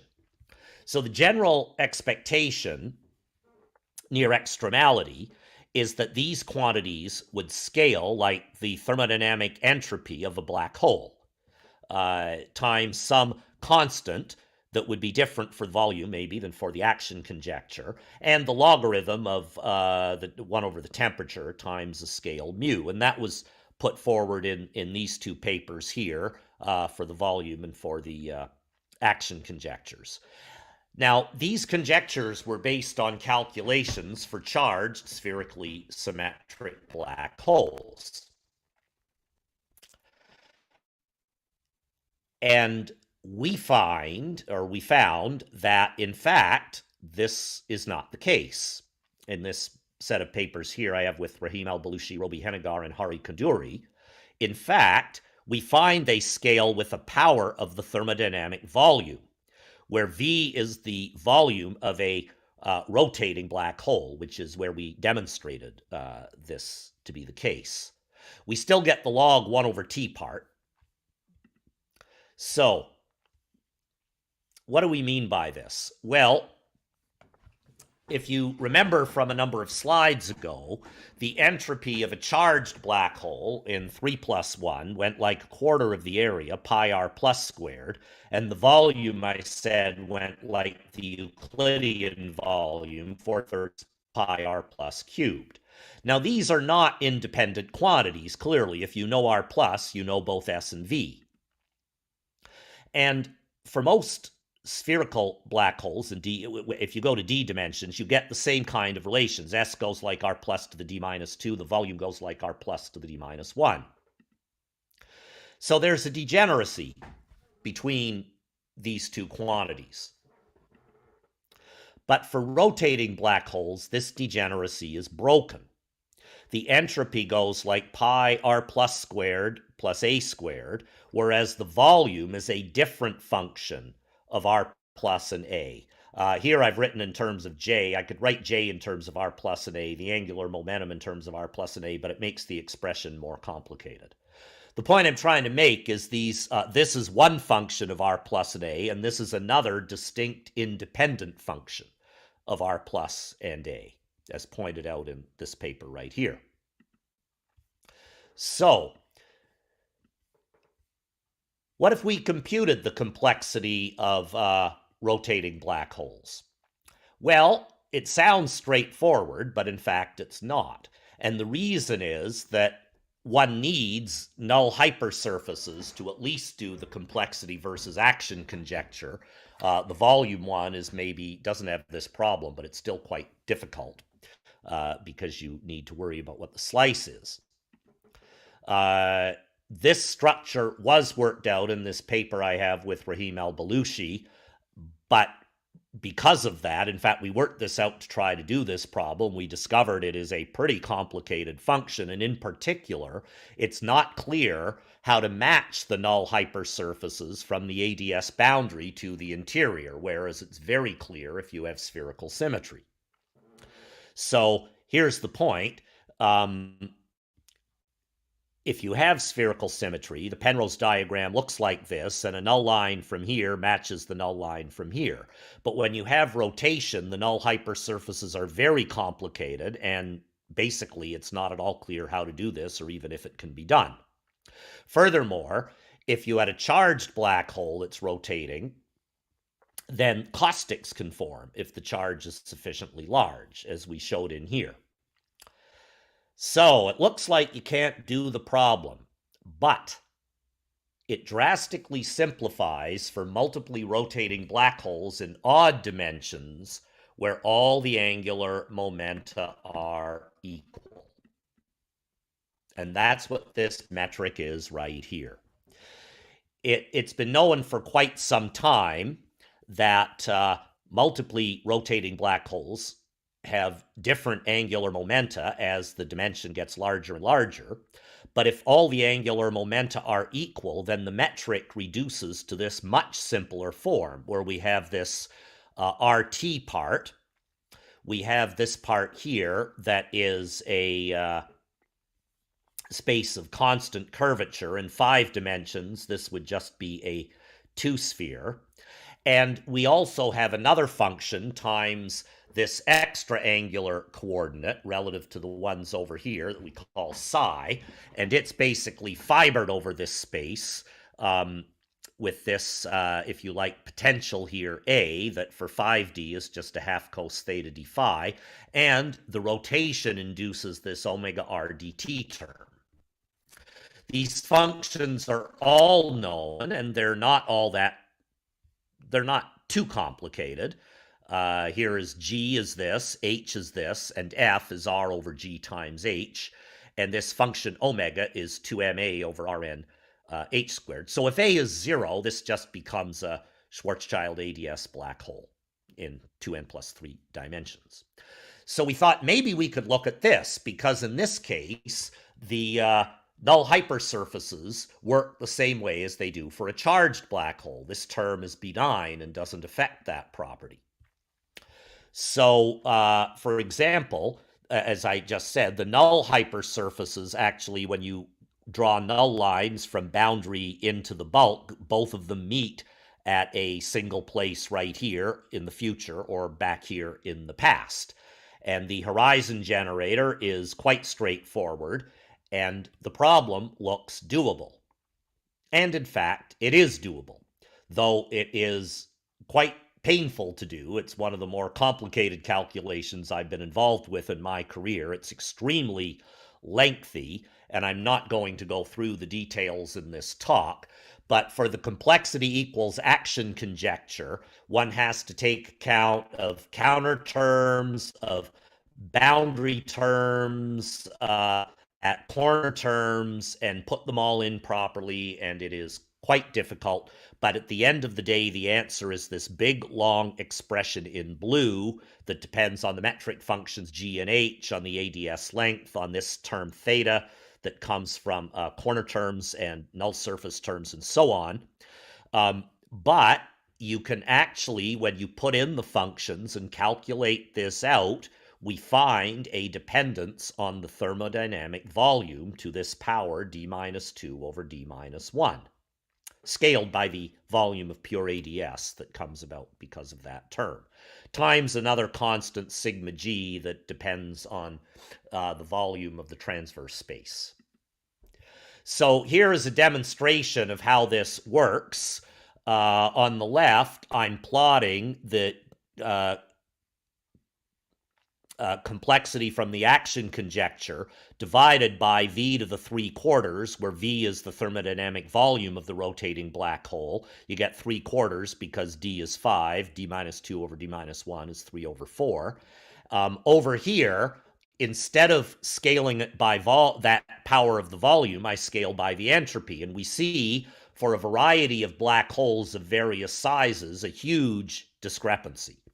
For small black holes, we don't quite get the scaling, but we don't expect it. But as the black hole goes from 10 cubed to 10 to the 4, 10 to the 5th in units of ADS length, we see that they all converges to a straight line, which is what you would get if this conjecture is correct. It does not scale like the volume. You can see there is no convergence as we go from small to larger and larger black holes. It is certainly not scaling like the volume anywhere, neither near extremality or even far away, which it will do for larger black holes. What about complexity equals volume as a conjecture? Well, this formula is less painful to compute than the other, but it's still a fair amount of work. And the answer we get for this V of B surface is given by this expression right here. And from this, you can evaluate it for putting in the function h and r and doing this integral. Again, we find that it scales like V over VADS times a different coefficient. There's the next term here times the sigma g. And plotting this again for various sized black holes, scaling CV over V to the 3/4, which should be a constant if the conjecture is true, or CV over S, which should be constant if the entropy conjecture is true, we again see a clear discrepancy. Small black holes don't obey this simple scaling relation, but large ones do. I should point out this equality is really in the limit. The black hole volume, thermodynamic volume, becomes large. And here is near extremality. So once we get to black holes about this big in units of ADS length, they all pretty much fall on this horizontal line, whereas as the black holes get larger and larger here, they clearly don't. These might look like horizontal lines, but that's simply because of the scale of this diagram. They are certainly not horizontal lines when you plot them. Delta CV is not Ks, but it does go like this power of the volume. Now, you might say, oh, well, that's d equals 5. We have checked this up to 27 dimensions. What we've done is asking what is the power, what is the coefficient beta needed in this exponent so that delta CV scales like beta. And here is the same coefficient for the volume, and you can see we can't analytically do it, but we did it numerically, and you can see these coefficients all very closely match the numeric results we get when we compute CV and look at this scaling. So again, to remind you, here is the thermodynamic volume of the black hole, here is the entropy, and we find holographically there is a connection between complexity and thermodynamic volume, contrary to what was expected. So that is, I think, one of the other lessons we've learned from holographic black hole chemistry that I've just summarized on this slide right here. Both the complexity equals volume and complexity equals action conjectures indicate this scaling relation for sufficiently large black holes, which is like 10 cubed times the ADS length. Well, you might say, gee, is that a coincidence? Well, there's a recent paper by Benamonte, Bagazzi, Bilo, Faggi, and Gali that has shown the same kind of thing happens for BZ black holes and for Kerr ADS in 3+1, though they are only able to get partial results there, but to the extent they can, they're in agreement with our conjecture. And Shane Andrews, Roby Hennigar, and Hari Kanduri showed actually a little bit before we did the rotating work that if you have solitons, you get a scaling with volume, ADS solitons, you get a scaling with volume as well. So there is a robustness to this kind of result. So what does it mean? Well, let's go back to the meaning of thermodynamic volume, and I can hopefully clarify that by asking this geometric question. What is the smallest area that encloses a given Euclidean volume V? Well, the answer, I won't ask you, put you on the spot, but the answer is a spherical surface. If I have some given volume, if I squash it and mush it, make it an ellipse or some kind of funny shape, the area will be larger. If I want the area to be minimized, then it should be a sphere. And so one can form what is called the isoperimetric ratio, which is a dimensionless ratio of the volume of this Euclidean volume V to its encompassing area A. And this quantity is always less than or equal to 1, and when it's a sphere, the equality is saturated. Well, what if V were the thermodynamic volume and A were the area of the black hole? We could put that in and ask what happens. Well, in fact, this was done by Svetich, Givens, Kubiznak, and Pope in this paper, and they found that it was actually backwards, and they conjectured that all black holes obeyed what they called the reverse isoperimetric inequality, that R was always larger than or equal to 1. And they posited this because they found, for example, for a 4-dimensional Kerr ADS black hole, rotating ADS black hole in 3+1, you get 3V over 4 pi to the 1/3 for this term, and you get 4 pi over A for that term using this unit volume element of the sphere. Well, the volume is given by this expression right here, and the area by this expression right here. And you can show this is always larger than or equal to 1, and in the limit that A goes to 0, the hole is not rotating, it approaches unity. And so the interpretation is, for a given thermodynamic volume, the entropy of a black hole is maximized by the non-rotating case, the Schwarzschild ADS case. Now, it's known that this conjecture is not correct. There are black holes that have been found that do not obey this equality, but the black holes we've been looking at do obey this inequality. And so, in this sense, entropy does play a role with complexity. Here's the reverse isoperimetric inequality in D dimensions, and if you relate it to the formula we had, this is like the complexity. The complexity scales like this first term, so if we multiply by the inverse of this on both sides, we find the complexity scales with volume, this term, but it's bounded below by the black hole entropy. So there's in fact a relationship between both of these parameters. All right, so for my last topic in holographic black hole chemistry, I see I've only got a few minutes left. I want to refer to this recent paper by Wan Kong, David Kubiznak, and I. The holographic SMAR relation suggested this kind of scaling between the ADS length and G. It's just a different way of writing down what I had before. And the CFT first law, we showed, if you take this seriously, can be converted into the bulk first law, provided Newton's constant becomes a thermodynamic variable.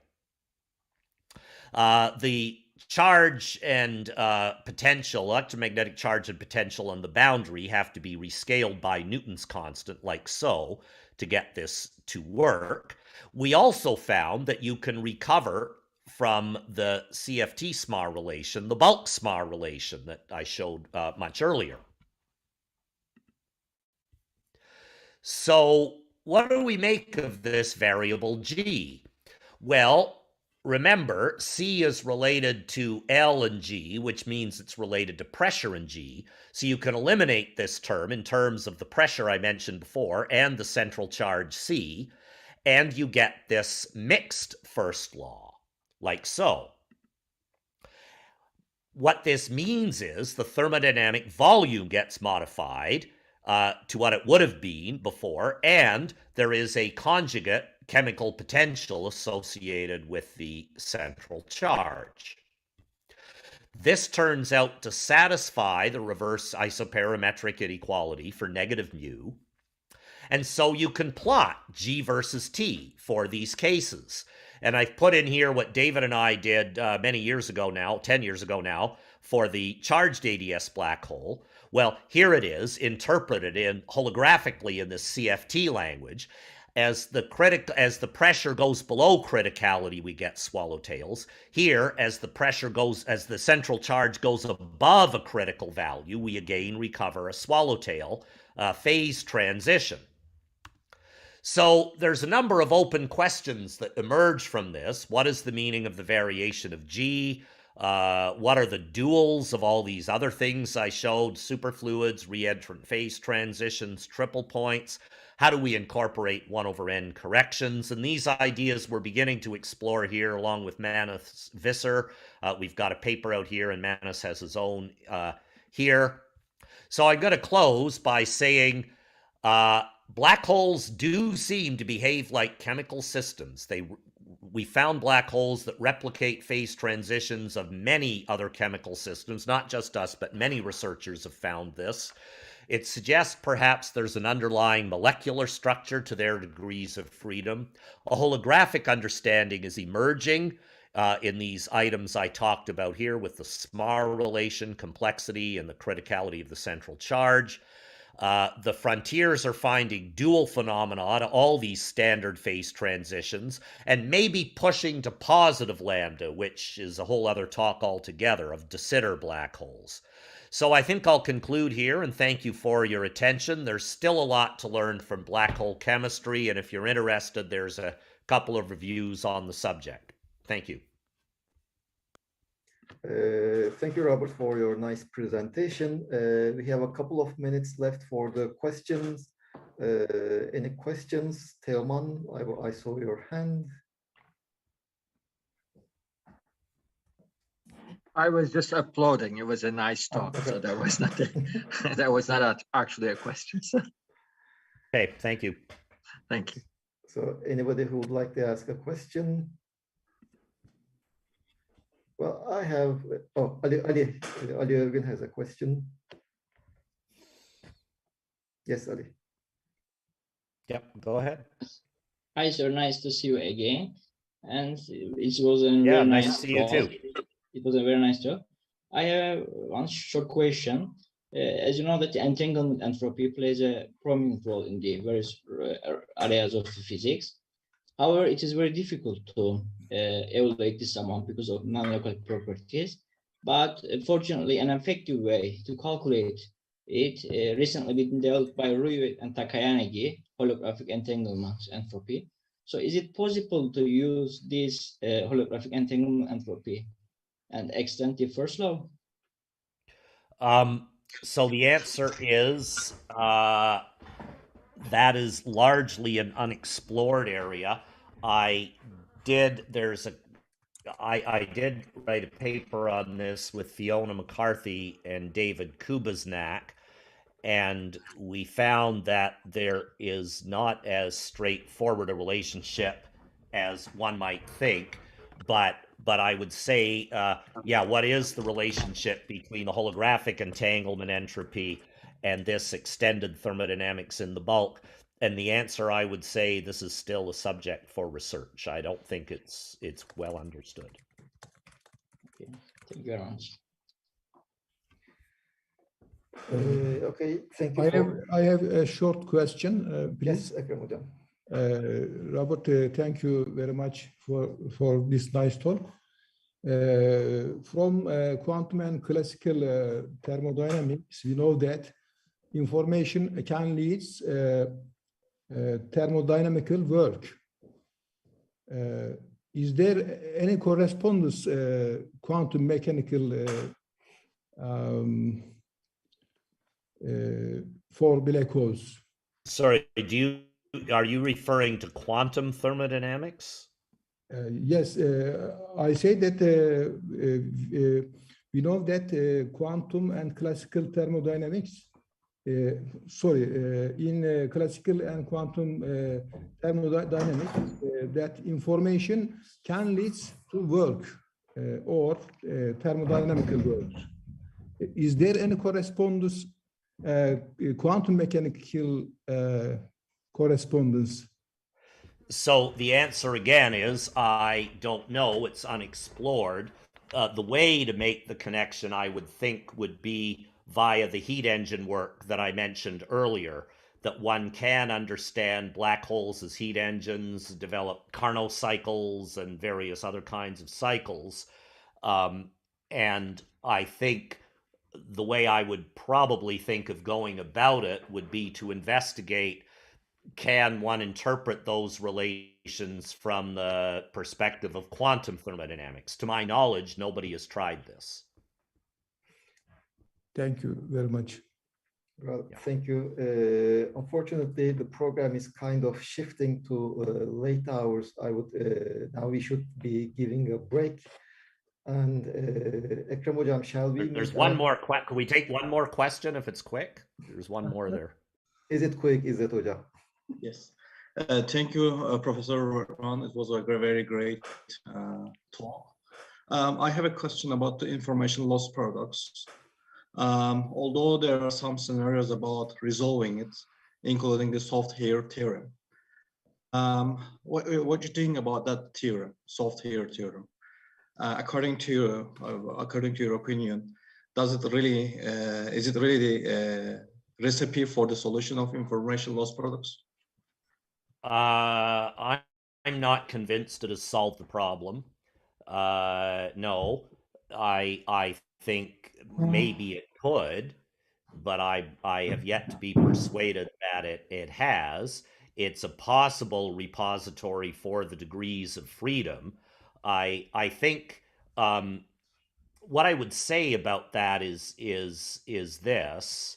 Not so much about the soft hair, but I would say that if Hawking is right, that black holes radiate, then what I've said in black hole chemistry basically follows if there's a negative lambda. So any theory of quantum gravity and the degrees of freedom, I think it has to do one of two things. It either has to reproduce this phenomena from the theory, or if it's not there, it better have a darn good reason why it's not there. Because all of this is actually, once you hitch on the idea, is pretty straightforward. And it zero lambda misses it all because it's like an ideal gas. So somehow there's a relationship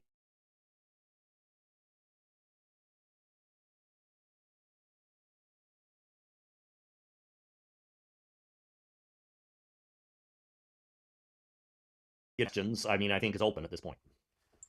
Okay, thank you very much.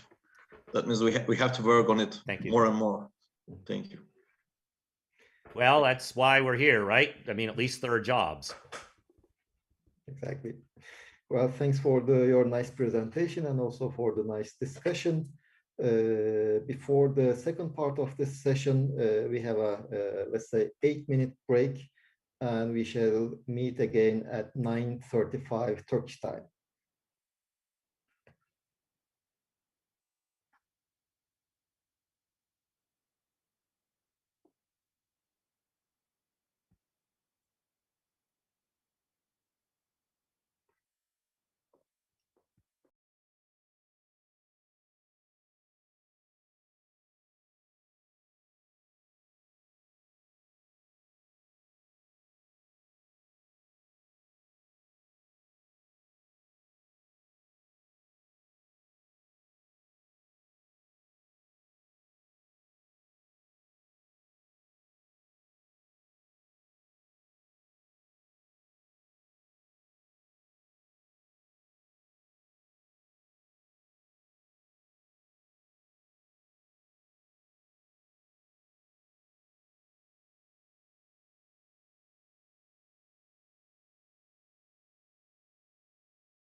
Alhun, Efendim. Are we going to start or we have still time? Yes, we can start. I think it's 35. Okay. Yeah. I think the time is up. Mm-hmm. Thank you. First of all, thank you for the organizers of Frontiers in Fundamental of Physics. By now, we have very excited speeches that everyone get benefits from the talks. The next speaker is Professor Attila Krasznahorkai. Before giving his speech, I would like to give some biographical information about him. He was born on January 1st, 1954 in Bakonzics, Hungary. He received his MS degree in 1978 at the University of Lajos Kossuth, Debrecen, Hungary. Between 1978 and 1980, he was a research fellow at the Nuclear Research Institute of Hungarian Academy of Sciences, Debrecen, Hungary. Then he became a research worker in the period of 1980-1989 at the same institute. He completed his PhD in 1982 at the University of Lajos Kossuth. In 1990, he became a candidate of physical science of Hungarian Academy of Sciences. He also became a visiting research scholar at Osaka University, Japan, in the academic year of 1998 and 1999. He was a postdoc at Kert Physisch Versnellen Institute, Groningen, Netherlands, in 1990 and 1991. In 2001, he was hired as doctor by Hungarian Academy of Sciences. Since 1994, he is the head of Nuclear Spectroscopy Department and the member of Nuclear Physics Board of Hungarian Academy of Sciences. Now I'd like to invite Professor Krasznahorkai for giving his speech, which is entitled with "A New Light Particle is Being Born." Professor Attila. Thank you very much for the nice words. Let me share my screen first. Okay, this is your turn. Thank you very much.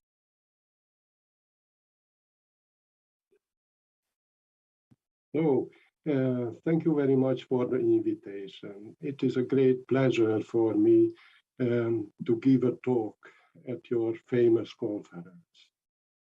I'm working for the Institute of Nuclear Research, Atomki, Debrecen, Hungary.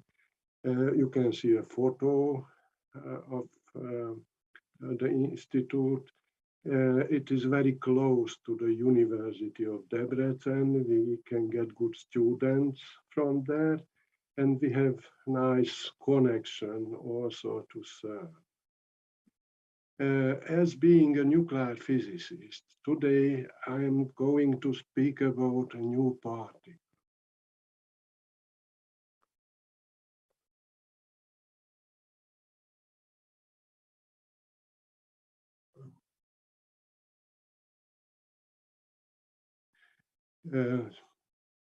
Searching for new particles created in nuclear transitions has a very long history, actually. The axion particle was proposed by Weinberg and Viatcheslav as one mechanism for preserving CP invariance of strong interaction about 40 years ago. The search for axions in nuclear transitions culminated in 1982. It turned out that nuclear transition provide a useful laboratory to search for light particles which couple to quarks and gluons. The spin and parity of the particle emitted in nuclear decay can be constrained by an appropriate choice of nuclear transition.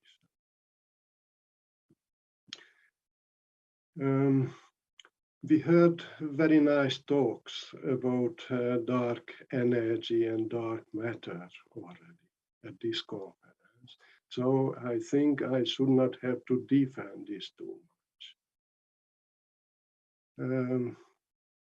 Searching already for more than 30 years with tremendous strengths, but did not find anything significant so far.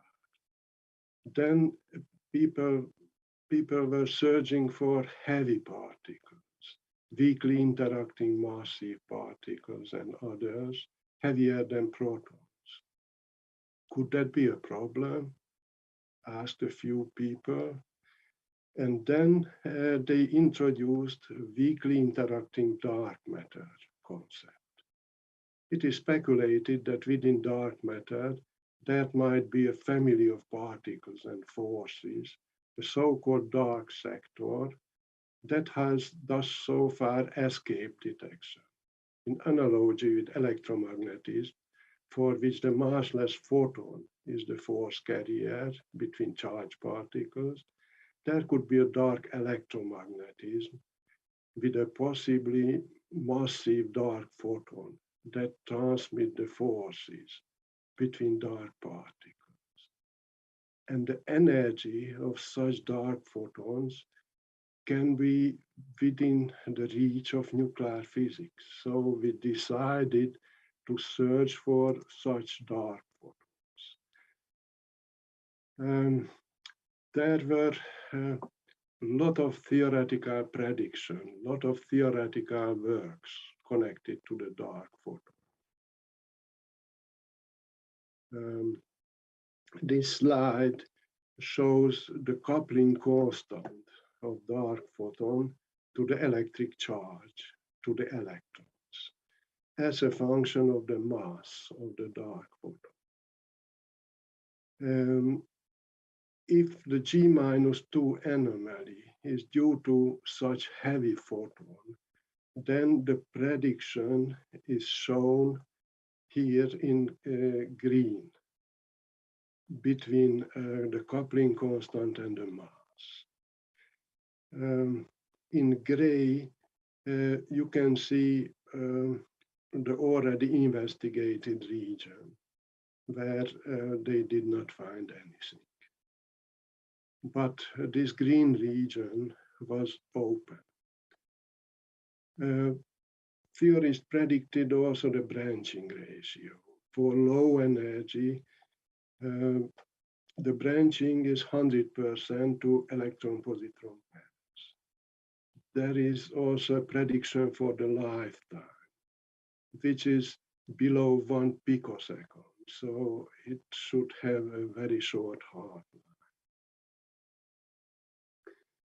So we started to study such electron-positron pairs from the decay of the dark photon, and we published our first work in Physical Review Letters in 2016 with the title of Observation of Anomalous Internal Pair Creation in Beryllium-8, a possible indication of a light neutral boson.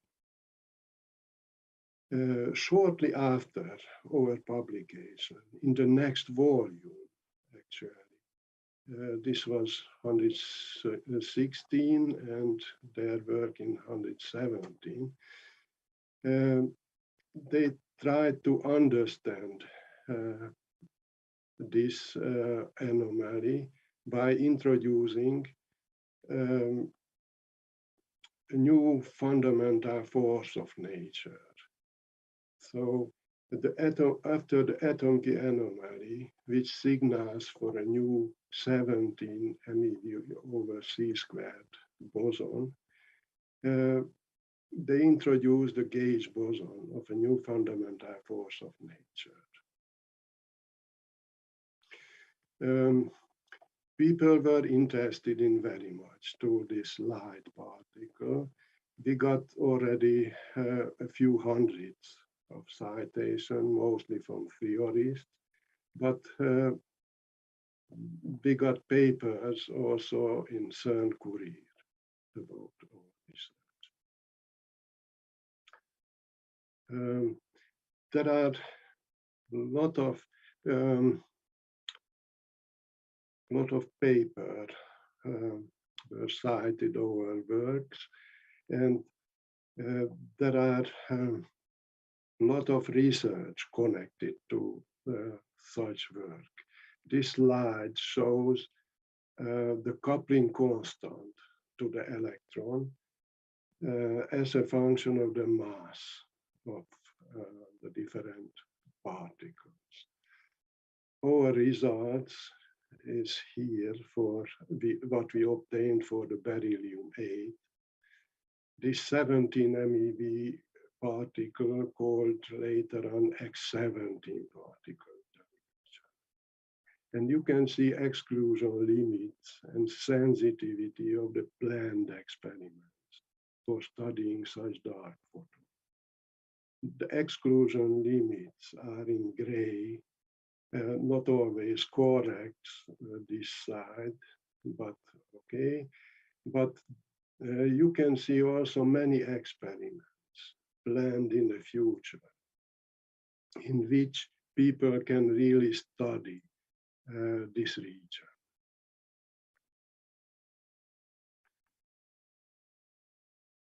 Our present experimental results still support the existence of the X17 particle. The layout of my talk is as follows. I am going to speak about first our results obtained for beryllium-8, which was published in PRL, and two gamma decay studies of X17s. And then I will speak about our most recent paper on helium-4, when we studied also the decay of the X17 particle. Then I'm going to speak about off-resonance region studies of beryllium-8. And at the end, we studied X17 particle also in carbon-12, but they are preliminary results, not published yet, but very interesting, I would say. So this slide shows the creation and decay of the excited state in beryllium. We used a very simple nuclear reaction. We used lithium-7 target and bombarded it with protons. This was actually the very first nuclear reaction people ever studied with accelerators. That time they observed 2 alpha emission from beryllium-8. Actually, about 100, this has a branching of 100%.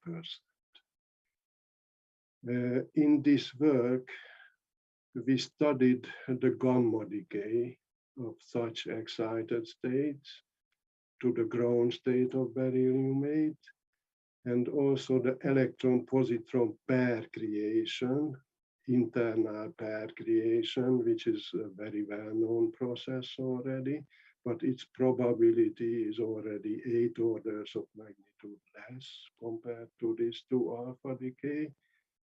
And then we studied the dark photon creation and decay, which has a probability of 10 to minus 10 compared to this 2 alpha. The idea was the following. So we are going to study electron-positron pairs. This internal pair creation is known for many decades, and this plot shows the angular correlation for the electron-positron pairs as a function of angle from 0 degree to 180 degrees for different multipolarity electromagnetic radiations. They are smooth, gradually decreasing curves.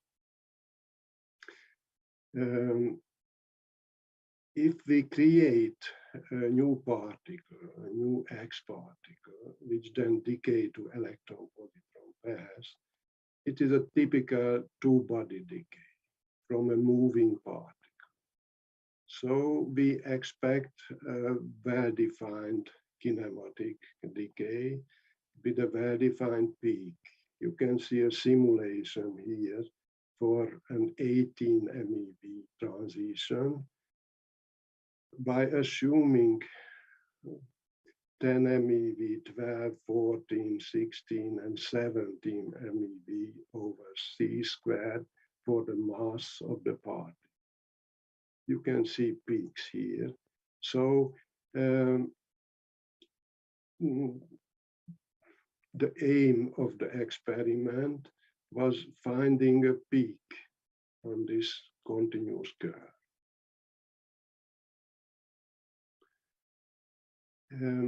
Internal pair creation, the study of internal pair creation, have a long history at our institute.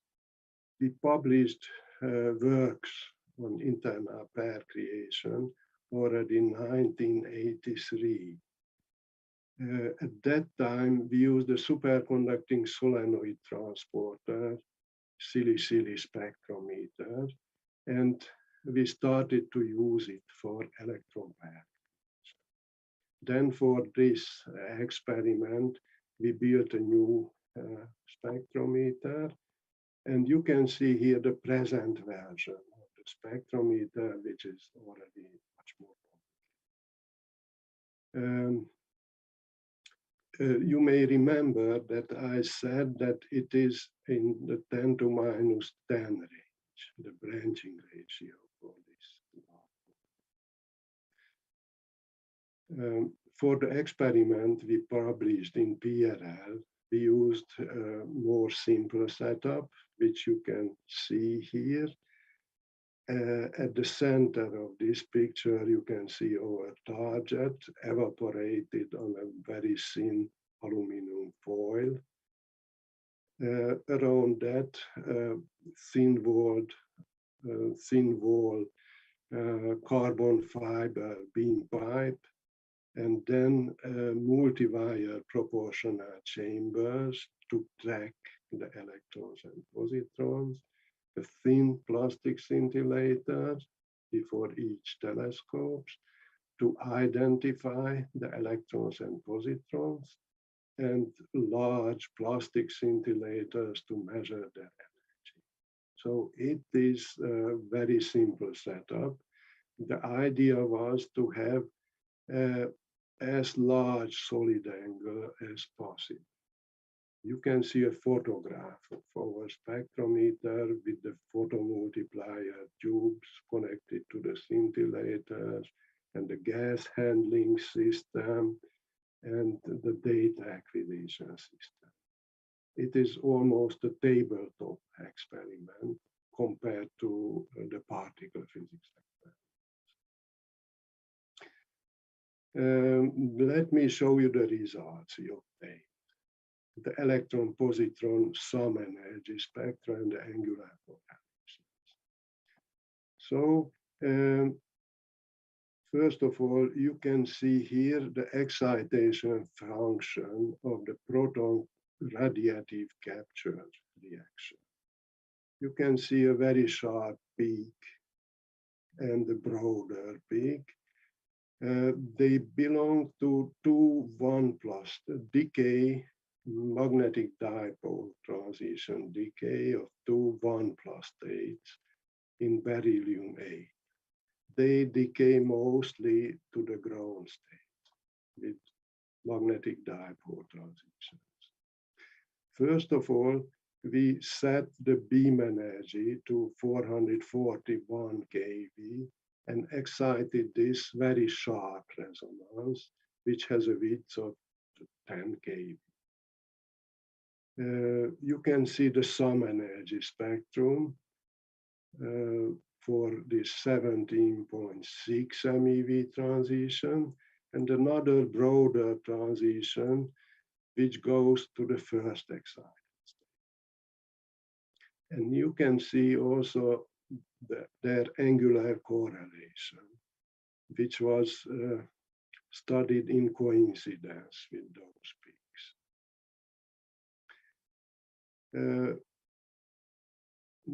You can see them as points and circles with error bars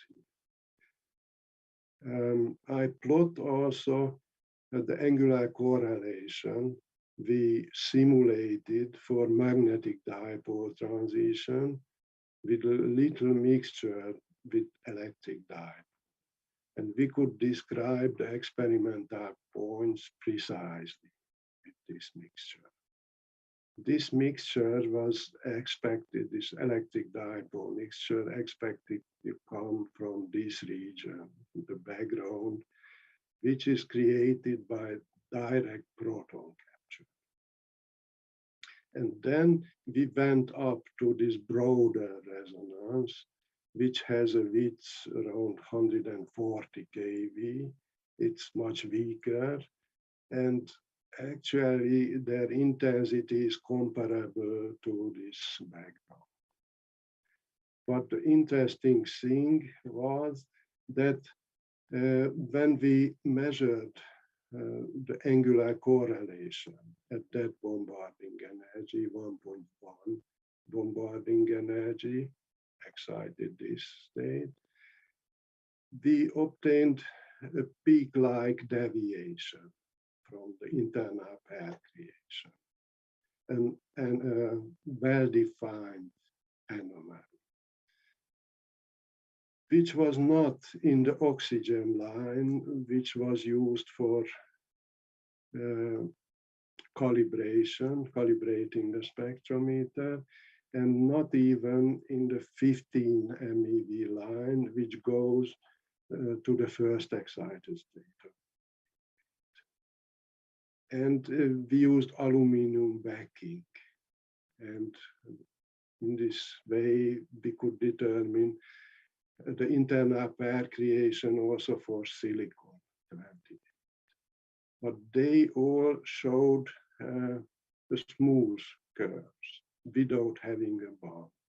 So we were sure that our setup was working fine.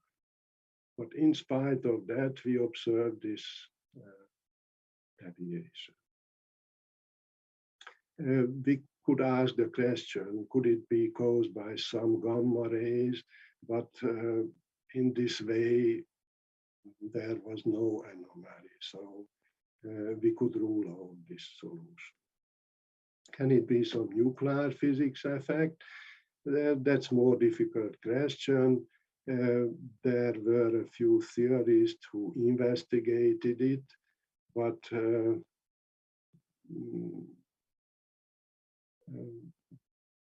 we could still have a good reason to speak about this X17 particle. Let me show a few slides about fitting the angular correlations. You can see our experimental data here. And we performed a lot of simulations by assuming different values for the mass of this new particle. In full line, you can see the results we obtained for 16.6 MeV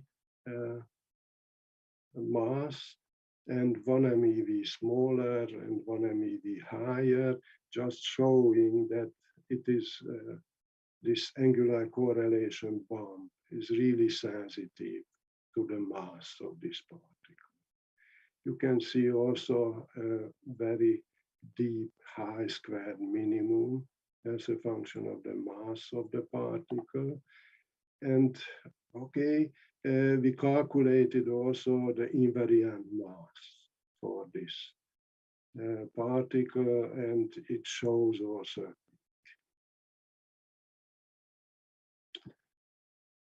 Jonathan Feng was the first who made a theory for this new particle. He introduced the so-called protophobic fifth force, which means that they generalized the dark photon concept. They introduced couplings also to the different quarks, the U and D quarks.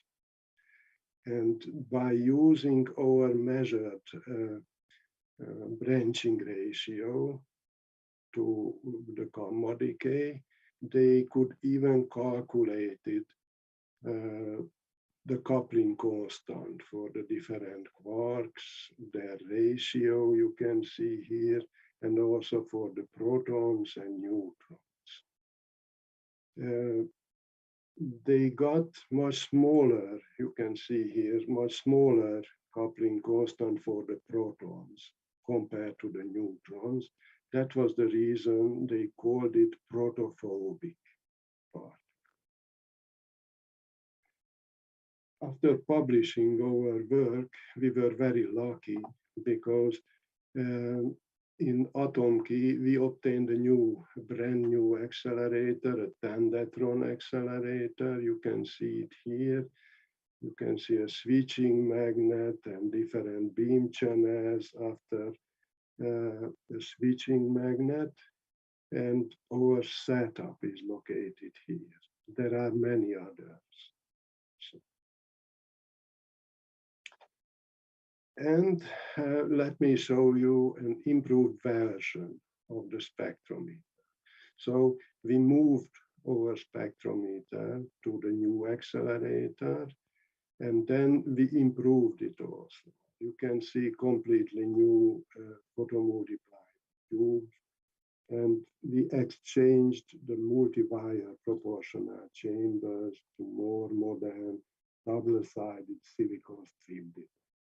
New data acquisition system. You can see the DSSD detectors. And as you show here, we used 6 arms instead of 5 ones, what we used before.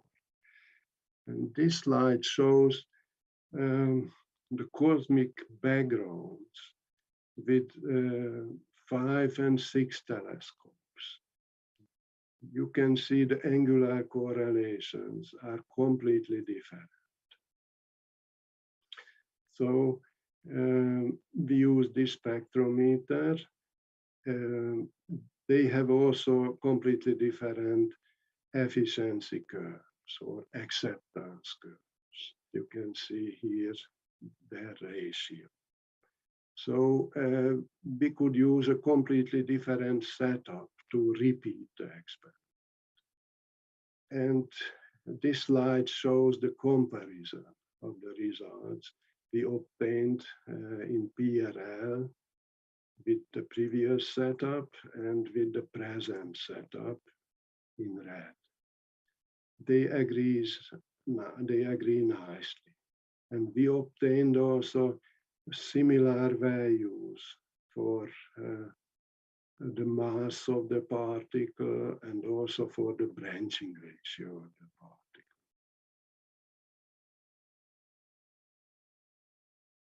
So let me emphasize that the results of that experiment can be considered independent from the one published in PL. I mentioned that we got a lot of citations. And after this theoretical work of Jonathan Feng, which we introduced a new vector boson for explaining our X17 particle, people published articles, Elvanger and Moretti published particles for explaining it with a light pseudo-scale. Then Kozarchuk by explaining it in light axial vector bosons. And even the axion was used to explain our X17 particles. So we wanted to decide between the different explanations. So we started to study the 2-gamma decay of X17 in helium-4. For a vector particle, the 2-gamma emission is forbidden. according to the Landau-Young theorem. If we have an axial vector particle, then this 2 gamma emission is allowed. But studying 2 gamma emission is very hard. There are only a few cases known where people studied 2 gamma emission. They were 0 plus 0 plus transitions in different even nuclei. But people obtained 2 gamma decay also in helium-4. They used sodium iodide detectors at 1 angle only. So we decided to repeat this experiment and measure the angular correlation. Because the 2 gamma decay angular correlation should show a peak also at well-defined angle. So we started to study the angular correlation with big state-of-the-art lanthanum bromide detectors. We did experiments in Garching by using a high flux reactor, 10 to the 10 cold neutrons per square centimeter. It had really a high flux. And you can see over 3 by 3 inch lanthanum bromide detectors around the target, which was a pressurized helium-3 target located in the middle of the spectrum. And above them, we use some plastic shields as active shields against cosmic rays. We obtained some results. In helium-4, as I mentioned, people observed 2 gamma rays in coincidence also. And the ratio to 1 gamma decay was comparable to 1. You can see here this 20.6 MeV transition we obtained from this neutron capture. We had a huge background also from the nitrogen, of the air, and from aluminium, from the surroundings and so on, but we could produce some energy spectra for coincident detectors. And with very low statistics, we could observe some peak at the right. We derived also the gamma-gamma angular correlation, which you can see here as a function of the angle, but the statistics was too low and did not allow to see any peak. Unfortunately, we could not continue these experiments because of COVID. After this COVID, we would like to continue it, but they had problems with the reactor. So then we decided to study such reaction. Actually, we used tritium target in Debrecen and proton capture, and the final nucleus was helium-4. You can see the level scheme of helium-4. The first excited state is already at very high energy, around 20 MeV.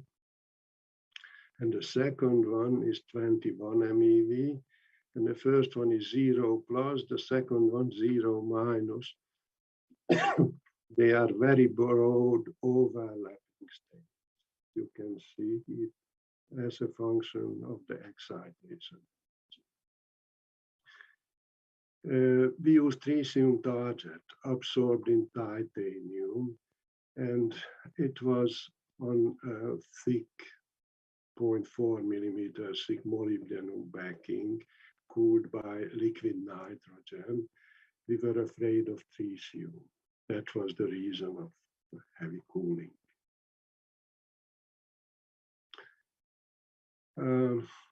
But we produced also gamma rays with this reaction.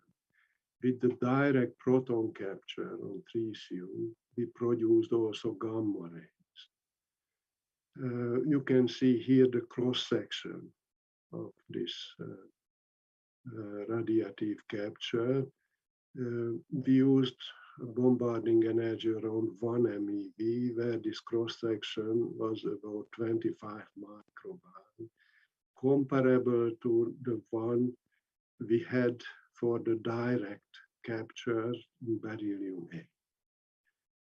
You can see here a measured gamma spectrum.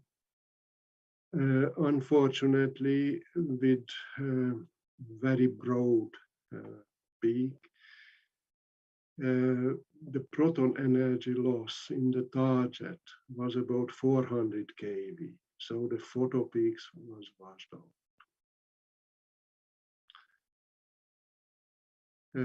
And then we measured electron-positron spectra. But in the spectra, the main source of background was produced by external pair creation on the backing of the target and other surrounding materials. For the lithium-7 and beryllium-7 experiments, we used very thin backing. We performed extensive geon simulations for this external pair. And let me show you the results we obtained. You can see here the sum energy spectrum, the original one in blue.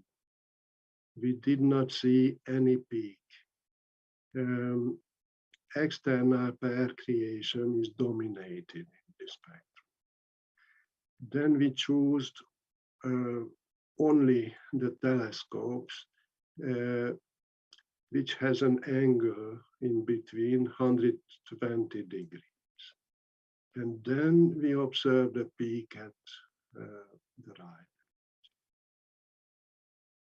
After that, we subtracted this background, this external, mostly external pair creation background, and we obtained a real peak, which could be used to set gate on it and before the peak. When we set a gate on this peak, on the full energy peak, we obtained such angular correlations for the different proton energies. At small angles, we could describe such angular correlations by assuming external pair creation. You can see here the simulations for external pair creations. But at large angles, we observed very significant deviations from that. When we set gates on this region, the background region, we observed only the external pair creation, which could be described precisely by our simulations. Then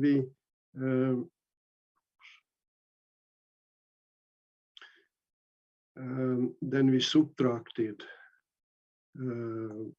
this simulated curves from the experimental data, and you can see the results here.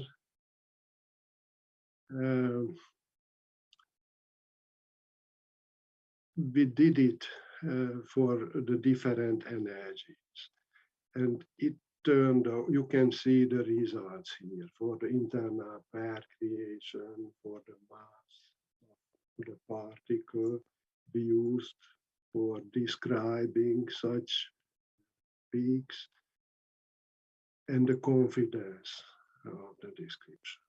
It is really, they are really significant deviations. And the average of the mass we obtained is 16.94 MeV, which agrees very nicely within the error bars with the previous value we published. And also the branching ratio. We published it last year in Physical Review.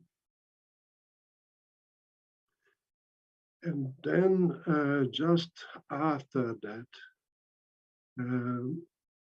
Zhang and Miller published an interesting paper with the title of "Can a protophobic vector boson explain the atom key anomaly?" And they calculated the proton capture cross sections as a function of the proton energy. They could reproduce this sharp peak and also the broad one, where we observed the anomaly. In red, you can see the contribution, the electric dipole contribution of the direct capture. And then they calculated also the cross-section for producing this X17 by using the coupling constant Feng and co-authors determined. And they obtained this red curve for the electric dipole. For the magnetic dipole, they obtained this. But they showed this electric dipole contribution dominates. So they said the importance of this magnetic dipole transition is nothing compared to the direct capture electric dipole contribution. So we decided to study this proton capture on lithium, not only at the resonances, but also at off-resonance regions, 650 keV and 800 keV. And we, at that time, we had an improved spectrometer, a new accelerator, and a very good quality lithium oxide project. So we could do the experiments with the same lithium oxide project at 4 different beam energies. And let me show you the results. You can see the angular correlations measured at 450 keV, 650, 800, and 1.1 MeV. Previously, we observed this peak at 1.1 MeV, but this experiment showed that it is even stronger and 800 keV. Nowadays, we did a more precise analysis. We determined the background more precisely. There was an article about the multipolarity of the radiations for the off-resonance region. So we fit only the low small angle part first by using simulated electric dipole and magnetic dipole contributions and determine their ratio for the different beam energies. And they were really changing very much. We could do that because you can see here the electric dipole contribution here, and the magnetic dipole contribution drops much faster. So we could determine the ratio relatively precise. And this ratio was changed by a factor of 20. And then we could extrapolate this background below the peak. And you can see a fit we performed with the CERN code RU fit for the different beam energies. And the results are summarized here. The mass of the particle, the electric dipole over magnetic dipole, contributions to the background, and a ratio, the X17 intensity over electric dipole intensity.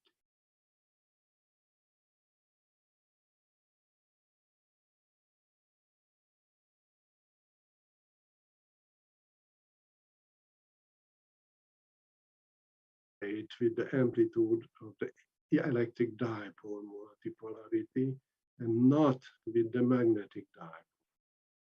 So the X17 particle has a vector character and not an axial vector. We just submitted an article about this, but not published yet, but it was published in arXiv.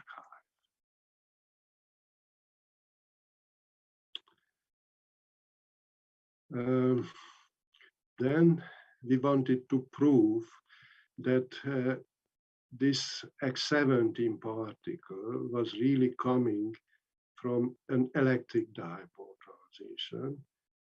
Jonathan Feng, in this work, suggested to study an electric dipole transition from the 17.23 MeV state to the ground state in carbon 12. You can see the excitation function of such transition here. It is a broad resonance. And actually the energy of the center is just 0.2 MeV larger than the mass of the particle. So when we create the particle at this energy, it must be very slow. But we did the experiments at 6 different energies to study if it is really correlated with this electric dipole. You can see a gamma spectrum, it is relatively clean. You can see the ground state transition here, transitions to the first excited state and high excited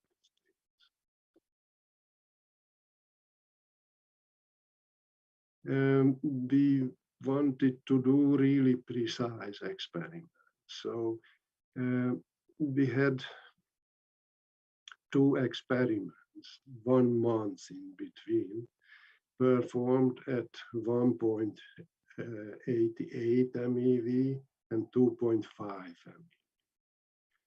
We determined the angular correlations for both energies and divided the angular correlations for the 2 experiments to get some feeling for the reproducibility of the angular correlation. And we got this ratio, which is not bad, but at least 10% differences may have. It turned out that such differences may be created by the unknown beam position. We used proton beam passing through for diaphragm 4 millimeter in diameter, placed close to the target. But it allowed for the beam to move a few millimeters.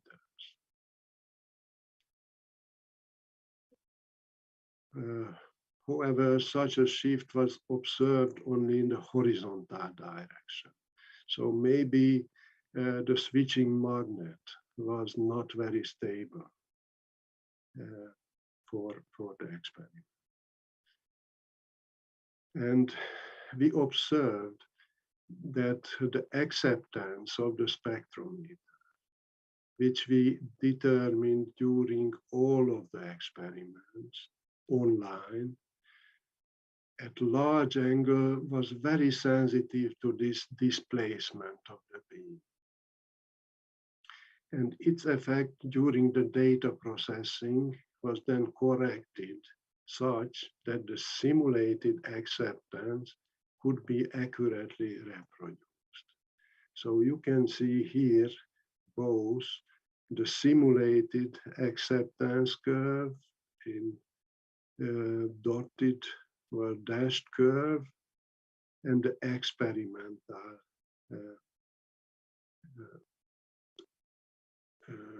acceptance curve. The largest deviation appears in this minimum and around 115 degrees, but they are less than 5%. So we did a similar job for this carbon-12 also. But first we fitted the small angle part by assuming electric dipole, magnetic dipole, and external pair creation. You can see the components here, and then extrapolated them below the peak, and we could observe these peaks at the different bombarding energies. Okay, when the energy was small, then we observed deviations very close to 180 degrees. Then when we increased the beam energy, this anomaly was moved to smaller angles, close to 140 degrees, when we observed the anomaly in beryllium 8. From the fitting, we determined the mass of the particle. You can see them here, and their average is very close to the value we obtained previously.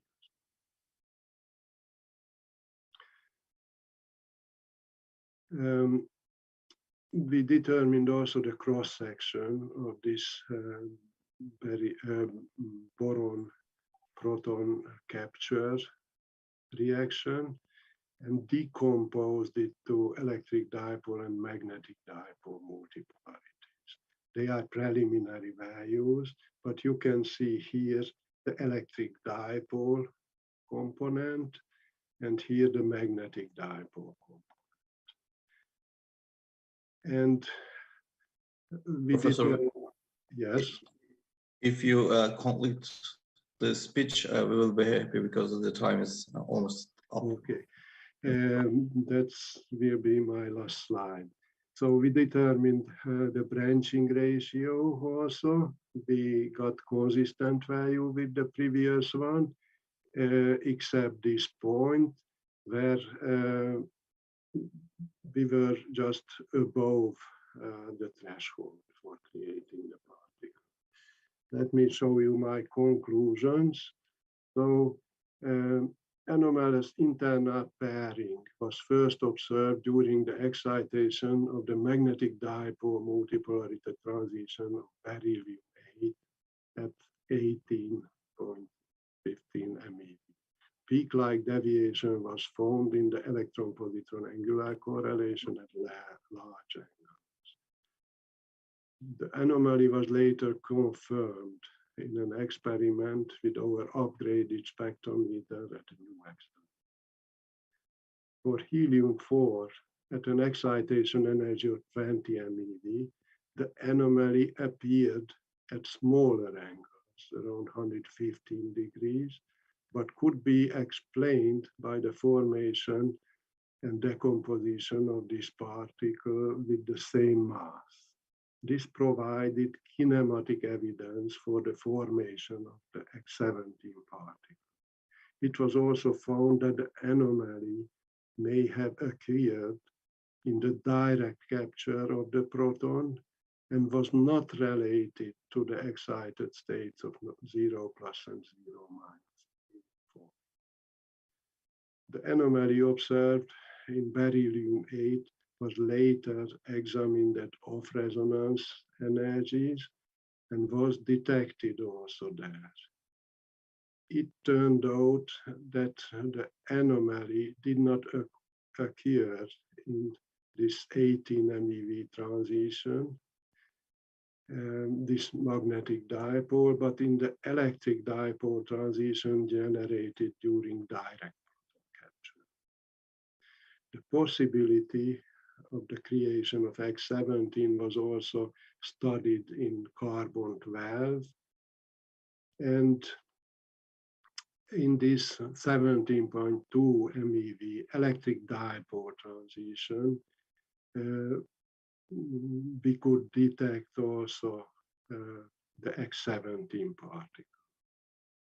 The intensity of the anomaly was constant relative to the electric dipole transition probability, which is consistent with the calculation of Zhang and Mill.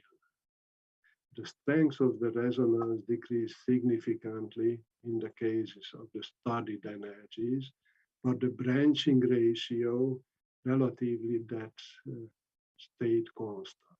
This also provided the dynamic evidence for the existence of the particle and confirmed that the X17 particle is created really in electric dipole transition. So it has indeed a vector character, which may be connected to the dark. We are planning to study the creation of this X17 particle also in the electric dipole transition, in beryllium-8 and also in carbon-12, which has a much larger cross-section. Thank you very much for your kind attention, and excuse me about having too long. To be continued, stay tuned. Thank you very much. Thank you, Professor Krasnohorkai. It was a very nice speech, actually. As far as I see, there's a question in the chat board, which was asked by Professor Dr. Durmuş Ali Demir. If he is here, Professor Durmuş Demir, maybe would you like to ask this question orally? Professor Demir. Hello. Thank you, Attila, for this interesting and very, very exciting talk. And I think your experiments are continuing. Despite COVID, I think you will complete helium part as well. I have actually two questions. One is the following. I mean, can we conclude that X17 is now found, X17 is now discovered? Can we say such a thing?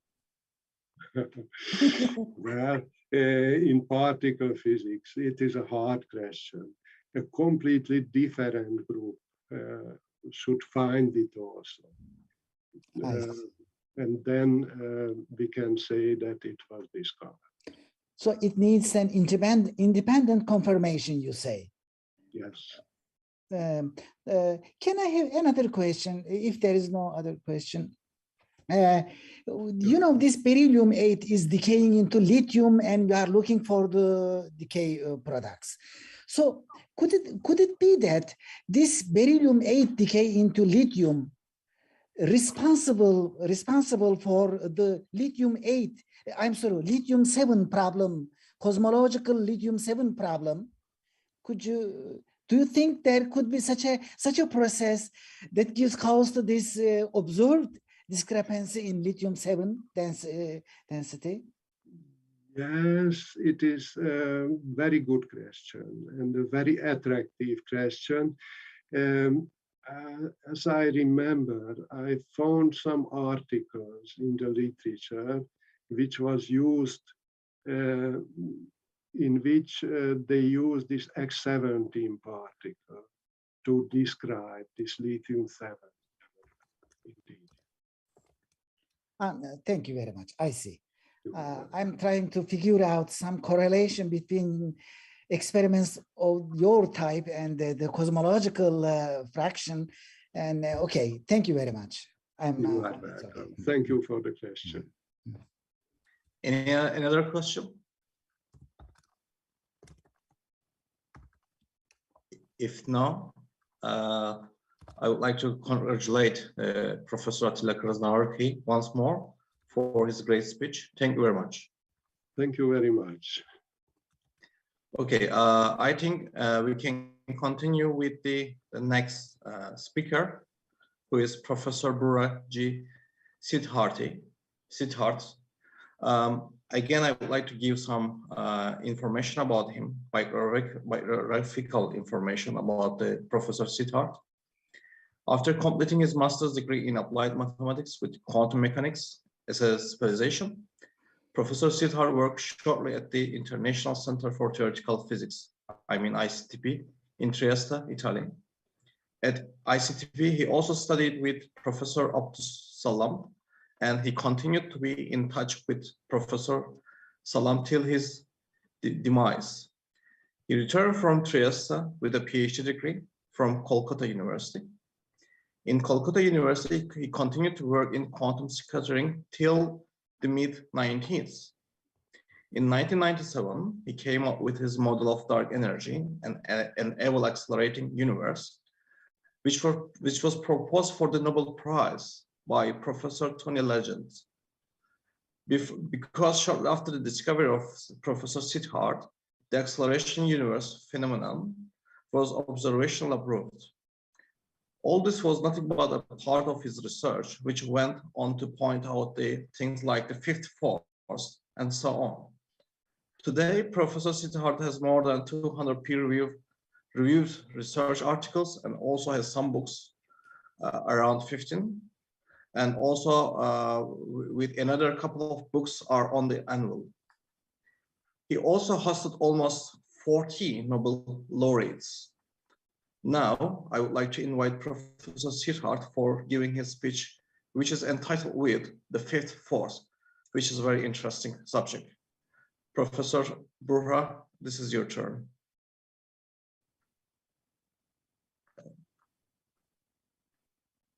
We don't hear you.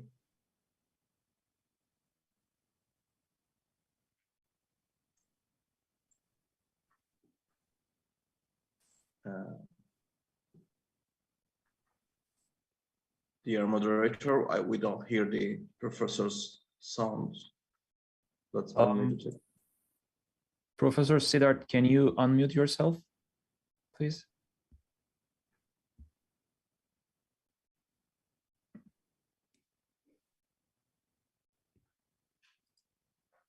We still can't hear you, Professor. Mikhail. Yes. No.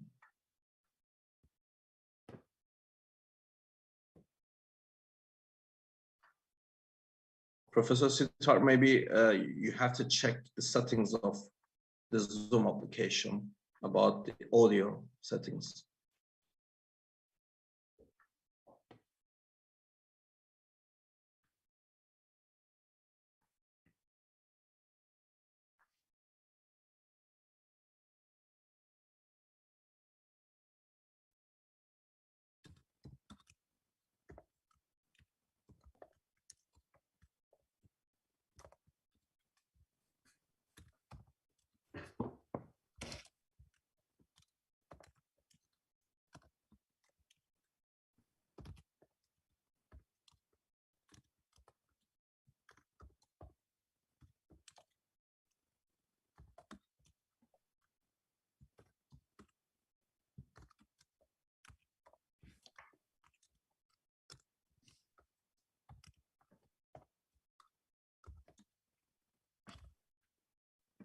Professor Siddharth.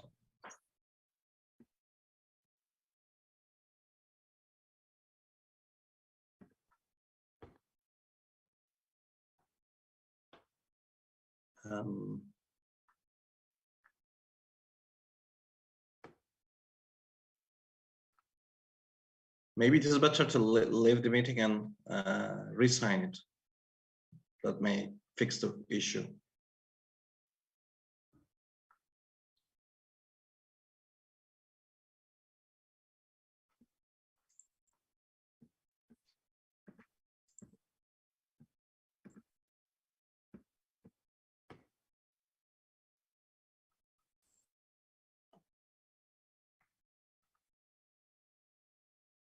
Alvin, any suggestion?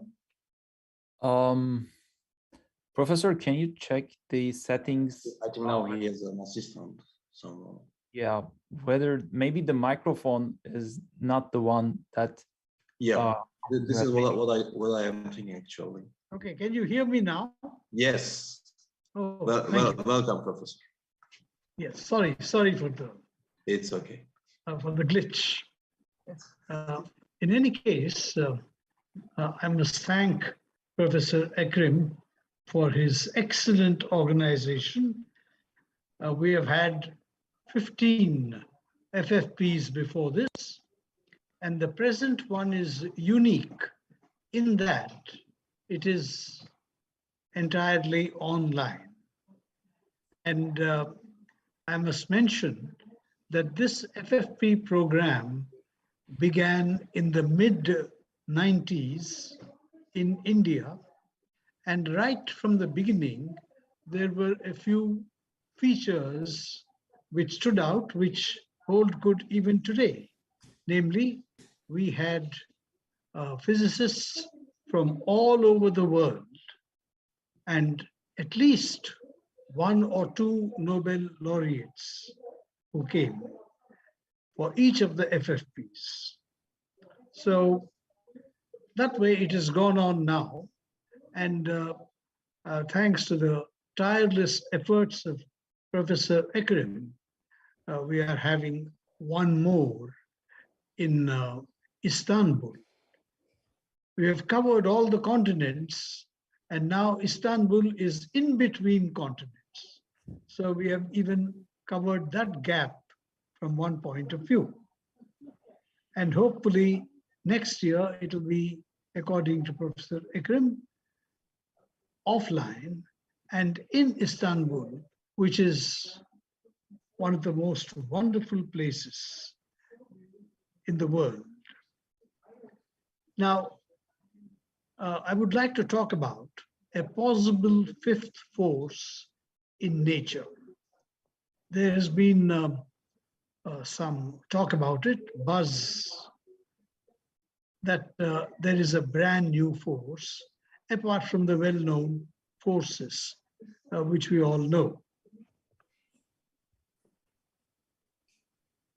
For decades, people have been thinking that there have been only 4 fundamental forces, but from over 20 years, I myself have been talking about a fifth force. And in fact, I gave a talk on this 23 years ago in the Vanderbilt University. And there were 2 reactions to my talk. One was an Indian postdoc who said that, look, you're making too much of a fuss over nothing.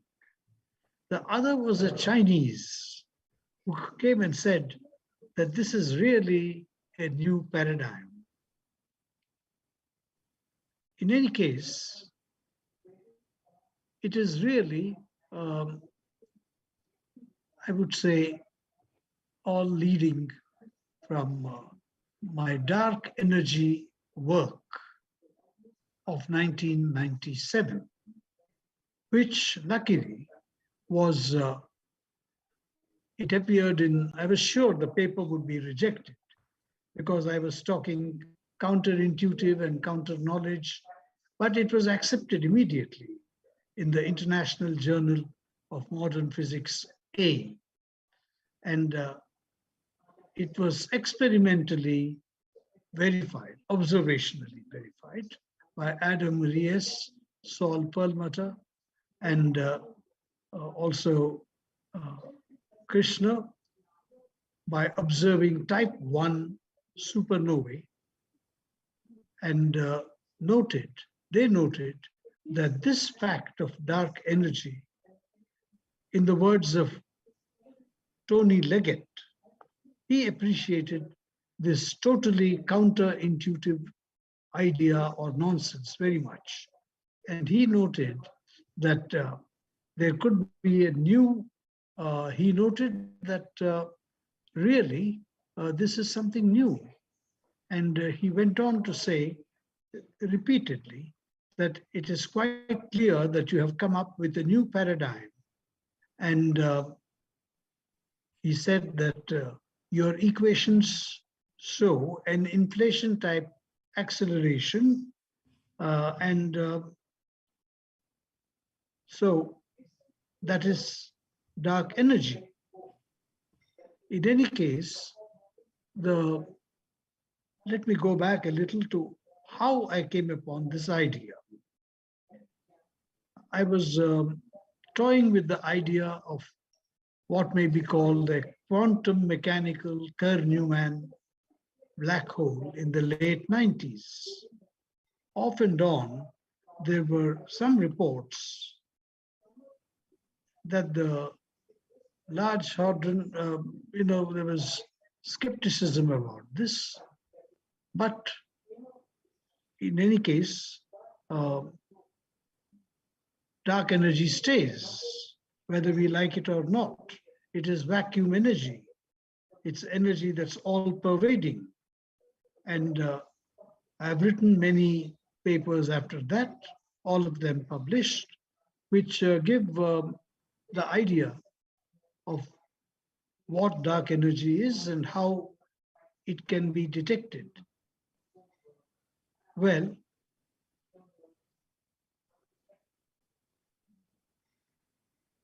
starting from these quantum mechanical black holes, we went on more and more.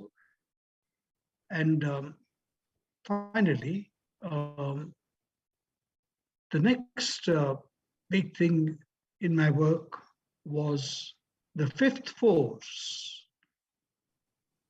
And Fermi Lab had been hinting about the fifth force, and that would be a very great thing. For the first time in physics, in 2 centuries, we are talking about a new force which can really change things. Well, there is some evidence at the 5 sigma or 5 sigma plus level coming from the University of California, Irvine, also from LHC Geneva and Fermi Lab itself.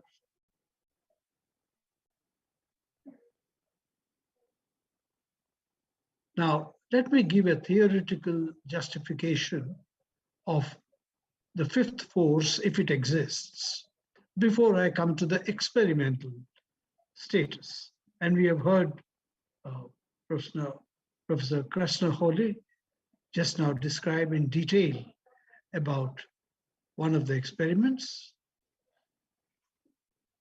Now, let's consider distances at the order of the Compton wavelength,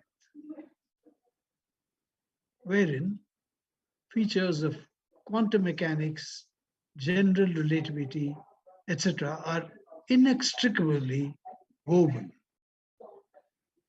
And we have a metric, much simplified, of this type.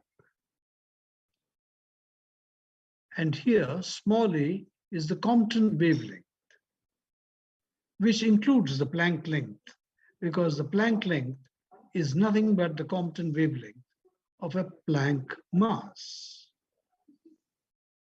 Well, we have in this formulation, we have a new force which is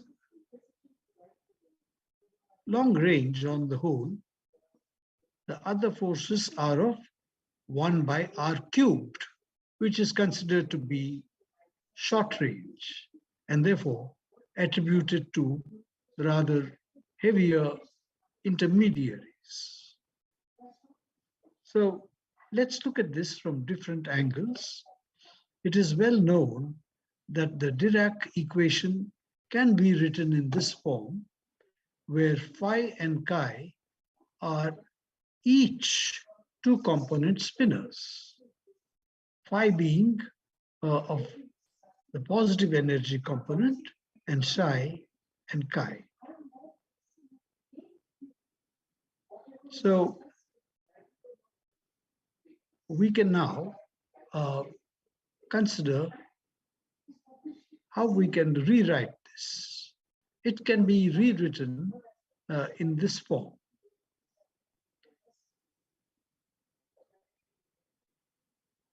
This is all simple stuff. And then we have this equation. So the velocity becomes complex.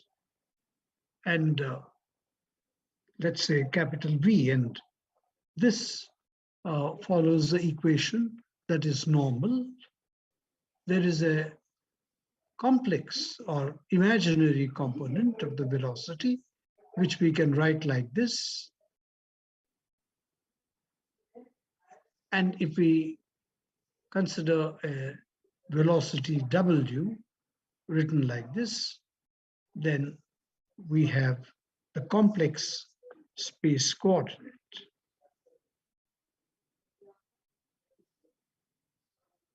We also have the following invariant metric.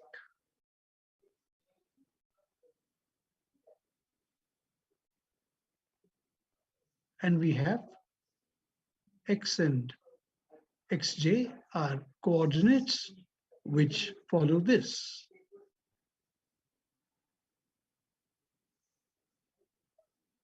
So this follows a bit Snyder's discrete space formulation. Snyder, of course, had introduced this in the 1950s to overcome some of the difficulties of things like infinities and whatnot. Then we can also consider the Feshbach-Villars formulation, which describes a particle-antiparticle pair. So this leads us to a covariant derivative,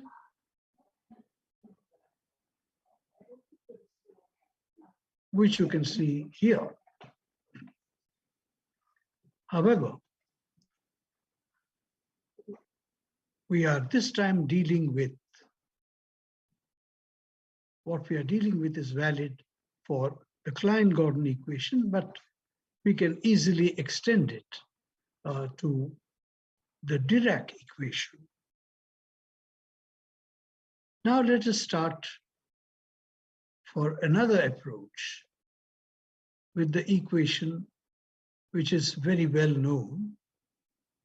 And if we linearize gravitation, we get the gravito-electromagnetic and gravito-magnetic field. In fact, we have this equation. The subscripts G in equations 26 and 27 tell us that the fields E and H in the macro case really represent the electromagnetic field. After some further manipulation, we get this, V being the speed. And then with the uncertainty relation, we now observe that the above equation does not really contain the mass of the elementary particle. Could we get a further insight into this new force, which does not depend on the mass of the particle? Indeed, the Kerr-Newman field has here. This was also obtained by Notal using a new approach, which is actually embedded in this derivation. And that approach is that space-time is not smooth. It is sort of fractal. So Notal's interesting book, Fractal Space-Time and Metrics and so on. So we get this equation once more, which you see on top.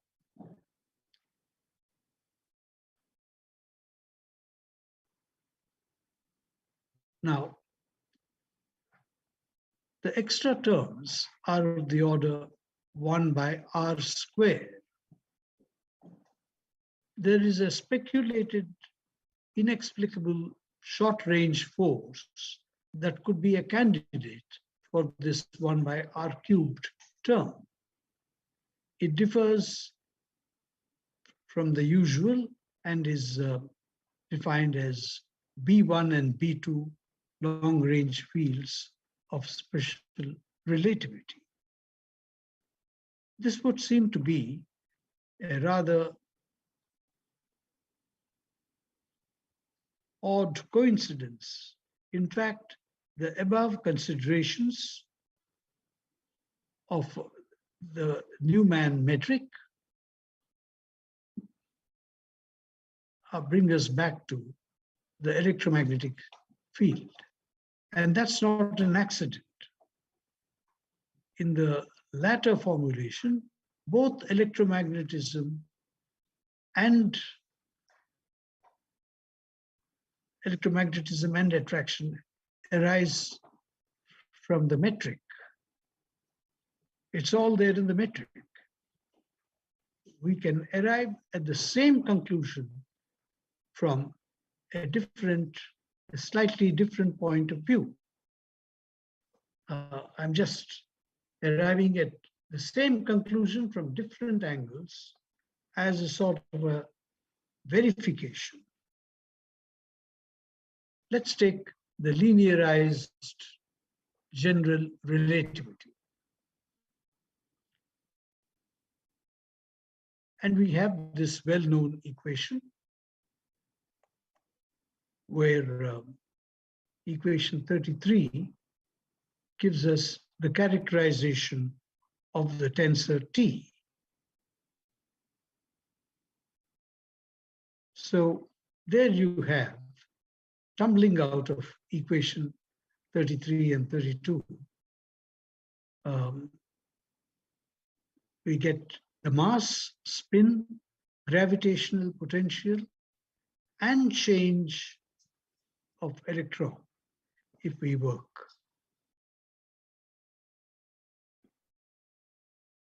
At the Compton scale.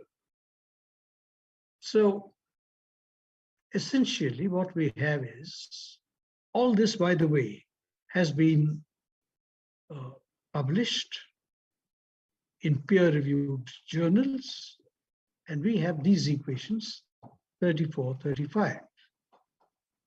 These are the same. And one can now see what the terms mean. Phi, which is half G00 plus 1, is the simple potential, while A, which is given by the expression G0I, the subscripts G in equation 34-35 are to indicate that the fields E and H in the macro case do not really represent electromagnetic fields, but rather resemble them. Electromagnetic-like, in other words. Let us apply equation 35 to 32, keeping in mind equation 36. We then get, once again, some interesting equations, very much like the electric and magnetic fields. And using the uncertainty principle, we have back again the 1 by r cubed fields. Indeed, in the above linearized general relativistic characterization of the electron, it turns out, as indicated, that really gives the anomalous gyromagnetic G is equal to 2, we get everything. And in addition, 2 short-range forces, which at least fall off as 1 by r cubed. Now let's come to some experimental evidence for this new short-range force. In recent years, as you have heard in the previous talk, they have been hunting the X17 particle. Such a particle would require the existence of a fifth force of nature. Some physicists, I must point out, are not very hopeful or optimistic about this particle.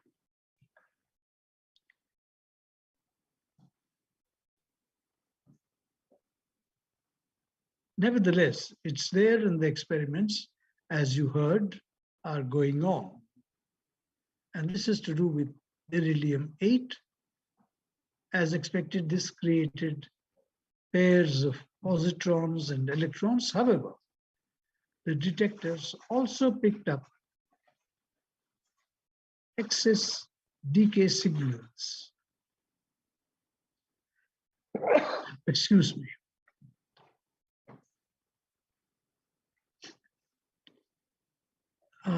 These indicate the existence of a potentially new and extremely weak particle.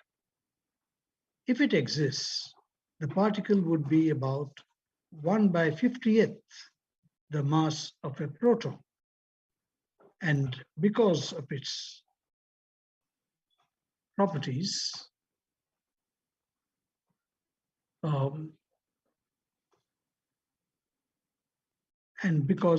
properties, I'm just missing these lines as I scroll. Nevertheless, it must be mentioned that the work has been published in Physical Review Letters. Then we get some evidence from the Large Hadron Collider. In March 2021, the LHC-B, B standing for bottom or beauty quark,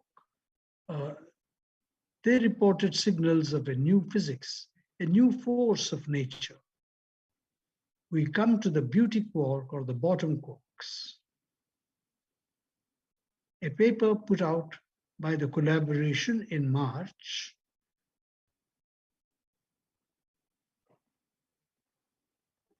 pointed out that the beauty quarks were decaying into electrons and muons at different rates, which should not be the case.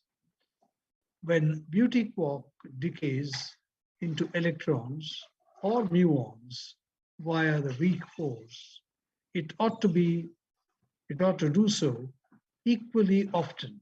Instead, it was found that the muon decay was only happening about 85% of the time of what was expected. So there is something here which doesn't add up, because the result was at that time a 3 sigma result, but it has now gone up and it is 4 sigma plus.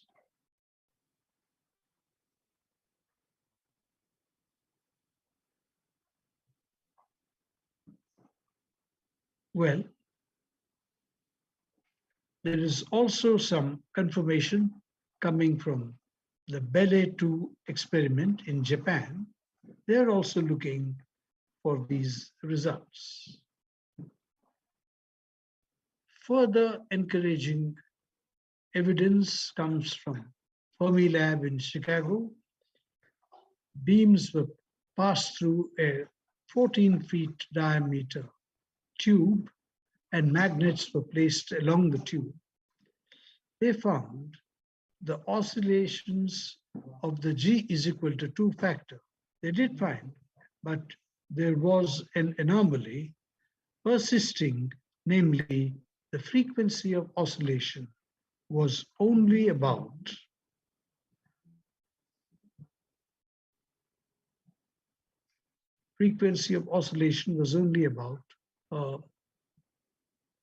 80% of what they would expect.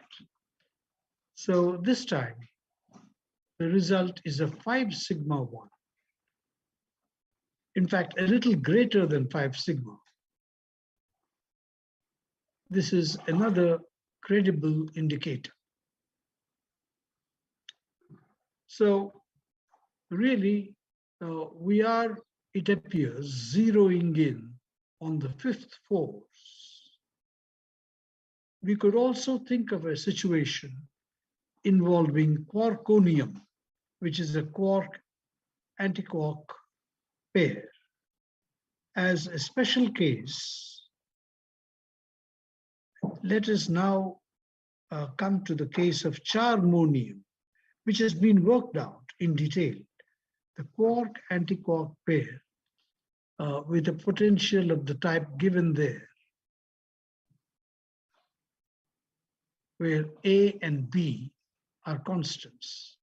Now we have to introduce, in addition, a 1 by r squared term in the potential. That is, the potential is of this type, A by r plus br plus c by r squared from the Kerr-Newman metric. The last term comes. This becomes a perturbation to the charmonium energy levels, and it should cause a shift in the energy levels, in the lines. If we can consider a hypothetical cavity, which is where no known forces like electromagnetism and all, this is a thought experiment. If we cut out all the known forces, then we would still have this oscillation in this thought experiment. It is something that goes over and above the known forces. Finally, we can say that the force is of the type SU-U2, where the prime denotes that this is not the usual weak interaction.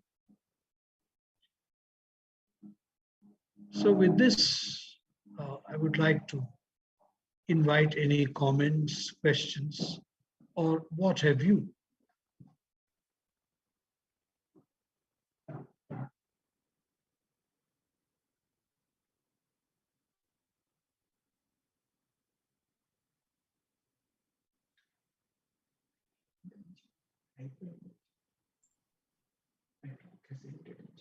Well, if there are no comments,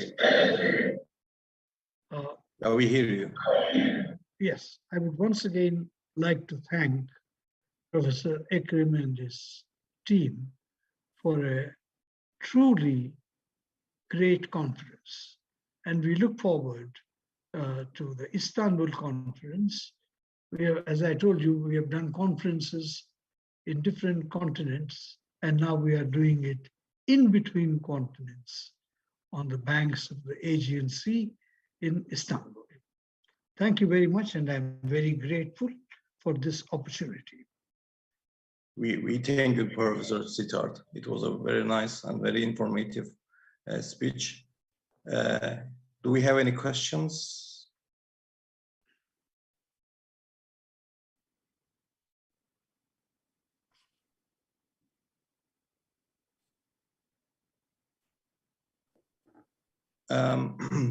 Professor Sitter, I have my own question. Please. As far as I remember, I have to check, I have to Google it. But once a time I read an article in Scientific American. It was about the fifth force search in silicon about neutrons. Do you remember such a work? It was published in Science or Nature, something like that. And then the Scientific American journal made it a news. No, I have not come across that. Sorry. Okay, if I find it, I will share it. This article, because here we have a Professor Halisoy. He is a very interested person to such popular news. And I remember that he gave me such an article by taking its photocopy. I will Google it. I am sure that it will be available also in the internet, and I am going to share with you. Thank you. Thank you. It was a kind of very exciting announcement to the literature. Right. Thanks a lot. Okay. I look forward. Professor Ekrem, do we have anything to say? Okay, thank you. Thank you, Alhun, and many thanks for nice talk, Siddharth. My friends, I would like to announce. That for technical reason, Durmush will give his speech tomorrow. I would like to thank our distinguished invited speakers who took part in both seasons. Ralph, Constantino, Laszlo, Andrei, Robert, Attila, and Siddharth. And I would like to thank the very good and distinguished participants. The program will begin as scheduled tomorrow. See you tomorrow. I would like to thanks for your patience again. Thank you. We thank you. Meanwhile, Professor Siddharth, I found this article when I Googled it. Yeah, you may have a look at it. Sure. Look forward. Thank you very much. Thank you. Good night to everyone. Good night. Thank you. Good night, everybody. Thank you. Good night. Good night, friend. Good night. Altu, teşekkürler. Sağ olun. Thank you very much.